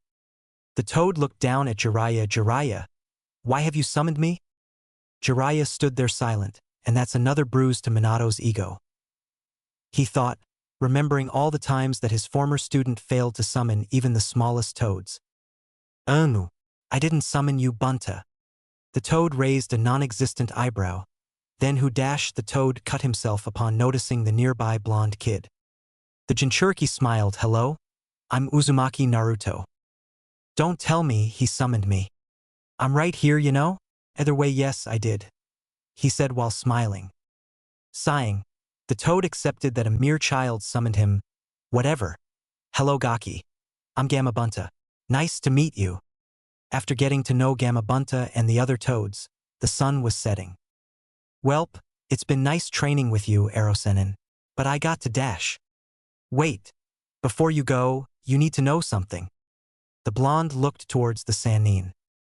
Jiraiya sighed, "There is a group called the Akatsuki. They're after you, more specifically, they are after the bijuu inside you." The bijuus all collectively growled. "They're composed of S-class missing nins. Why do they want the bijuus? I don't know, all I know is that they are dangerous and after you. You need to be careful and cautious. That is actually why I wanted you as my apprentice, to protect yourself from them." The blonde stood there in silence, before quickly becoming angry. "Damn it! Why is it like this? First most of the world is after me, then this root organization, and now this Akatsuki? You've got to be kidding me." Flashback. Naruto, along with his sensei Kakashi, entered the Hokage's office. "Hey Gigi, why did you want to see me?" "Sit down, Naruto." Naruto did just that. Hiruzen sighed, "Naruto, do you remember Danzo?" The blonde raised an eyebrow. "That creepy old bandaged man?" Hiruzen nodded, "What about him?" "Naruto, Danzo is behind the random ANBU attacks." Naruto froze, before an angry scowl appeared on his face. Hiruzen continued, "Danzo has been looking after you in the shadows, so that he may mold you into a mindless killing machine." Naruto's scowl only grew. "Why did he attack my friends?" Hiruzen held back a sigh, to make sure that his weapon was safe. "That bastard." Kakashi put his hand on the blonde. Naruto calmed down. "Look, Naruto, Danzo has recently left the village. What he will do next, I have no clue. I'm telling you all this, so that you are aware of the threat." Flashback over. Jiraiya sighed, "I'm sorry, Naruto." The blonde frowned, "It's fine. Anyways, I should get going. Thanks for telling me this." Omake 1. Pranking the pervert. Naruto was annoyed. The legendary Toad Sage was focusing on being a pervert, peeping on the girls.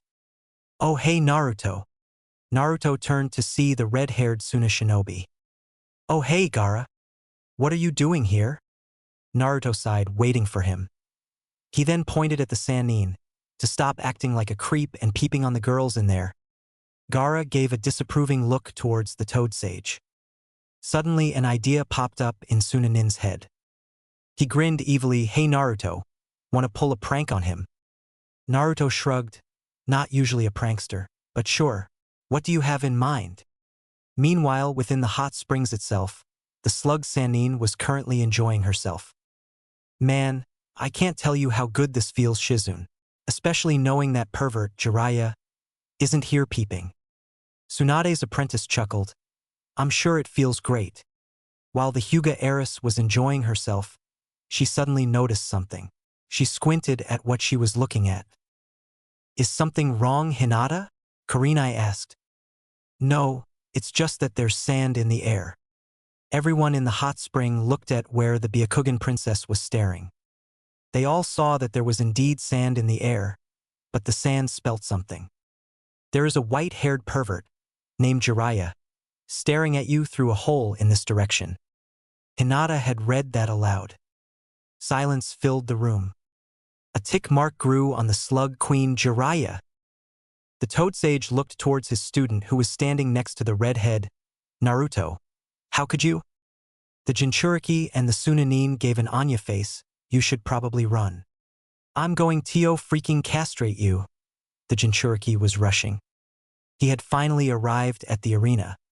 He saw his teammates, "Hey Hinata, Sasuke," he said while waving. The two looked at their blonde teammate. "Hey Naruto-kun, are you ready for the preliminaries?" Hinata asked. The blonde gave his traditional foxy grin, "You bet. I'll take on anyone." Hinata giggled at her crush. Hey Hinata, are you okay? Your face is red. Oh yes, I'm okay. today is finally the day. Naruto, I will confess my love towards you. I just hope that you accept my feelings and return them. If you say so. Alright everyone. Everyone turned their attention towards the bandana head-wearing man. I'm Shiranui Genma. The replacement proctor for this part of the exams due to reasons. As the second proctor talked, Tsunade felt bad for Heiate. By the time she was called in for him, it was already too late for her or her apprentice to do anything. Anyways, you all know the rules, so let's stop wasting time. Meanwhile, in Kage's booth, the current Kazekage gave a loud yawn. Hiruzen looked over to his fellow Kage. Are you alright, Kazekage-dano? Yeah, just incredibly tired. No thanks to my youngest son. Hiruzen raised an eyebrow. Care to explain? Well, my son, Gaara, thought it would be hilarious to put sand in all of my coffee mix. By the time I found, it was too late to replace my coffee, as I had to be here, leaving me with no energy. Ah, I see. Yeah. Curse you. My Karura, why did you have to give our third kid the ability to control sand? First up, Uchiha Sasuke versus Rock Lee. YOSH. I'm first again. The two got up into position. Prepare yourself, Uchiha Sasuke, cause you will be blinded by my shining youth. The Uchiha side, how Naruto handles you daily is something I'll never understand. Hajime. Lee ran up to punch Sasuke. Sasuke activated his Sharingan and dodged the attack and retaliated with his own. Lee got up and wiped the dirt off his face. Not bad. I'm not done. Lee then ran up behind the Uchiha and kicked him. Sasuke was thrown across the arena and made hand seals fireball jutsu. Lee was quick to dodge the fireball and ran up to the Uchiha side. Sasuke was only barely able to dodge. Damn it, he's too fast for me. Sasuke then pulled out his tanto. Quickly slashing his tanto at the bowl cut boy, he quickly grew frustrated with the bowl cut as he quickly dodged his slashes. It was then, Lee boldly punched Sasuke, sending him across the arena. Sasuke then made some hand seals, Grest fireball jutsu. The giant fireball then hit Lee. Sasuke smirked, but it quickly disappeared as soon as Lee got up. First gate, gate of opening. Everyone gasped. Sasuke was surprised, first wa-dash. Lee quickly rushed at the Uchiha, and Sasuke barely dodged the attack. Lee jumped and kicked Sasuke in the face. Again? Sasuke got up and attempted to make a fireball. Second gate, gate of rest. In what seemed like an instant, Lee punched him in the chest, sending Sasuke into a wall. Sasuke attempted to get up, but the pain was too much and fell unconscious. This winner by knockout is Rock Lee. The two were escorted to have their injuries healed. Up next is Hyuga Hinata versus Kankuro. The two got into positions. Hajime. Kankuro quickly pulls out his puppet. Hinata quickly jumped back and activated her Byakugan. Noticing the chakra lace strings, she took aim with her bow. She shot at the strings, severing the connection between Kankuro and his puppet. Crap, Proctor, I forfeit. The cat ear-wearing genin said bitterly. The winner by forfeit is Hyuga Hinata. Kankuro picked up his, mumbling about the jujitsu that had beaten him. You did great, Hinata, the blonde Jinchuriki said. Thank you, Naruto-kun. The time is getting closer. Up next is Nara Shikamaru versus Temari. Naruto side, that's Shikamaru for you. The winner by forfeit is Temari. Meanwhile, in the Kage's booth, the Kazekage chuckled, I hope your shinobi is ready for what's to come in the future, 'cause my daughter is quite the prideful one. No way she is going to accept that. Hiruzen sighed, troublesome, he said dryly and little bit mockingly. All of the Nara clan members sneezed. Up next is Uzumaki Naruto versus Kin. The two got into position. Hey Kin, pick a number between 1 and 9. 5. You're up, Kokuo. Hajime. Boil release. At speeds that surprised most of the spectators, Naruto ran up and punched the Odo Nin. The Odo Nin get up, Proctor I forfeit. The winner by forfeit is Uzumaki Naruto.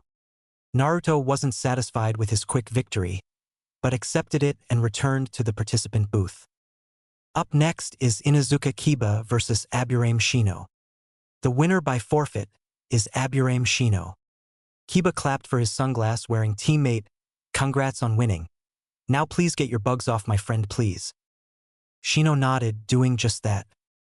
Kiba sighed. Come on, Akamaru. I'll help deal with the itchiness. The Ninken whimpered. Up next is Akimichi Choji versus Zaku. The two got into positions.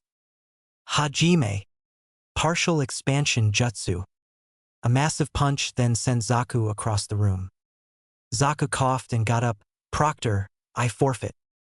The winner by forfeit is Akimichi Choji. Meanwhile, in the Kage's booth, Hiruzen squinted. Two Odo Nins forfeit after just one punch? I don't buy it. Something is up. Up next is Hyuga Hinata versus Temari. The two got into position. Hajime. Temari pulled out her fan, Sickle Weasel. A huge tornado was then sent towards the Hyuga heiress. She quickly dodged it. Crap. Wind release user. My bow is pointless. She then ran up to the blonde Kunoichi. Temari swung her fan at the Byakugan princess as soon as she was within range. Hinata was thrown back, but she quickly ran up to Temari. Temari swung at the girl again, but this time, she rolled over to the left, dodging the attack. She then channeled lightning through her body. Kaiten. Temari was thrown back, her hair now sticking up. Everyone laughed at the blonde's now messed up hair. Gaara meanwhile took a picture. Kankuro looked at his younger brother. You know she is going to kill you if she finds that. Gaara grinned. I'll give you 5 for your silence. Make it 10. Deal. Temari grew a tick mark, Sickle Weasel. Hinata was unable to dodge this one. Temari smirked. Proctor called dash. I'm not done yet. Hinata then proceeded to land a barrage of punches on the Suna Kunoichi. Temari, after getting over the punches, retaliated with a barrage of hits from her fan. The fight continued on like this. Eventually, Hinata had enough and ran up to the Suna Kunoichi. 8 trigram, 64 palms. 2 palms, 4 palms, 8 palms, 16 palms, 32 palms, 64 palms. After all the attacks landed, the sand Kunoichi fell unconscious. The winner by knockout is Hyuga Hinata.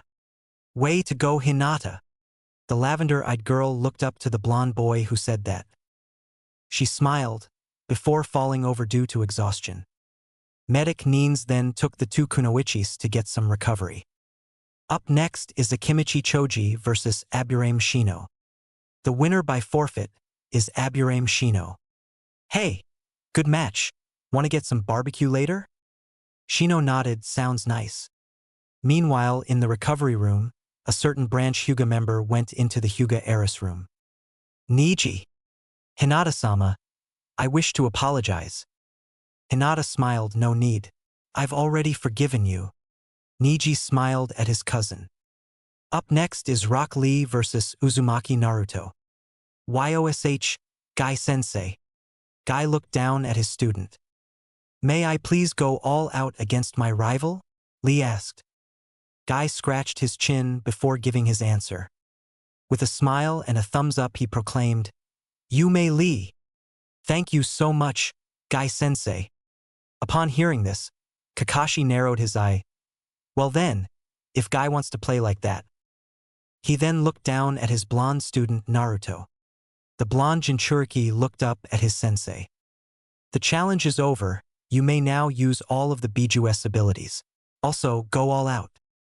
The blonde smiled and gave an understanding nod. The two then got into position. May our match shine brightly. The blonde chuckled. Whatever you say, Lee, whatever you say. Hajime. The two wasted no time quickly taking off their weights. Everyone was confused on how a couple weights would change anything.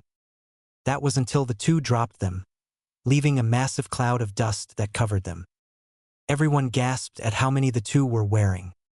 The two waited for the clouds to clear. Once they did, the two took their respective taijutsu stance. It was then, a bunch of feathers started falling from the sky. The two were caught off guard by this. Ha! What the? As Naruto dispelled the genjutsu, in the Kage's booth the Kazekage looked at Hiruzen. Hokage, what is dash? He was unable to finish that sentence, as a kunai was thrown into his skull, killing him instantly. Kazekage-sama, one of his bodyguards yelled out. It was then that the booth was surrounded by a barrier jutsu. Hello, Hiruzen. Everyone looked to see who said that. Danzo, Hiruzen said with a scowl. Yes, it is me. What have you done? Hiruzen said with anger in his voice. If you must know, I've teamed up with your student Orochimaru. You've fallen low, old friend. I'm not afraid to do what is necessary to put Konoha on top. By destroying it? I don't need to explain my reasons for doing what must be done, especially not to a dead man, Danzo said with a glare. Fine. Then I will do what is necessary to protect My village. Danzo said nothing. He only continued to unravel his bandages. Naruto quickly dispelled the genjutsu placed on him, then on Lee. Lee slowly opened his eyes. Naruto, what's going on? I have no clue. It was then 10 masked figures surrounded the duo. One of them spoke up, Uzumaki Naruto, you are coming with us. Like hell I will. The figures then rushed at the blonde. Manda looked around the place he was summoned. So this is where I'll get my sacrifices, very well. Tsunade looked up to see the giant purple snake, Orochimaru. She said with venom in her voice. Shizune was shivering. Tsunade-sama, what do we do? With determination in her voice she said, you deal with the hospital. I'll get help. Shizune nodded and ran off. Tsunade made some hand seals and bit her finger, drawing blood. It was then a white and blue slug appeared. Hey Tsunade, how's it been? Hey Katsuyu, I need a little help. The purple snake looked at the slug, hissing in anger. Hey Manda, how are you doing, you old reptile? Who are you calling old, you hag? The slug grew a tick mark in anger. Oh, you're dead. The slug then charged at the snake. As Naruto, along with Lee, were dealing with the mysterious figures. Dynamic entry. It was then, they saw their respective senseis kick a figure in the face, shattering its mask. Kakashi-sensei. Gai-sensei. The senseis looked at their respective students. What's going on? The blonde asked. Long story short, we're being invaded by Otogekure and some unknown party. We need you and Lee to head towards the academy, understood? The copy-nin said with absolute seriousness. The two nodded and headed off without saying another word. Once the two were outside, they saw a giant slug fighting a giant snake. Ah fuck, it's that whore. Not the time Saiken. Not the time Saiken. Lee, you go up ahead. I'll catch up. Naruto then made some hand seals and bit his finger, drawing blood. It was then a giant toad with a pipe in its mouth appeared. Okay, why was I summoned? Hey Bunta, could use your help. Ah, fine. Hey Manda. The Snake Lord looked over to the toad. You've got to be kidding me. The slug did the same. Oh hey Gamma Bunta, how's it been? It's been good, but that's not important. Let's beat this old reptile. Why do you both keep calling me old? We're the same age. Naruto left to head to the academy. As Kakashi and Guy fought off the Oto invaders, one of them yelled through a bunch of shurikens at the duo. Said shurikens were blocked by sand. Kakashi looked to see the Suna team that entered the exam. The jonin of the group, Baki, went up to the two. Look, our Kazekage is currently entrapped in the booth by some barrier jutsu. We're not leaving until we get him back. He said, not knowing that his Kazekage was long gone. The duo nodded in understanding. Irika clutched his arm in pain. The Oto nin he was fighting laughed as he pulled out a kunai, ready to dash. He was then suddenly punched by a sand hand. The chunin looked towards the blonde Naruto. Are you okay? Irika-sensei? Irika nodded, seeing the green spandex wearing individual next to him. Yes, but we need to hurry. The kids are in danger. The two nodded, quickly following their former sensei. Fireball jutsu, the professor said. The darkness of Shinobi dodged the attack and retaliated with great air bullet. Unfortunately for the Hokage, he wasn't able to dodge this attack. Arg, damn it. Shuriken shadow clone. Multiple shurikens then had hit the war hawk. But to Hiruzen's surprise, Danzo quickly healed from them. Danzo mentally smirked. Hashirama's cells are amazing, aren't they? Hiruzen recomposed himself. Earth Dragon Bullet. Danzo quickly uses Mokuton to block the attack. It's been fun, but I'm in a rush. Danzo then used one of the Sharingans to place Hiruzen in a Tsukuyomi. In a few mere seconds, Hiruzen fell down dead. Danzo sighed now, for the Jinchuriki. Sasuke woke up to the sound of explosions. The hell? Sasuke got up from his bed, his wounds being mostly healed. As he went to the door to see what was going on, he was suddenly stopped by a pale-looking man. Sasuke went wide-eyed. You? Orochimaru chuckled. Ah, you remember me. What the hell are you doing here? Orochimaru smirked. To make you a offer. Not in dash. Aren't you tired? Sasuke froze. Aren't you tired of being the weakest link? Aren't you tired getting constantly overshadowed by Naruto? By Hinata? Aren't you tired of being weak? Sasuke said nothing. Admit it, Konoha is holding you back.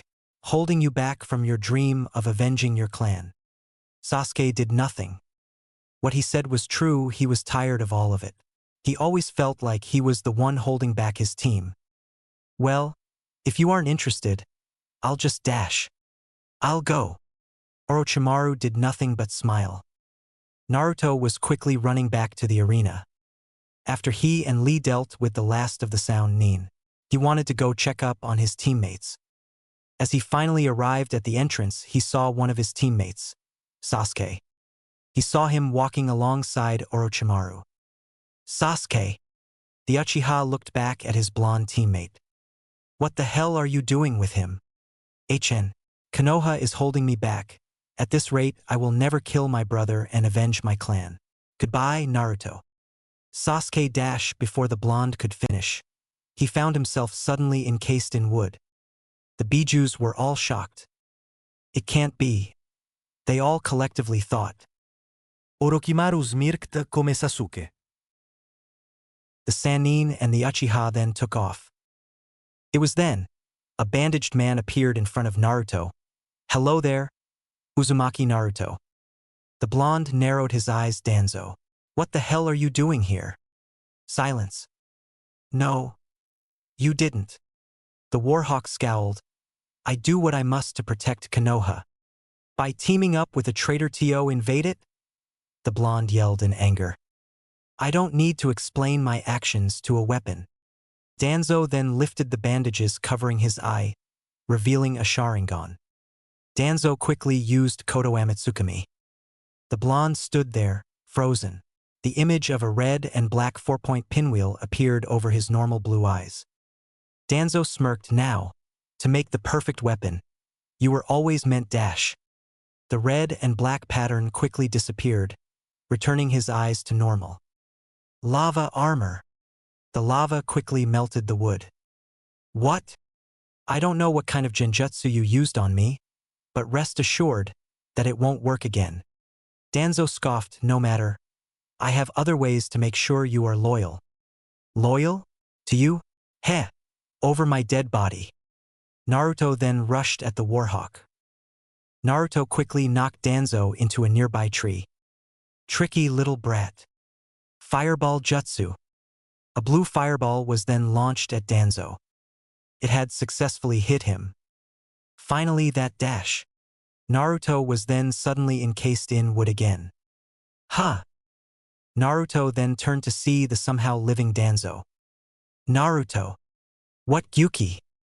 We don't know for sure, but we suspect that the Sharingans on his arm are how he survived. Only one way to test that theory.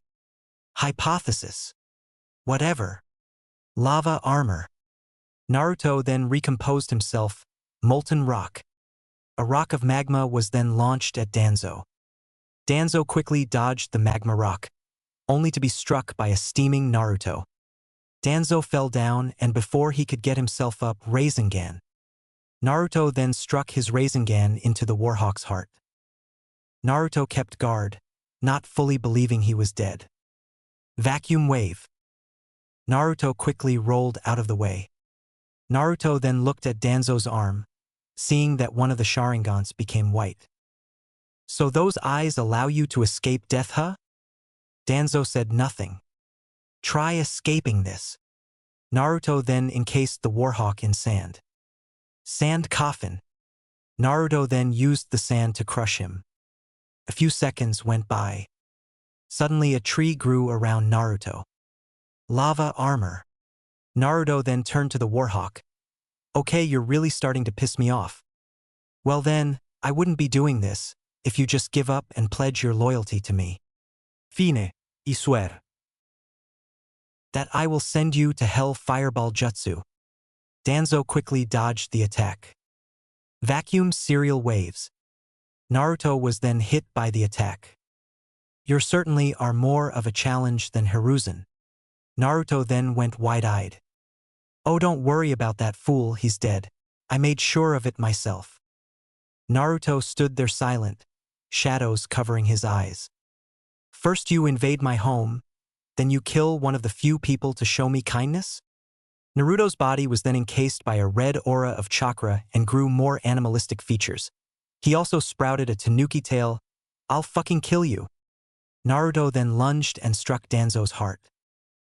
Naruto sensed around the area. There you are. Naruto then rushed at the place Danzo was hiding from. The two continued to fight, until Naruto-kun. Naruto turned to see his other teammate, Hinata. Hinata rushed to help her crush, until she was suddenly impaled by a branch of wood. This doesn't concern you, Danzo said coldly. Naruto went wide-eyed. Hinata! Naruto ran over to his teammate, worry in face. Hinata looked up at the blonde, blood drooling from her mouth. Hinata, please be okay.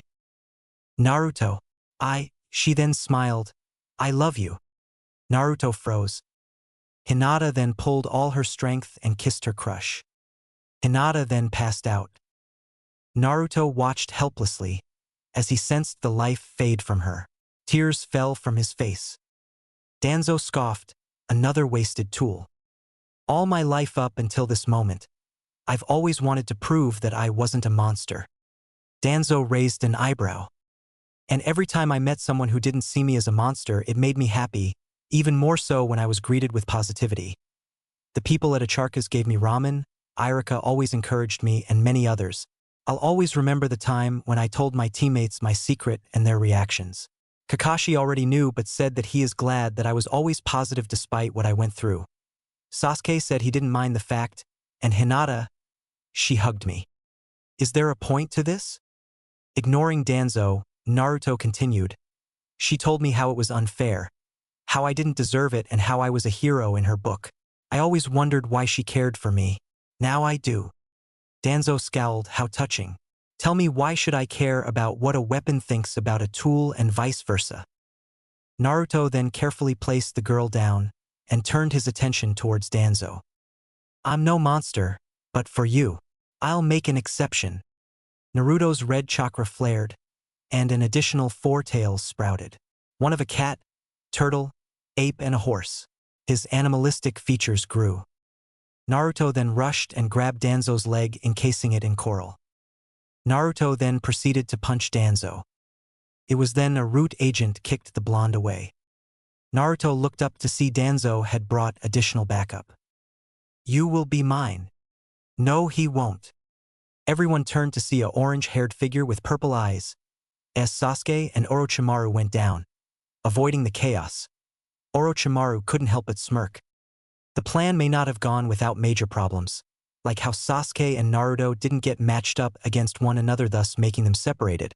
But the ultimate goal was achieved. It seemed like everything was going well for the snake Sannin. Where do you think you're going? Orochimaru and Sasuke quickly turned around and went wide-eyed at who was there. There, wearing a black cloak with red clouds and a scratched leaf headband, was Itachi. Orochimaru stood there horrified. No, if he is here then that means. Itachi looked at his younger brother Sasuke. Sasuke rushed at him, kunai in hand. I'll kill you. Itachi quickly dodged the attack. I'm just here to talk. Shut up. Sasuke yelled angrily as he continued to attack the man responsible for his clan's death. Orochimaru was about to say something, until two figures made themselves known. There you are, you fucking snake. Orochimaru turned around to see his former Akatsuki partner and a blonde with a ponytail. So this is Orochimaru, the blonde said with excitement. Orochimaru quickly ran off. Oh no you don't, Sasori said. Sasori and Deidara then ran after the snake Sannin. Meanwhile Sasuke continued fighting his older brother. Itachi meanwhile, mentally berated himself. Damn it. I should have known that Orochimaru would have gone after him. Sasuke then activated his curse mark. Kisame watched with interest as a snake fought against a toad and a slug. Man, if only Itachi didn't run off, then I could enjoy the spectacular fight with him. The shark-like man said with a grin. Eventually, after laying down humiliated, the snake yelled, Damn you Orochimaru, if you dare summon me again, there will be consequences. He yelled before poofing away. Kisame frowned. Ah, it was just getting good. He sighed. There was nothing to do but wait for Pain to eventually get the bijuu brat, and then quickly seal the bijuus within some statue. He then saw two jonins fighting Oto Nins. One of them was wearing a ugly green spandex and another was wearing a face mask. His grin returned. Maybe they can entertain me. He then pulled out his Samahata. Meanwhile, as chaos ruled Konoha, a man wearing an orange spiral mask that had one eye hole watched on top of the head of his former sensei. This makes the Nine Tails attack look desirable in comparison. It was then a half-black, half-white creature sprouted from the ground. I'm surprised that you aren't participating. Yeah, we would have thought that you would be there with Pain. The masked man turned to Zetsu. There's no reason for me to risk myself. The bijuus may be powerful, but the Rinnegan is more so. Naruto and Danzo looked on in disbelief as the man effortlessly destroyed an bijuu sent to him. Pain, not wanting to waste any more of his time, deciding to kill the Warhawk now. Bansho Tenin. Danzo was then suddenly pulled into the man's grasp. Pain then used the human path to rip out his soul, killing him instantly. Naruto stared at the now dead Danzo, seeing the eyes, including the ones he didn't use yet, on his arm close.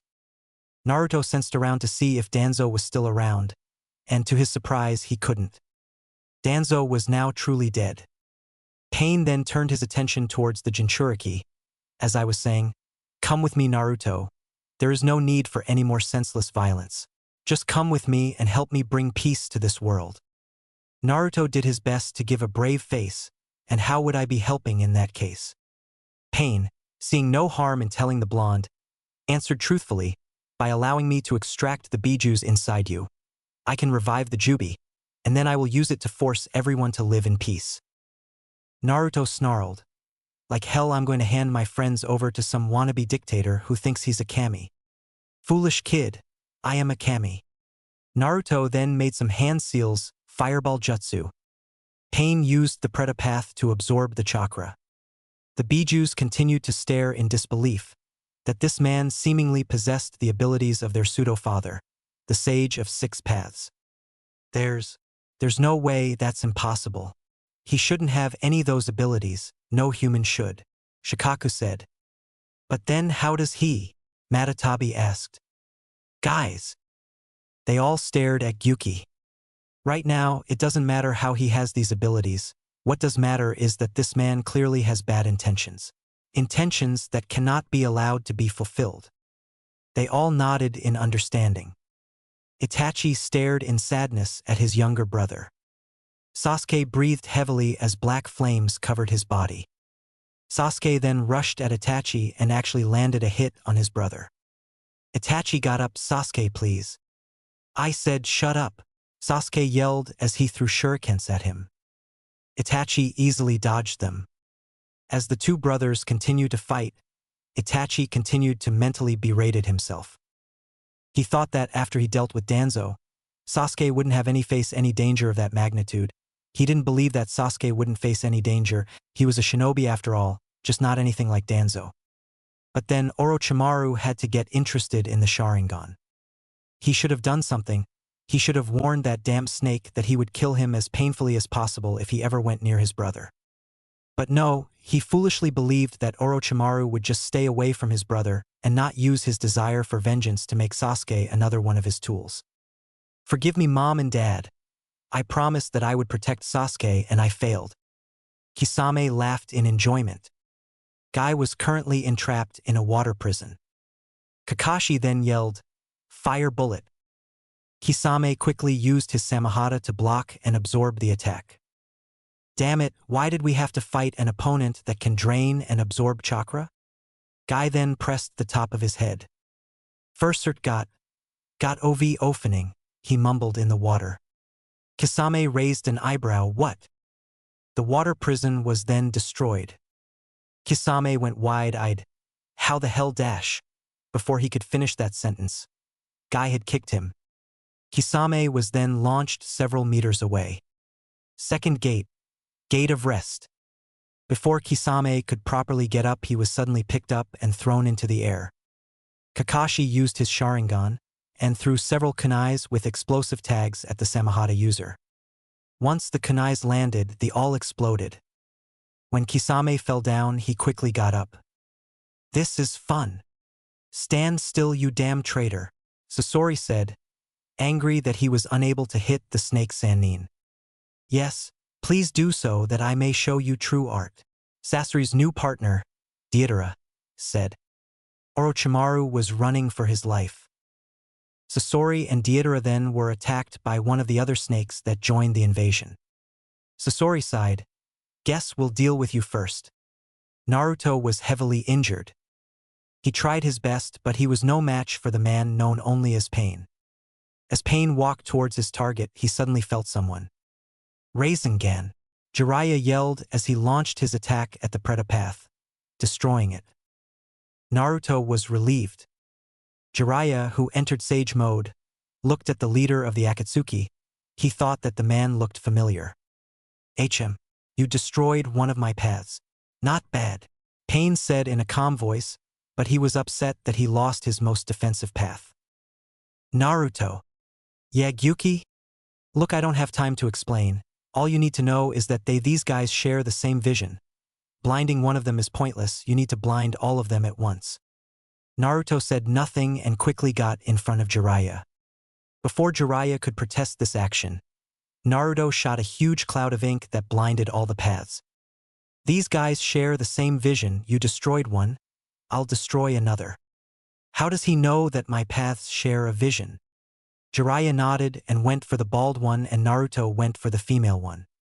They both destroyed the paths easily. "Enough!" Pain yelled. The man then started floating. As the man flew higher, Jiraiya realized something. Yahiko? But how is he alive? And why is he acting so differently?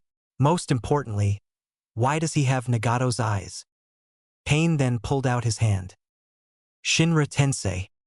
As Pain launched his attack, everyone stared in horror at the devastation that came. Naruto laid weakened. Half of his home was destroyed. As Naruto tried to get himself up, a bunch of chakra rods fell from the sky and pierced Naruto. Pain then appeared in front of Naruto. Nagato. He then froze and turned to see a heavily weakened Jiraiya. Jiraiya, with tears in his eyes, spoke, "Is that you?" Pain said nothing. As the silence dragged on, Naruto was dragged into his mind. Naruto. Naruto then turned to see Kurama. "I was wrong about you. I see that you aren't like the others, and that you are a truly kind person. In fact, you remind me of someone long ago." Naruto said nothing. "You've impressed me by befriending my siblings and much more. So I think that I will accept your offer. Naruto smiled, thank you Kurama. But I'm afraid that it's pointless. I've lost. No. You haven't, you can still win this. Just unlock my cage and you will see. Naruto continued to smile. He then unlocked Kurama's cage. So you finally came around, eh? Komiai mused. Took you long enough, Shikaku said. Like you are in any position to talk. Matatabi said. Yes, yes, yes, enough talking. Let's deal with this wannabe sage. Kurama said. But how are we going to win? The bijuu all smirked. Simple, by giving you all of our power at once. It really is you, isn't it Nagato? The man you once knew as Nagato is dead. I am now Pain, Kami of this world. I don't believe that. I know that deep down you're still that same Uzumaki I trained back in AIM. Believe what you want, it doesn't matter. Naruto then got up. Jiraiya stared in disbelief. Oh, you want more? Naruto said nothing. It was then, an explosion of chakra appeared around Naruto. Naruto's hair turned into a glowing white, along with his cloak. Jiraiya stared in disbelief. Pain, however, simply stared at the Jinchuriki, so that's the full power of the bijuus combined. Impressive but futile. Shinra Tensei. Pain didn't use as much force as he used last time, but he did use half. As the landscape was destroyed and sand clouds covered the area, Pain simply waited. When the clouds dispersed, Naruto was still standing there, completely unaffected. What? Naruto was about to rush the orange-haired man, before he was called out. No, destroying the paths is pointless, you need to take out the one controlling them. And how will I find him? Simple. Just close your eyes and try to sense for someone. Naruto did just that. After a few seconds, Naruto opened his eyes and smirked, found you. Naruto then quickly rushed at the true Pain. Bring him here, Jiraiya yelled. Nagato stared in horror. What happened? Conan asked. I don't know, he answered truthfully. It was then that the tree they were hiding in was destroyed. Naruto slowly made his way to Nagato. Conan jumped between them. No! I don't want to harm him. I won't let you get near him, she said. Naruto said nothing and quickly grabbed the red-haired man and brought him to his sensei. Conan went after them. When Naruto brought Nagato to Jiraiya, Jiraiya heavily teared at the state that Nagato was in. Naruto then closed his eyes, trying to find someone else. Naruto opened his eyes. I'll leave you two alone. I need to stop someone. As Naruto left, Nagato and Jiraiya stared at each other. Jiraiya then hugged his former student. I'm sorry. Sasuke got up, his vision slightly blurry. It was then he saw a white-haired boy with whiskers. Sasuke squinted at the kid, Naruto. It was then Naruto hugged Sasuke. Please Sasuke, don't go. HN, why do you care if dash? Because you're one of the few who understand. Sasuke said nothing. You are one of the few people who understands what it's like to be alone, the isolation, the loneliness, everything, and I don't want to lose a friend who can understand me, Naruto said with tears in his eyes. Naruto, Sasuke said quietly. Please stay, whatever you want. I'll help you with it. Just please don't go. Itachi saw the whole thing unfold. I can use this to my advantage. You should take his advice, Sasuke. Sasuke looked at his brother. If you truly do wish to kill me, then don't waste your time with people I can effortlessly defeat like Orochimaru. How do I know that I can defeat him? Simple, I already did. Sasuke said nothing. Yes, if you want to get power to kill me, stay here and you'll get it eventually. Until then, don't waste your time with snakes. Goodbye. Wait, Sasuke said. Itachi looked back at Sasuke. You said you wanted to talk. About what? Itachi smiled. Another time, Sasuke. As Itachi slowly turned into a bunch of crow, one thing crossed his mind. Now, to make sure that he truly doesn't go to Orochimaru. Orochimaru got up, coughing as he did. Arg shit. As Orochimaru got up, he started to look around. Looking for my brother? Orochimaru went wide-eyed. He turned around to see Itachi. Only instead of the cool, calm, and collected look Itachi usually had, Itachi had a look of anger on his face. Itachi slowly walked towards the Sannin, who while backing away, tripped and fell on his back, never taking his horrified gaze off of him. When I was forced to kill my entire clan, I made it clear to Danzo that if he ever went near my brother, that there would be consequences. Orochimaru slowly crawled away. It's clear that when you became interested in the Sharingan, I should have done the same. Itachi then closed his eyes. But that's okay. And you want to know why? It's because you will never have an opportunity to make the same mistake again.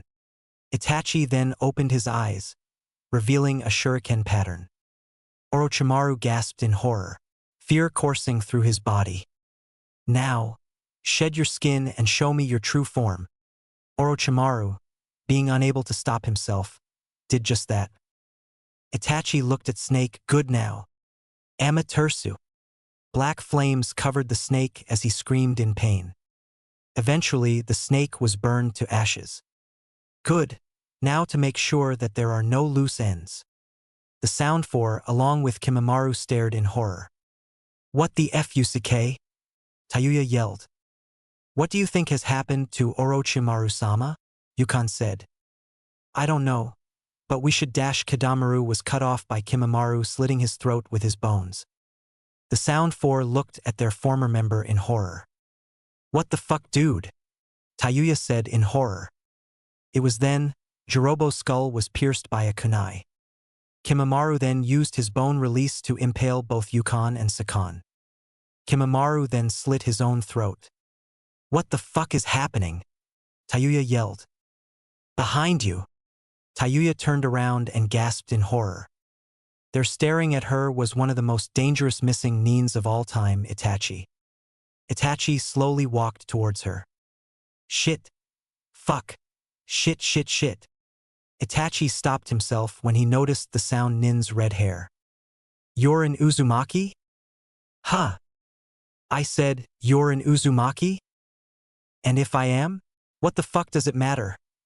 She said, knowing that cursing was probably a bad idea, but at this point, she didn't care. She was gonna die anyways. Well, if you aren't, you will die a very slow and painful death, Itachi said, hoping she would buy it. Tayuya weighed her options. She sighed, yeah, I'm an Uzumaki. Guess the fucking red hair gave it away. Why do you want to know? And better yet, how do you know about the Uzumakis? I thought most of the world thought we were all extinct. You're not in any position to ask questions, but I will answer your first question.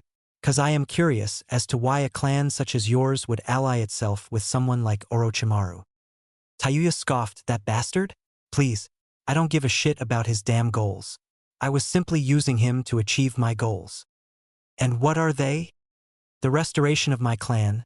I was banking on the bastard finding enough members to help restore my clan. Once I determined we had enough, I would stab the snake in the cock and then we would settle somewhere and then restore it to the clan's original numbers. Tayuya sighed, but that doesn't matter any fucking more 'cause you're about to kill me. Fuck my life. Itachi smiled. Quite the opposite, actually. Huh. There is an Uzumaki here, named Naruto. Unlike the rest of the Uzumakis, he has blonde hair. Tayuya went wide-eyed. In fact, I think you should know something about him. What? You know Kushina? Tayuya raised an eyebrow. Yeah. He is her son. Tayuya was silent. The heir to the Uzumaki clan was here in Konoha. Why are you telling me this? I don't need to explain my reasons. Either way, I'm going to make a deal with you. What is it? Now I need directions. You provide me them and I will let you go, and you'll be allowed to restart the clan in Konoha. Or I will force you to give me them and then force you to take your life, Itachi said, flashing his 3 Tomo Sharingan. Tough choice, but can I make one request? There's another Uzumaki under Orochimaru named Karen. Can you please send her to me? Sounds fine to me. Now, where is Yakushi Kabuto? Nagato sighed. prepared to do one last good deed. Jiraiya was trying and failing to hold back tears.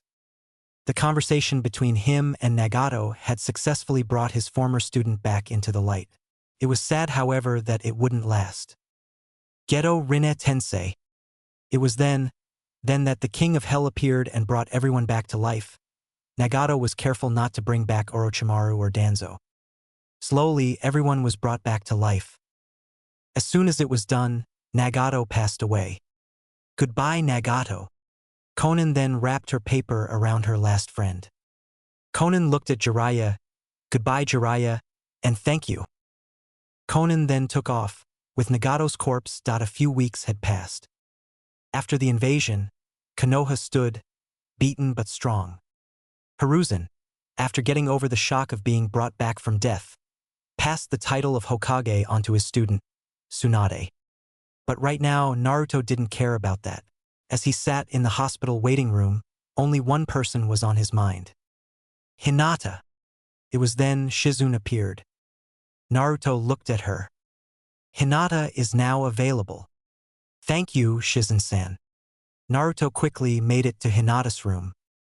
Upon entering, the Hyuga princess stared at the blonde Naruto-kun. Naruto quickly ran up and hugged her. Thank Kami. You're okay. I don't know what I would do without you. Hinata blushed, Naruto-kun. Naruto then let go. Silence filled the room, as both sides waited for the other to bring up a certain topic that was crossing both their minds. Naruto was the one who broke the silence. So, you love me? Both of their hearts started beating. Yes, ever since you fended off those bullies, I've always admired you. Your smile despite all the hate you receive, your determination to never give up, no matter the odds against you, everything. And the admiration eventually turned to love. She said while blushing. Naruto-kun, I love you. Naruto stood there in silence, hating on how he never noticed. I'm going to be honest, at first, I didn't think of you as a love interest, he said. Hinata's smile turned to a small frown. But, she looked back at him. After you were brought back to life, I had some time to think about it. Naruto then looked at Hinata. Hinata-chan, I love you too. Tears formed in the lavender-eyed girl.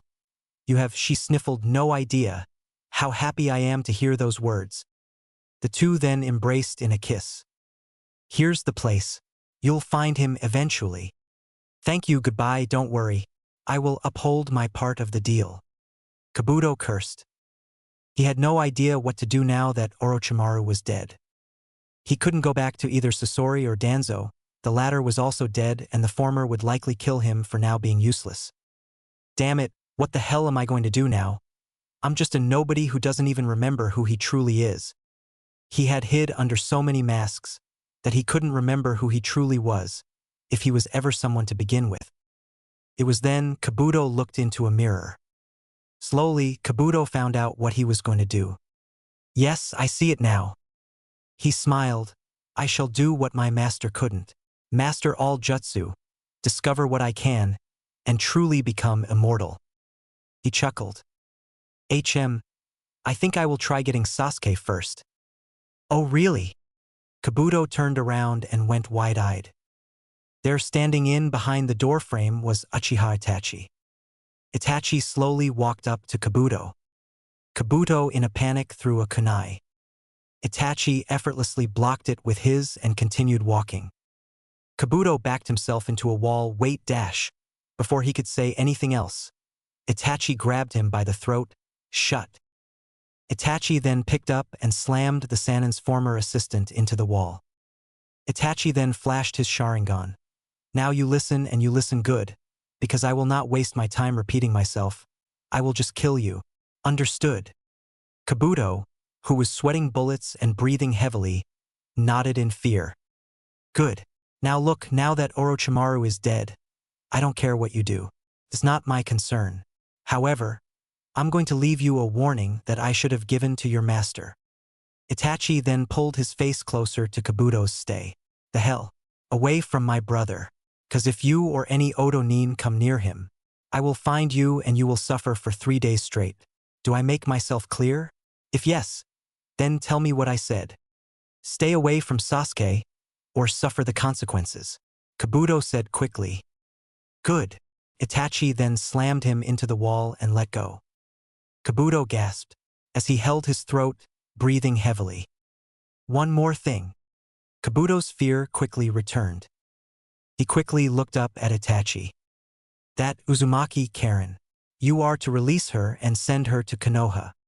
Yes, I understand. I promise. She'll be on her way as soon as I contact her. She better be. Itachi then walked off. Kabuto stood there in fear of what had transpired. A knock had awoken a red-haired girl. The knocking continued and clearly wouldn't stop unless it was answered. She sighed. First Orochimaru dies, then this headache. The knocking continued. She put on her glasses. I'm coming. The knocking persisted. She grew a tick mark. She then finally opened the door, surprised to see who it was. Kabuto looked at the Uzumaki, fear visible in his eyes. Kabuto-senpai?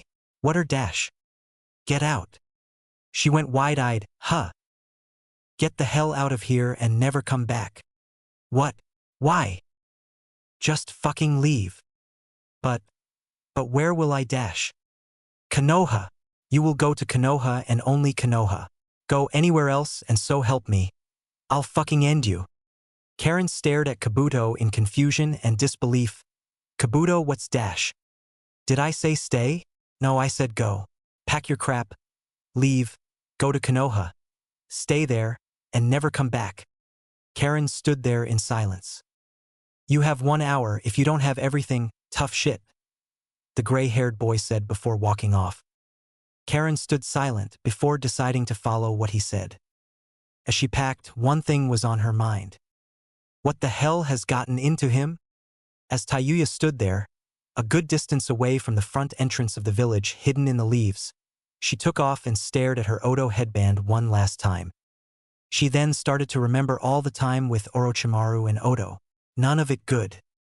She smirked and quickly tossed the headband at a nearby bush. Goodbye, Orochimaru. Goodbye, Odo.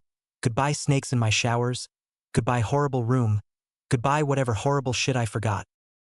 She then looked at the entrance with the biggest smile on her face. And hell fucking o Konoha and Uzumaki's future.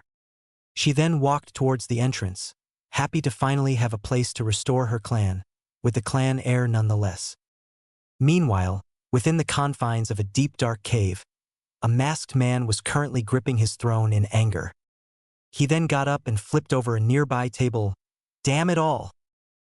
The white half of Zetsu spoke. Obito, you need to calm down dash. Shut up, Zetsu.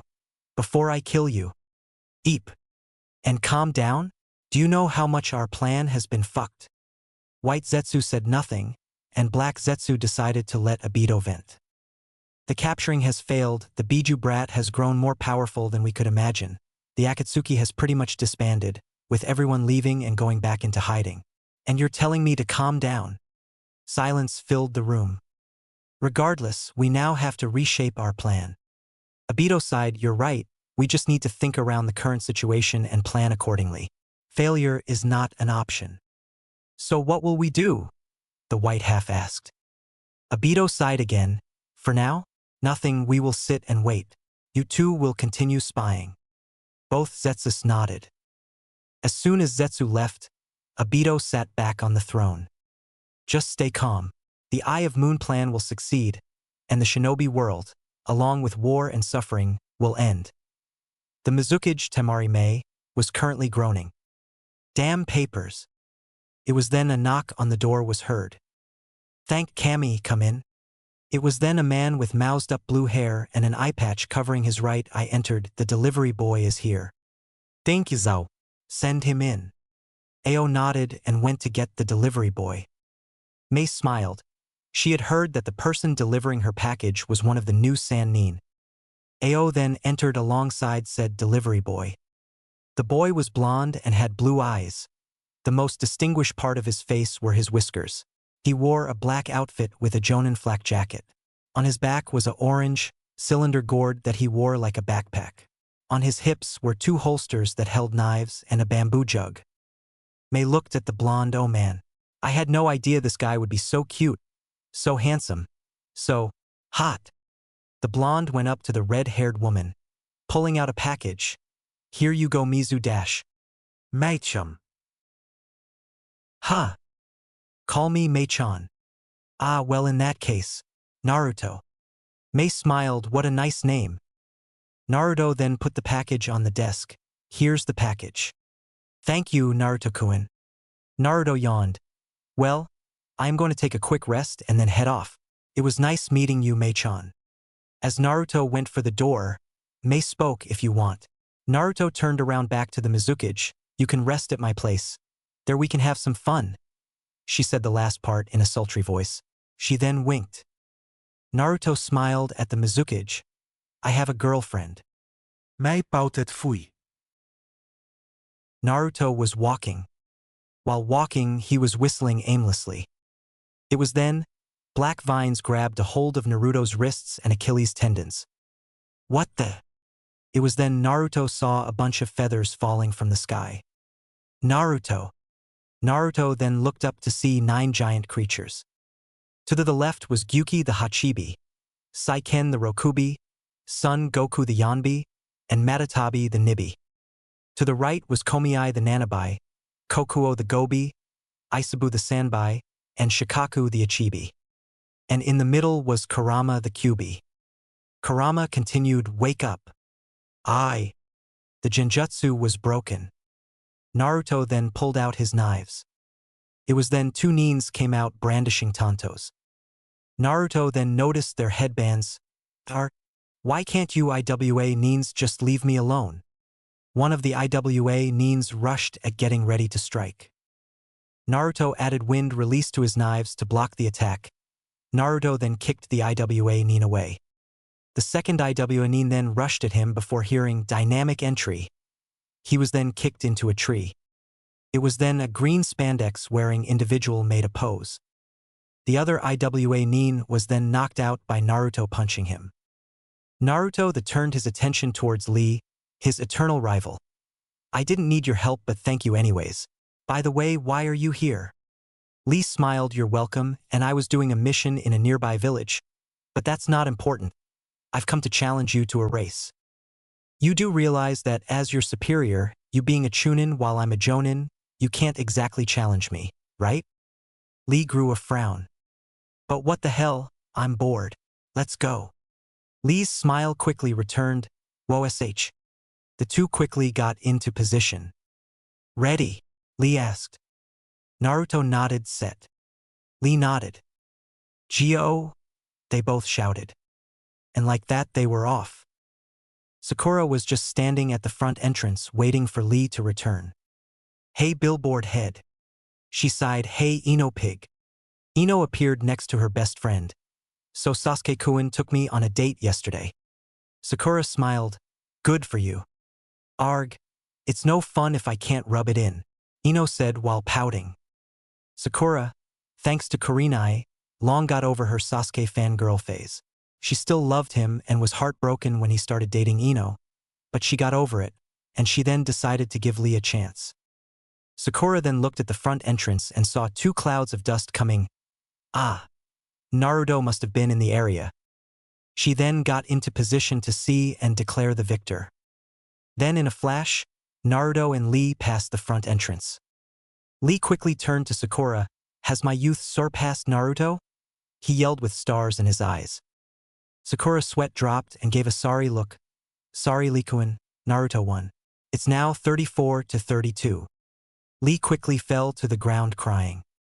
Sakura went up to her boyfriend and patted his back. There Lee-kun, you'll get him next time. She then turned to Naruto and mouthed, I'll pay you 10 bowls of ramen. Naruto gave a thumbs up. Oh well, I must give my report now. Lee then dashed off. Naruto sighed. I'm glad you gave him a chance, Sakura. Sakura smiled. Me too. Naru-kun.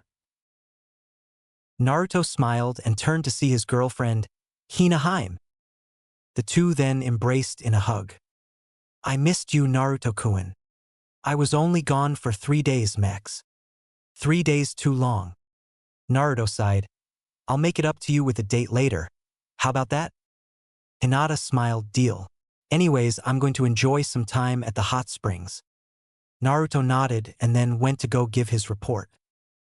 Naruto was halfway to the Hokage's office before he heard, "Hey Gaki." She turned to see Anko, Kurenai, and some third girl he didn't know. Iyang kuchan. Yugao and I are going drinking much later and Kurenai is too much of a coward. Wan nakome. Kurenai rolled her eyes and started drinking her water bottle. Sorry I can't, and honestly it's probably for the best that Kurenai doesn't drink. Yugao raised an eyebrow, along with Kurenai who was still drinking her water. Why not? Because of that baby developing in her. Kurenai spat out her drink and soaked Yugao. What? She said while blushing. You're pregnant. I sense 2 chakra signatures from you. One is yours and the other is different. Kurenai stood there silent, before rushing off to confirm her pregnancy. Anko laughed. Oh man, I'd love to see the fallout from that. Naruto then continued on his way before being stopped by his godfather. Hey there Gaki, how are you doing? I'm doing well, Pervy Sage. Well then, it was nice catching up. I'm going to do some important research, Jiraiya said while giving a perverted giggle. Not here, you won't. And why not? Naruto smiled and gave off some killer intent. Because my girlfriend is at the hot springs, and if you dare peep on her for your perverted books, I'll crush every bone in your body. Jiraiya gulped. Understood. And that's all, Tsunade-chan. Thank you, and here's your pay, Tsunade said while handing him an envelope. Thank you, Tsunade-chan. Anyways, remember, the day after tomorrow is when you get your Genin team, understood? Naruto nodded and left the Hokage's office. Once he did, he saw his best friend. Hey there, Sasuke. Sasuke, wearing a Jonin flak jacket, looked up. Hey there, Naruto. How was your mission? Good up until 2 IWA Nins tried to kill me. Man, that sucks, a third voice said. Naruto and Sasuke looked up to see Kakashi. Hey Kakashi-sensei, Naruto said. Hey sensei, Sasuke said. Ma guys, you don't have to call me sensei anymore. You two, along with Hinata, are my equals now, Kakashi said while being happy for his students.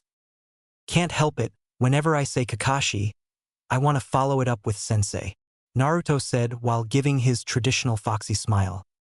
Whatever, Kakashi said. Anyways, it was nice seeing you two again, but I have to go. I promised Hinata a date. Kakashi sighed. Young love. Shut up, Naruto said. Good luck on your date, Sasuke said. Omake, Kurenai's pregnancy. Asuma was enjoying breakfast alongside his father who was visiting him. Hiruzen took one swig from his coffee. So when can I expect grandchildren? Asuma groaned. Seriously? This again? Yes, 'cause I'm not getting younger, damn it. Before Asuma could retort, the sound of a door slamming open interrupted them. They both turned to see a very angry Kurenai. Asuma, you bastard. No, I assure you I was married to Bawako when he was conceived. Kurenai then grabbed Asuma by the shirt and pulled out a pregnancy test. Do you know what this is? Asuma was shaking in fear. A positive pregnancy test. Yes, and do you know why I showed you this? Asuma gave a scared smile. 'Cause you're pregnant. She pulled him closer. You're Kami damned right, she said angrily. Finally, Hiruzen said. You're not helping Dad. Who said I was? As Naruto went to the academy, he suddenly noticed a red-haired girl playing on a flute. He smiled and went up to her. Hey Tayuya. Tayuya stopped playing her flute to look over to the blonde. She waved. Hey Naruto, how are you doing? A sentence without a curse? I'm impressed, Tayuya. Tayuya raised her middle finger. Fuck you. Naruto laughed. Either way, I'm doing well. Nice to see both of you getting along. Naruto and Tayuya turned to see another red-haired girl, this one with glasses. Naruto smiled. Hey Karen, how are you doing? I'm doing quite well. Thank you for asking, Naruto-sama, Karen said while readjusting her glasses. Ugh, it's still weird hearing Naruto-sama. Tayuya looked at Naruto. Well, suck it up. You're the clan head of the fucking Uzumaki clan and you will be referred to as much. Karen sighed. Must you swear all the time? Yes. Naruto sighed. Well, it was nice seeing you two again, but I have to go now. I'm a Jonin sensei, you know? Bye, Naruto. Bye, Naruto-sama. Naruto entered through the door. Team 7. 3 genin raised their hands. You're to meet me on the rooftop. Naruto looked at his 3 genin. Alright, this is how this is going to work. We're going to go over some introductions. Tell me your likes and dislikes, and any dreams that you have. I'll go first. I'm Namikaze Uzumaki Naruto. I like ramen, my friends, training, and spending time with my friends. I dislike the 3 minutes that it takes to make ramen, and people who can't tell the difference between a scroll and a kunai. My dream is to become Hokage. He turned his look towards a young kunoichi that had long red-orange hair and green eyes. She wore an outfit that reminded him of what Sakura wore when she was a genin. Only the outfit was blue instead. You first. I'm Kurokami Akinen. I like spicy foods, my family, and reading. I don't have a whole lot of dislikes. My dream is to become the best kunoichi in my clan. She said. Ah yes, if I remember, she comes from a clan that's very small, similar to the Kurama clan. If I remember correctly, her clan specializes in fire jutsus. Naruto then looked at a boy with short light brown hair and brown eyes, who wore a sleeveless black and white jacket. You next. I'm Buronzu Rikisu. I like long walks, spending time with my friends, and darts. I hate the third Mizukage. My dream is the restoration of my clan. He said. Ah, this must be the refugee from Kiri that came. Poor kid. Anyways, if I remember correctly, his Kekkei Genkai is bronze release. It is, Kokuo said. Thanks, Kokuo. Naruto then turned to a boy with short black hair and black eyes with a very pale face. He wore a dark cloak that went all the way down to his ankles, and lastly you. I'm Ryukin. No last name. If I ever had one, he muttered that last part. I have no particular likes or dislikes, and as for dreams, I don't have any, he said in a monotone way that almost made him sound like a robot. Naruto looked sadly at the boy. Must be one of the poor kids that was taken under Danzo's root. I hope I can help him. I'm sure that you will be able to, Saiken said. Thanks, Saiken. Okay now, come tomorrow for the real genin test. Rikisu looked at the blonde. What do you mean? We already passed the genin test. Naruto shook his head. No, you passed the test to see if you're capable of being genin. The actual genin test is tomorrow. Meet me at Training Ground 7, and don't eat breakfast, you'll throw up. But that's not fair, Kinin said. The life of shinobi rarely is, Naruto said. Tomorrow had came, and Team 7 was waiting for their sensei. Ryukin spoke. I wonder what's taking him. TCH. He is probably preparing the test for us, Rikisu said. I wonder what he'll have us do, Kinin said. Probably some kind of torture to see if we'll break, Ryukin said. Akinen and Rikisu looked at the pale boy. What? Naruto then appeared. Hey guys. Akinen sighed. About time. Hey, if you're going to complain about me being late, I'll have you know that I had to wait for 3 hours for my sensei to arrive. If I can handle a few hours of lateness, then you can handle a few minutes, and if you can't, then you don't deserve to be ninjas. Rikisu scoffed. Whatever. Anyways, let's start this test already. Naruto smiled very well. He then pulled out 2 bells. The idea is simple. Try to get the bells before noon and you pass. But there's only 2 bells, Rikisu said. Oh. Is now a bad time to tell you that only 2 of you are becoming genin? Naruto asked while scratching the back of his head. What? Rikisu and Akinen yelled. Ryukin stared blankly. Akinen grew a tick mark. Oh come on, you can at least look shocked. Naruto laughed. Either way, if you don't come at me with the intent to kill, you aren't getting the bells. Oh, and if you don't have any bells, you'll be tied up and watch as the others eat lunch. They all nodded. Ready. Set. Go! It has been a few minutes since the test started and none of them came at him yet. Naruto sat there bored. He then used sand to block an incoming attack from Rikisu. He looked towards the boy with a now bronze arm. Nice try. He then flung the kid away. Fireball jutsu. Naruto quickly dodged the attack. Nice try. The kunoichi grew a tick mark and ran at the blonde kunai in hand. Naruto quickly flipped over behind her and placed a kunai to her throat. Bit of a hothead, aren't you?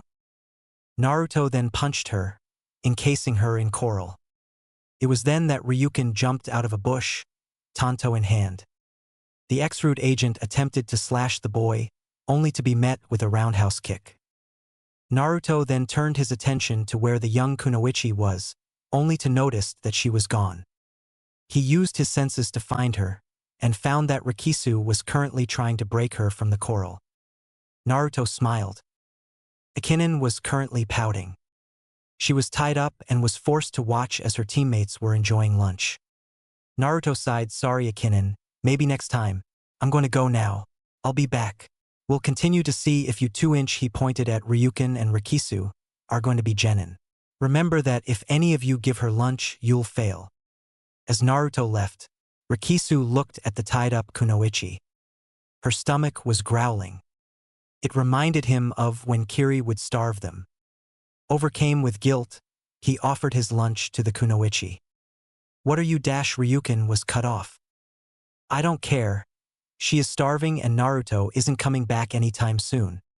Ryukin stood there. If letting others starve means I'm not worthy of being genin, then I don't want to be a shinobi. Akinen watched there in silence. Teich, thank you. As Rikisu fed Akinen, Ryukin stood there in silence. After a while, Ryukin spoke. I guess that it'll be fine, so here. Ryukin then offered his lunch. You! Team 7 looked at Naruto. Naruto smiled, all pass. Silence. Huh? They all said. Naruto then proceeded to tell them the true meaning of the test. Thus you pass. Silence before celebration followed. Come tomorrow for our first mission. A half-black, half-white creature sprouted from the ground. Is it time to strike? The black half spoke. Yes, said the masked man.